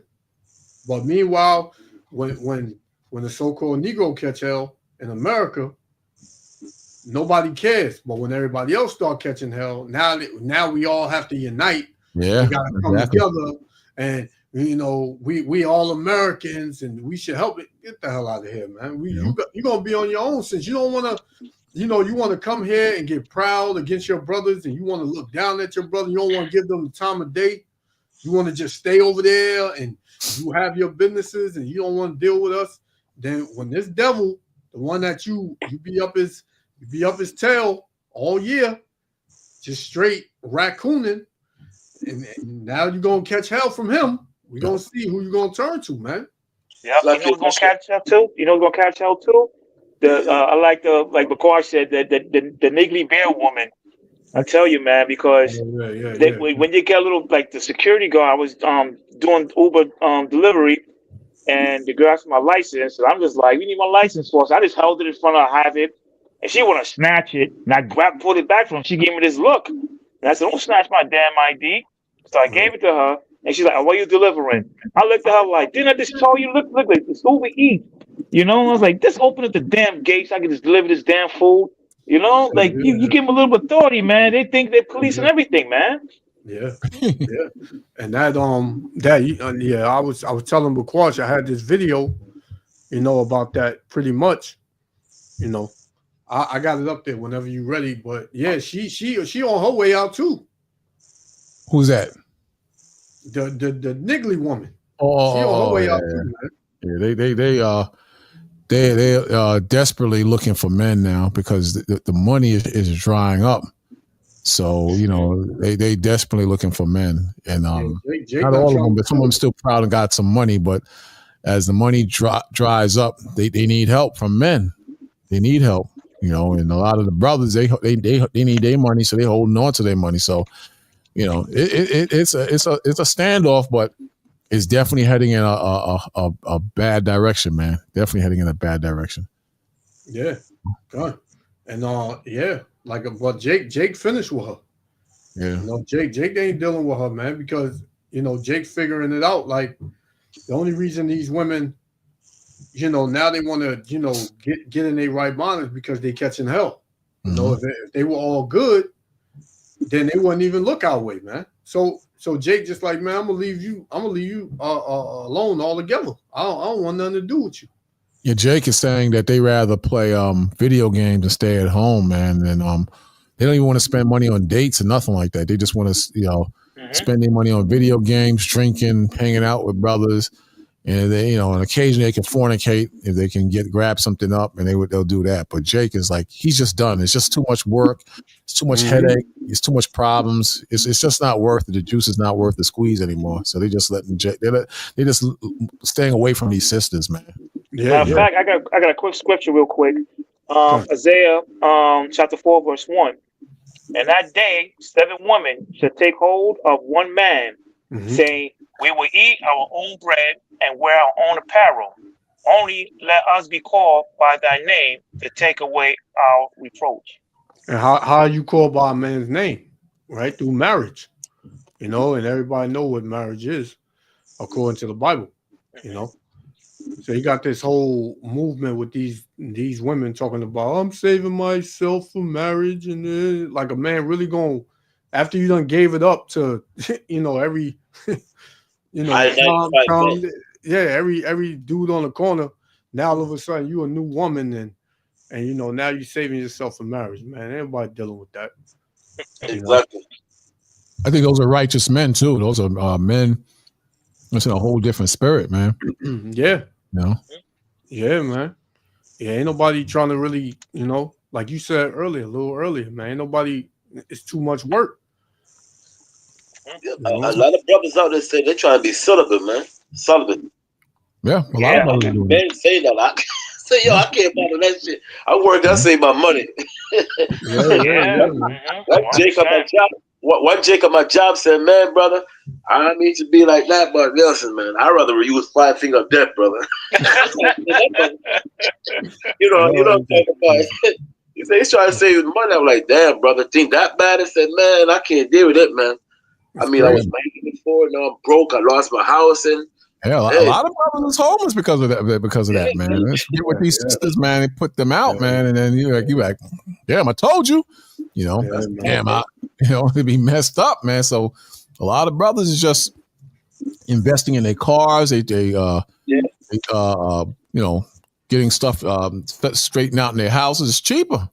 You know, yeah. It's sad though, man, because you know you want to be with a companion that's going to ride with you and these rough times. But you know, what good is that if the person is just dead weight, man? You know, you don't want to deal with that. You want to do whatever you can to create peace, man. Yeah, Everybody want peace. Yeah, that's the key thing, peace. Yeah. And brothers ain't getting no peace from these ribs, man. Nah, man. These Eves, man, giving them hell. Mm-hmm. You know, if it ain't all about her, then she gonna give you hell. Even if it is about her, she gonna give you hell, man. You can't trust them. They got you on standby with 3 other dudes paying this for and paying that for her, and yeah, man, you just can't, you can't trust none of these women, man. Mm-hmm. So here you have, it says 70,000 men plotting against us. So watch what this proud man. This thing had me upset, man, because the pride. You can see the pride on her, man. Check it out. So y'all heard about the 70,000 men that was in the group chat talking about harming women? Y'all heard about it. I know y'all done heard about it. And if you haven't, kicked the right place, because I've been telling y'all this whole time that these men are plotting against us. Okay. Now, have I learned firsthand? Yes. But if that ain't showed you or told you, so you need to go ahead and be sent them in and choose the bear, I don't know what else can. 70,000. And how stupid do you sound? Meaning choose a bear, like rather than a man. Like you go stand next to a bear and watch what happens. Like you go stand next to a bear. These women they sit up there and say, I saw this. Not this one. I saw the one with the white women. Yeah. They asked the white women, what would you rather be with, a bear or a man? And I saw the sisters, the one with the sisters, I think they were in Vegas, and they said would rather be with a bear. I said, how stupid do they sound, man? Yeah. A bear? Yeah. Wow, exactly. Dumb woman, boy. They said because a bear won't trick you. Like a bear won't, they got more of a chance escaping a bear than a man. No, like that's idiocracy right there, man. You get in the woods. A bear can run fast, man. I didn't know that. I started watching a lot of videos. A bear can move, man. Yeah, I was watching a lot of videos too about bears. They run like 35 miles per hour, quick. Yeah, man. And they climb trees. And they can swim. Yeah, exactly. And this woman right here look like she can't run a damn block. She damn sure ain't getting away from no bear, man. But that's what feminism and damn women's liberation has done to these women, man. Made them think that they can say things like this after men done created a whole world for your comfort. Everything you use, that apartment you in right now, man built that. Yep. Exactly. Free. Come. Yeah, sure. Her brother said the problem is that Eve wants to boss Jake while women of the other nations bow down to Jake. It's true. Yeah. Just when they get off the plane, they come to Babylon. Then that's a different story. Yep. You know what I'm saying? Yeah, that's why a lot of men they don't want the women hang around the black women, because once they hang around the black women, that's a problem right there. Yeah. Come. Another thing too, you start seeing they call it pass bros. We see like passport bros, and then you see a lot of sisters getting mad at Jake, the brothers. Oh, they're dealing with the Edomite women because they tired of y'all, man. I'm not saying I'm not condoning it, but it gets to a point that hey, we're tired of y'all, man. We're tired of your nonsense. We're tired of your arrogance. We're tired of your attitude. And then you see, I'm watching this woman. She gets to the mic. Before she gets to the mic to rap, she takes her panties off and put her on the mic. I'm like, what the hell? What? Yeah. I was like, she put her panties around the mic, and I'm just like, and then these girls, no lyrics, no nothing, just God bang that bag, man, bang, and chip on there. I mean, look at real simple, retarded, man. I'm just, and it turns me off. I'm just starting looking like. I said, I wonder why the most high got me single, man. Like they showing me things like, this is why, man. This is why. Nonsense, man. And Eve, like you said, Lamont, Eve, she putting all the blame on Jake, but Jake getting married out here to other women. Women want Jake. You got this wave of Jake, you know, marrying Edomite women. You got the Arab woman dealing with Jake now. You got you've been had the so-called Latino woman dealing with Jake, and Eve is just upset at all of it, man. Oh, they want to pick a weaker woman. You know, it ain't about being weak. It's about, you know, like you said, Baquas, men wanting their peace, and men is getting their peace from, you know, it's sad, but women of the other nations. Yeah. But the ones of the women, the sisters who do realize that they were wrong and they cater to the black men, the wicked sisters call them pick-me's. Pick-me's, man. Yeah. You know. But this goes into what the verse you pulled up, Johanna, like about the Isaiah 4:1. Mm-hmm. You're gonna have that, but you're gonna have all hell breaking loose, and some of these sisters, not all of them, but some of them, the majority of them, are still gonna be in this mindset. It's all about them. All the KKK and the damn skinheads gonna be running crazy. Brothers, they're gonna be running crazy, and these sisters are gonna still be in that mindset, and we're gonna be like, oh. You can get in the damn truck with those migrants they snatching up, and for all we care, you know, they're gonna be like that. You know? We warned you. I want to tell you the whole video watching the Elder Sahar said, you see the Jake woman, when it's last snatch you up, you start doing this here. Well, you better not. Yep, come on, you better not come this way, man. Mm-hmm. Nah, you gonna shoot them when they start doing that. People gonna shoot them right in the head, right in their mouth. Boom. Yeah, you strong and independent. You can stand on your own too. Mm-hmm. You know, you got these women going to the gun range, and I think all women should get their firearm license. And like, man, please, man, they're gonna take that damn gun from you and your beans and the rice, and they're gonna go right back to home and say, "Excuse me, sir. Excuse me, Mr. Brother. Can you spare some of that beans and rice? I got 4 kids. You know, you know what I mean? Like, oh boy, damn! What would the Lord do? How should I do? Should I curse it out? No, I can't do that. Should I just keep going? Hey, all right, here, sister. Here. Repent. Turn to the Most High and get your ways right. Because what it is going to come down to 2 things. It's going to come down to survival and protection. Exactly. And we know men ain't running the women for neither one of those. So who gonna need who in these last days? These women always talking about they the prize and men ain't the prize and things of that sort. We're gonna see. We're about to see who's the prize. Mm-hmm. You know, the money ain't gonna be worth nothing either. They talking about a high value man is 100,000, 200,000. Suppose the money ain't worth nothing. Exactly. A high value man is gonna be someone who can get the gun, get the gold, and get the getaway, you know, and survive, you know, build a fire when the damn lights go out, or have a plan, and the Most High's dealing with them. But if you with Ray and Pookie and these weak, effeminate dudes that was making money, how you gonna survive off that? There's gonna be so much things happening out here, man. You know, and I'm telling you, people don't believe it's gonna happen. They think it can never happen in America. Just give me my Henny and give me my Netflix. I'm good. They don't think it can happen, but it can happen, and it's gonna happen, man. I talked to my cousin. He's an atheist, and he's like, so you telling me? I said, listen, you ain't gonna convert me, and it seems like I ain't gonna convert you. But when that time comes.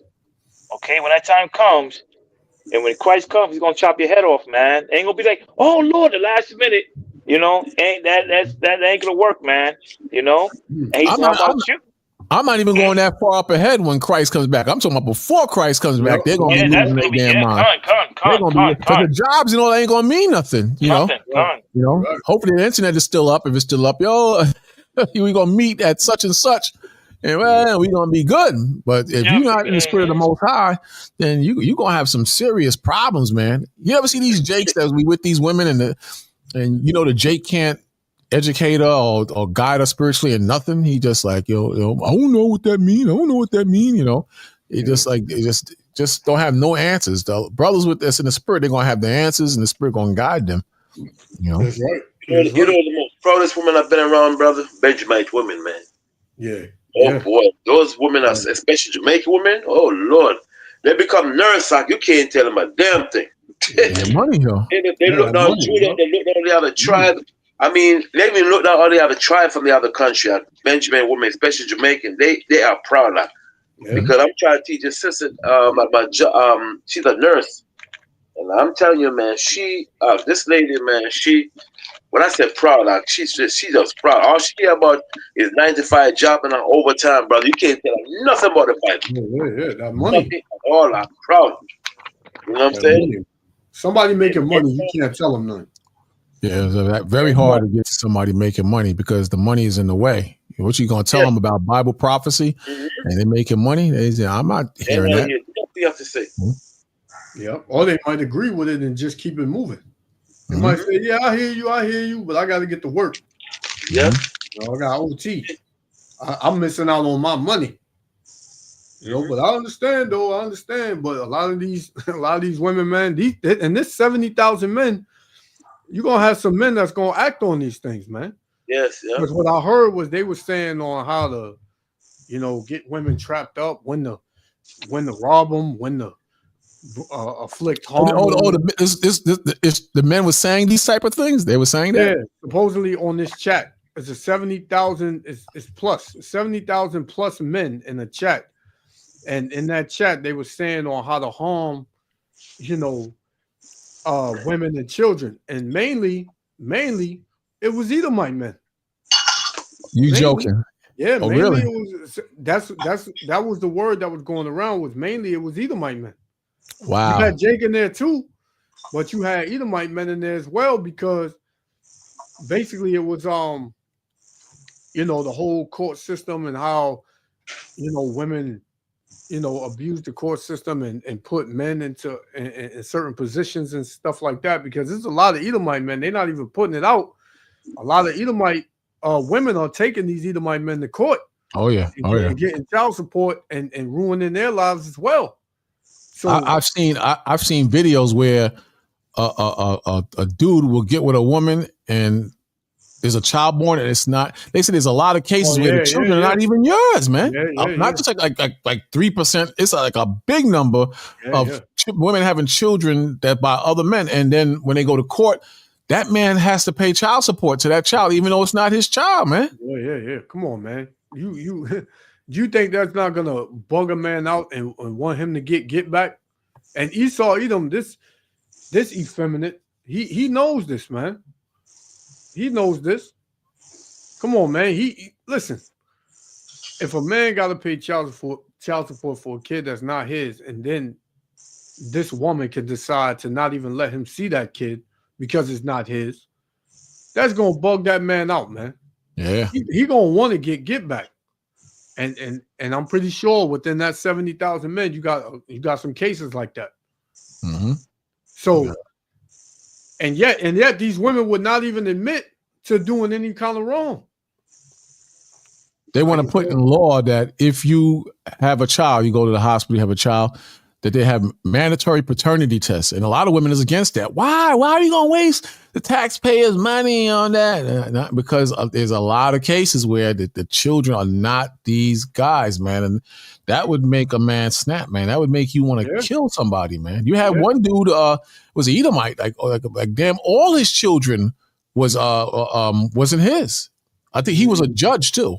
He was a judge. Oh yeah. I came across that. That was some months ago, right? Yeah. Yeah. I remember that. Yeah. And a lot. You know how painful that is? Yeah, man. Yeah, that's man. You're a cruel person to do something like that, man. You are a cruel person to do something like that. Why you don't just let the man go, man? Because they want the money. He's a walking ATM machine, and they want the comfort of his money. They want that help. And they would think that, you know, what Isaiah 30:20 says. It says she eateth and wipeth her mouth and say she have done no wicked. Right. Is that that's not? Is that Isaiah? No, that's not Isaiah. I think that don't sound right. I think that's Lamentations or Proverbs. Proverbs, yes, lucky. Proverbs 30:20. It says, "Such is the way of an adulterous woman," because all these women are very adulterous, man. They be having husbands, they be sleeping with men on the job, you know, they be having side dudes, and when their husband go out to work, they creep another dude back in. It says, such is the way of an adulterous woman. She eateth and wipeth her mouth and saith, I have done no wickedness. So these women, they don't believe that they committing any kind of crime or wickedness, or, oh, well, men do it. Why can't we do it? That's always the excuse. Yeah, but the Most High has the remedy for that. The Most High, you saw we went through it last week, all those STDs, they're rising those STDs now. They're just rising. So you can't even freak off like you used to do and get away with it. The Most High got that stuff. Most High got that on lock, because a lot of the women, like on the job, like you said, man, they be up in dudes' faces. They be playing around, hitting dudes and playing, giggling and all that. You wouldn't do none of that if your husband had a camera in that damn office, man. And even in prisons, you see a lot of women having sex with the inmates and getting pregnant. How dumb is that? Idiots, man. Complete idiots. So this is why the Most High, he got Most High, he got something in store for everybody, man. Yep, something in store for everybody. Let me finish this off. Oh wait, hold on. Oh. Go ahead. Men in a group chat, over 70,000 men discussing harming the ways they would harm women.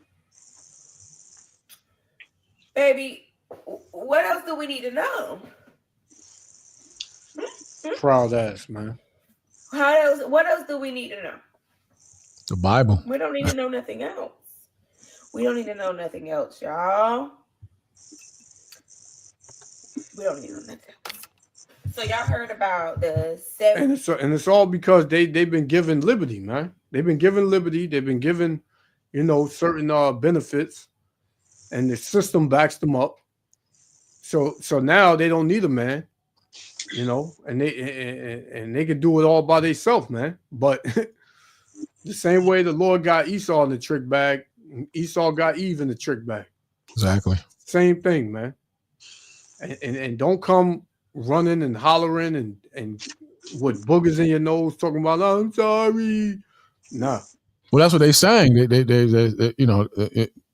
complain the black man don't protect them, and the black man is not going to protect them. I guess in this one, probably she's going to say. But what do you expect? You think all the dirt you're doing to black men today, they're going to protect you? Black men ain't going to protect you, man. Because they're hurting black men to this day. They're hurting black men. So why would the black man protect them now? That's not even logical. Exactly. Gone. And then same you got with the Hispanics. That's not getting down with the program. Brothers ain't going to just jump on the bandwagon to protect them. They're going to let them cart you away. Yeah, that's right. God, you got this idiot right here, because I was reading the comments over here. It said Rose the poet. It said, for the women out here that follow Christ, the Bible says choose the bear. Don't know what that said. And it said, better to meet a bear robed of her cubs than a fool bent on folly. I need to know where that scripture is at. And if that's in there, that's not even talking about that. Mm-hmm. And then you got a bunch of women in here saying where is the information coming from? Lord, please watch over your children. Nobody in here saying really, oh, y'all bugging men. I need my man.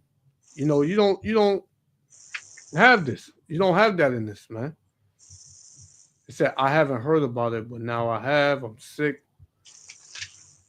This is crazy as hell, though. You got Jake up there. Yeah, man. But this woman, just like a lot of women, they're going to find out, man. They're going to find out in these last days what it's really about. Yeah. And what they really are, man. Lucky. Yeah, come on. I got a script on Ecclesiastes chapter 26 and 12. One of my favorite scriptures. Oh, yeah. Come on. Yep. Yeah. Sirach chapter 26 and verse 12. Okay. It reads, I'll start at 9, I'll jump to 12.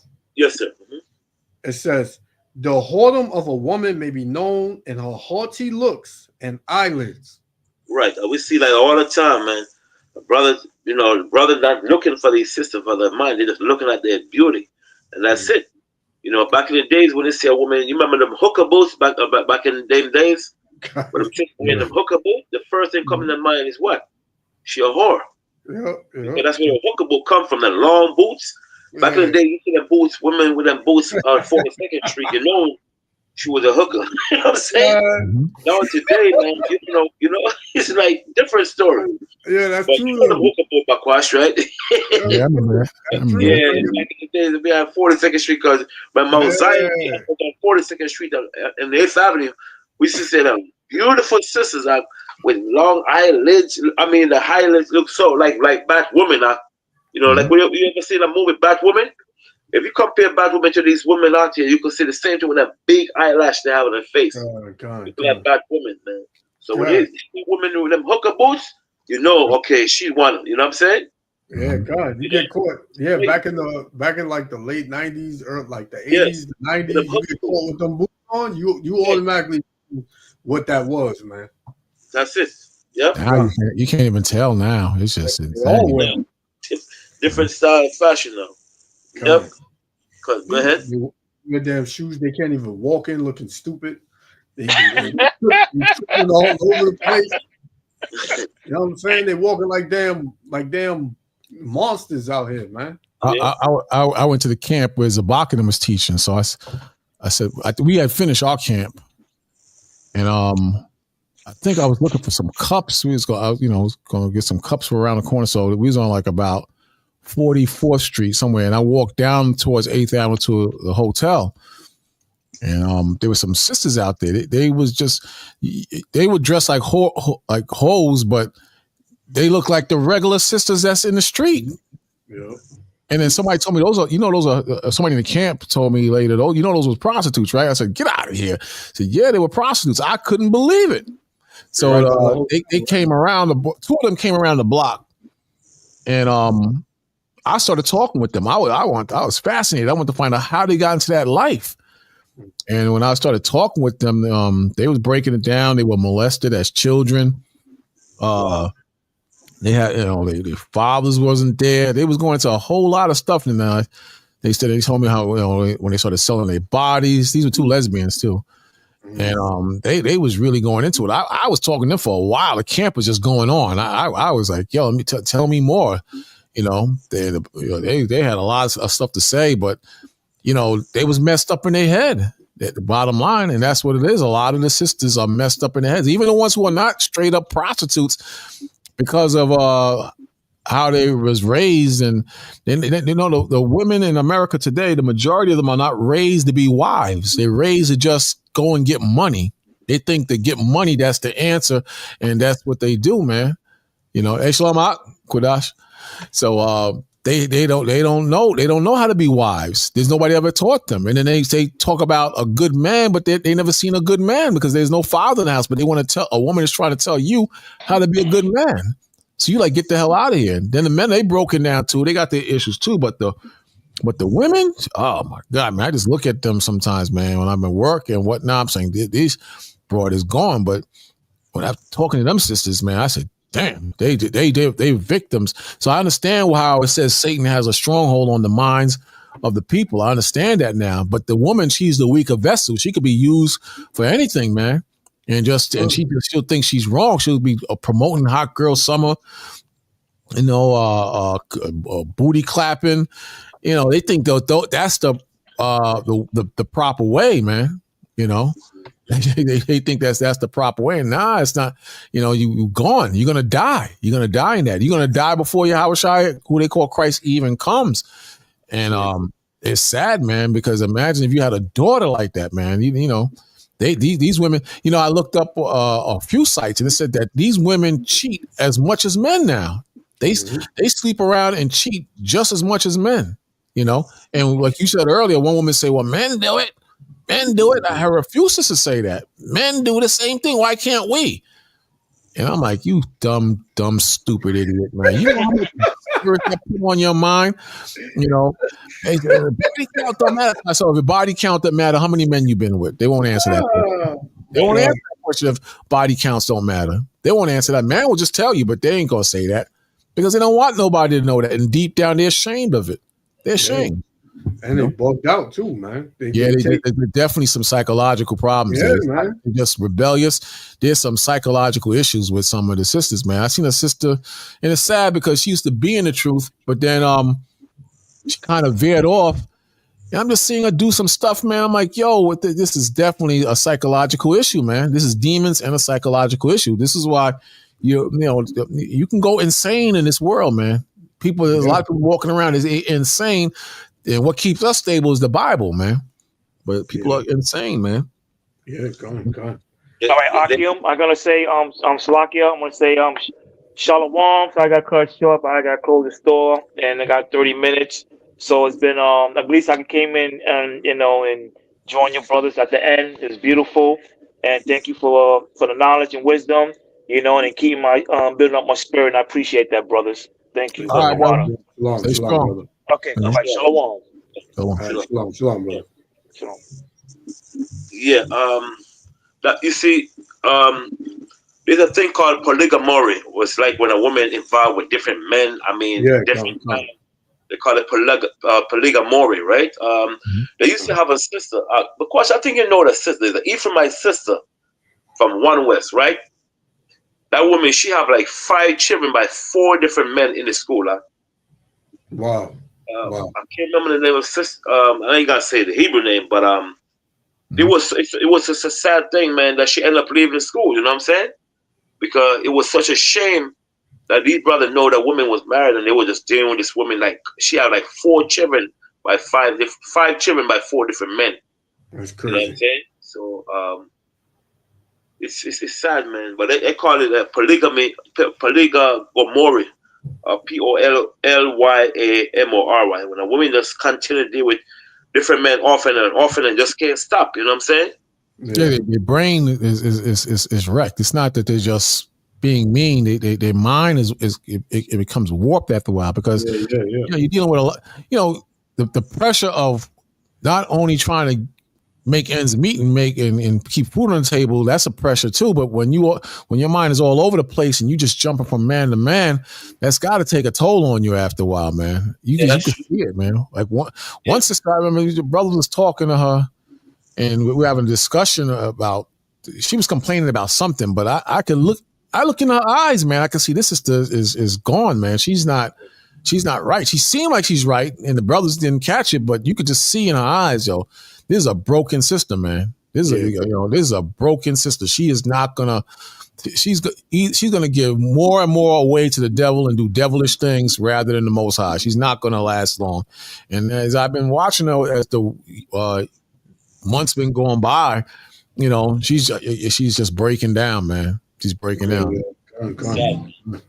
Yeah, I mean, plus every time a woman lays down with a man, she takes his DNA, takes his spirit with him. Mm-hmm. So if a woman got 5 bodies, she's gonna have 5 different men's spirits in her that you're gonna be having to deal with coming after all of that, man. So imagine that Eve got hundreds of bodies on her. Come on, man. 5 demons. You ain't gonna be able to pair bond with that woman, man. Nah, it's all over the place. Stats show that women who are promiscuous and been with a lot of men, it's hard for them to pair bond with in a serious relationship. They'll think it's just them, or they'll think it's the man, or the man is messed up and whatnot. Yeah. Nah, it's not just women don't like to look at themselves, and they don't see that they have a problem, man. That's the issue. And so when you're around so many men, it's hard to pair bond. Even the scriptures say with men that if you lay down with a harlot, you become a harlot. And that's a man. So imagine a weaker vessel, man. Imagine what they become, man. So and a lot of women will deny this. They will deny it wholeheartedly, and that's messed up. Like Lamar, you mentioned earlier that a lot of men is turning to be celibate. These are men that really want to get their minds right. But a lot of women, they can't do it because women, they breathe attention. They need attention.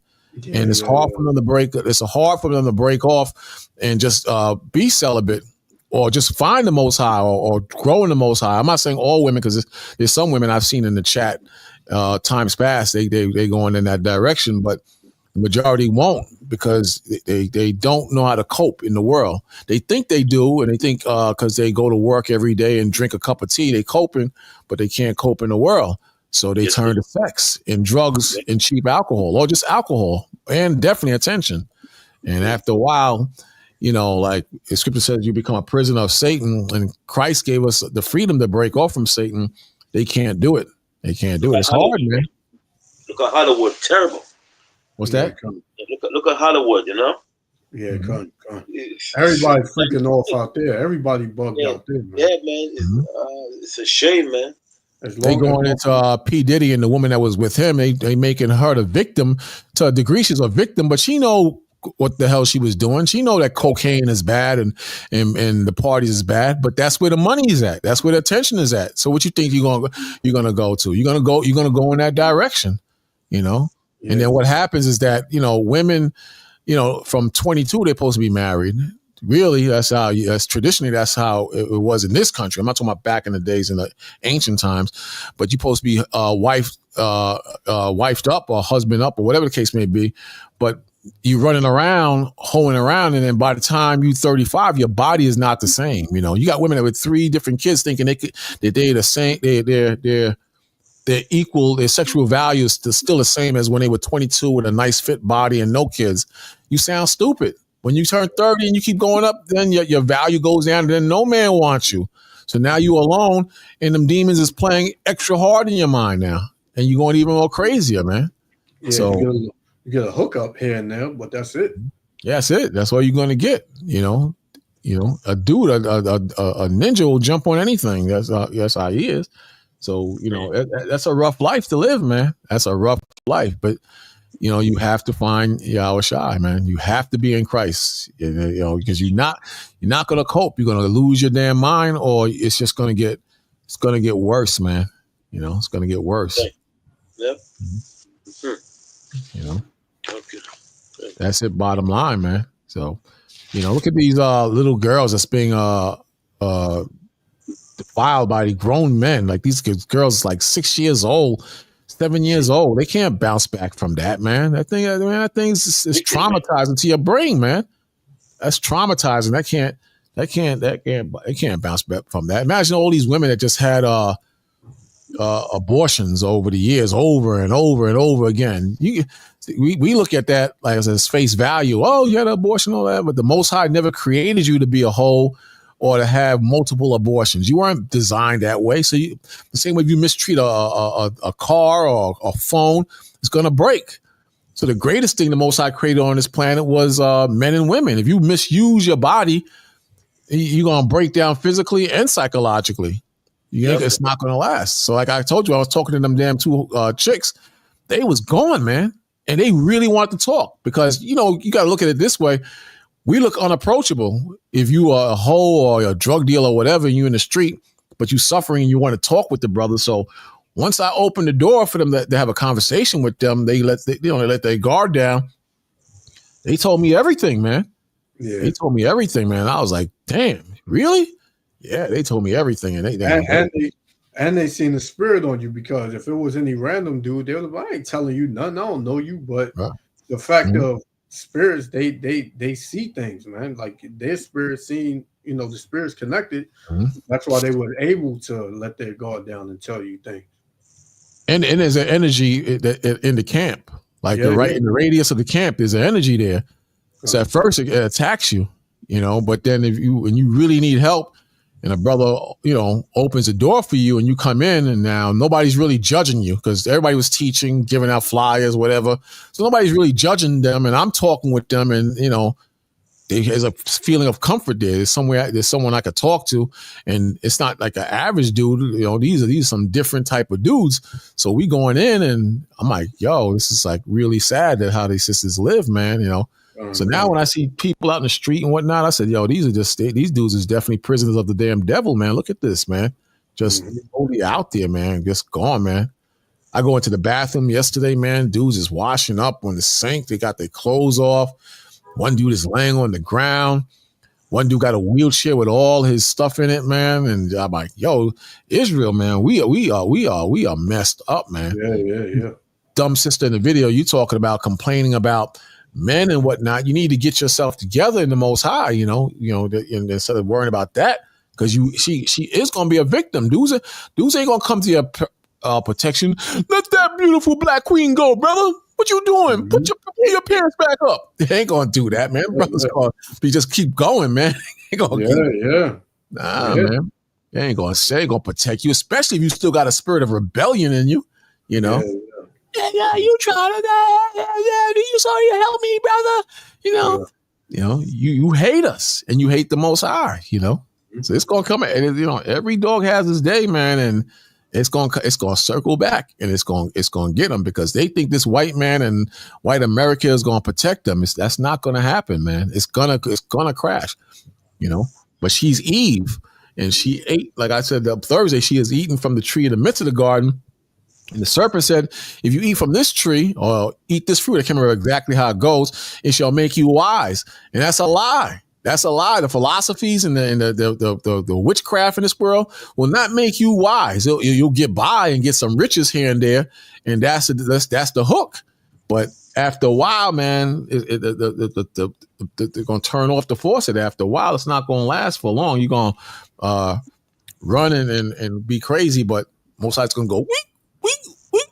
And turn everything off, and they're gonna be very in a bad state, man. A bad state.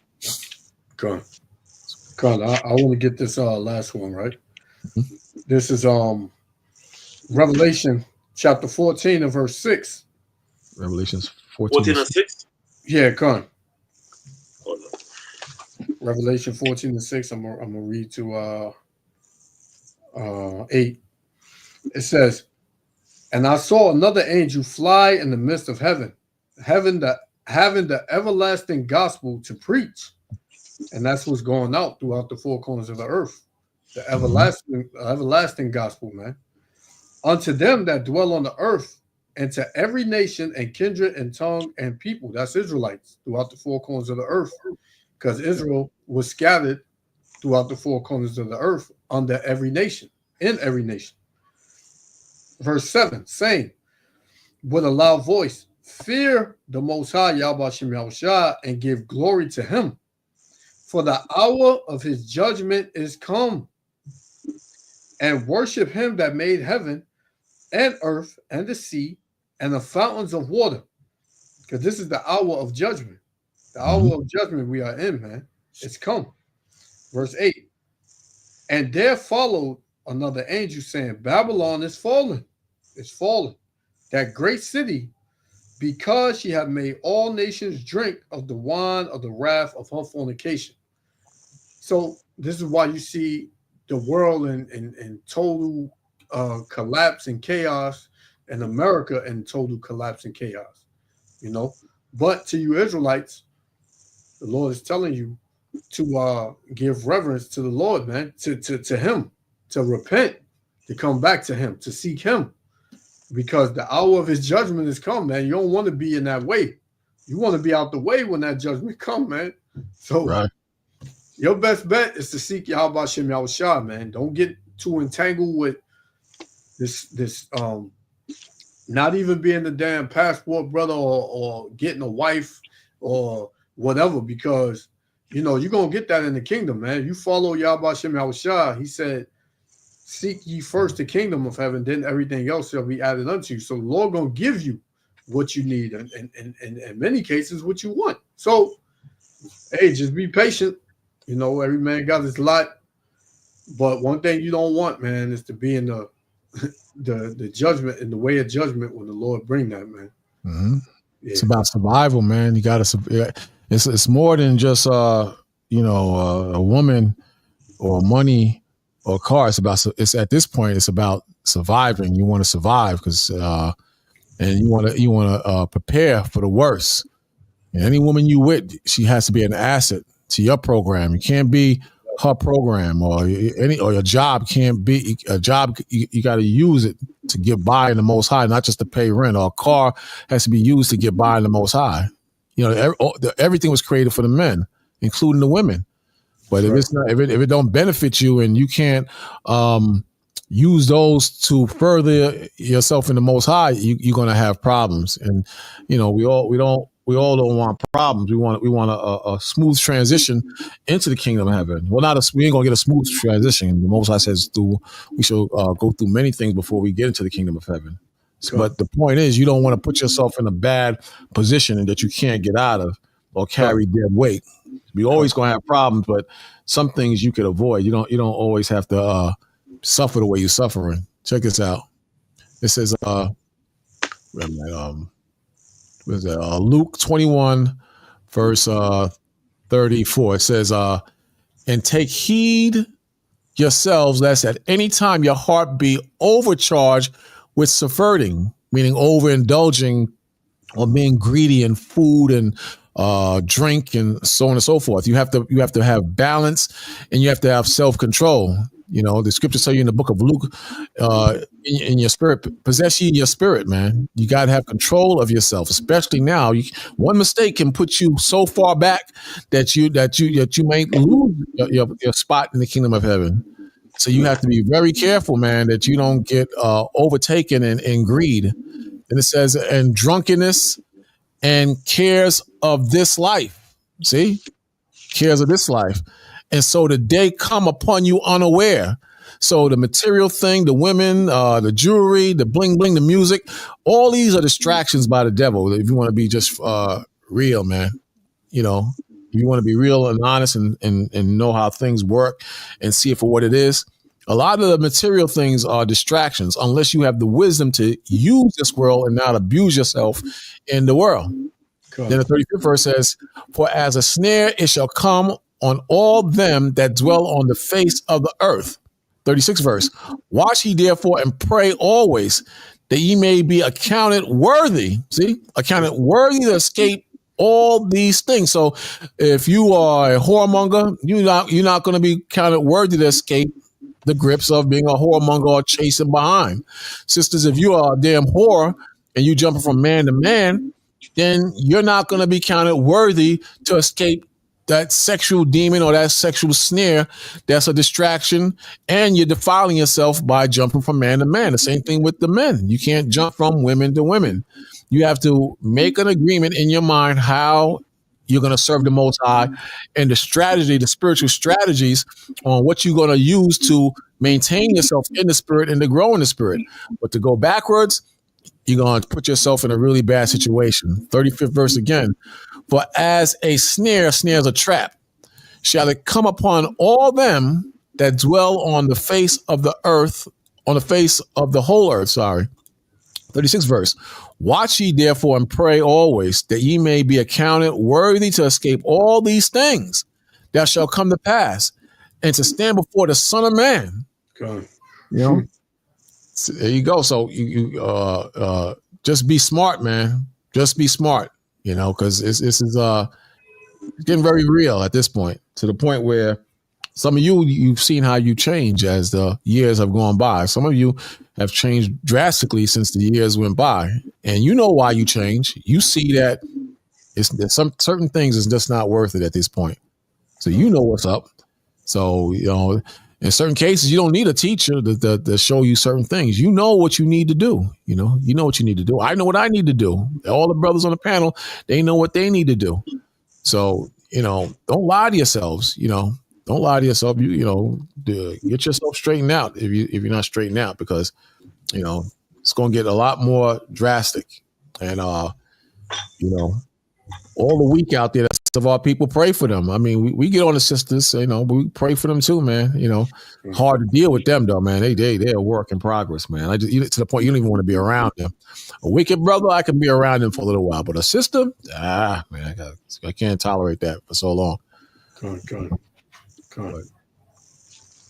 But I mean, all right, man. I guess that's it. I mean, pretty good teaching today, man. Really good teaching. He jumped on a lot of different things. Brother, what's his name? What's his name again? I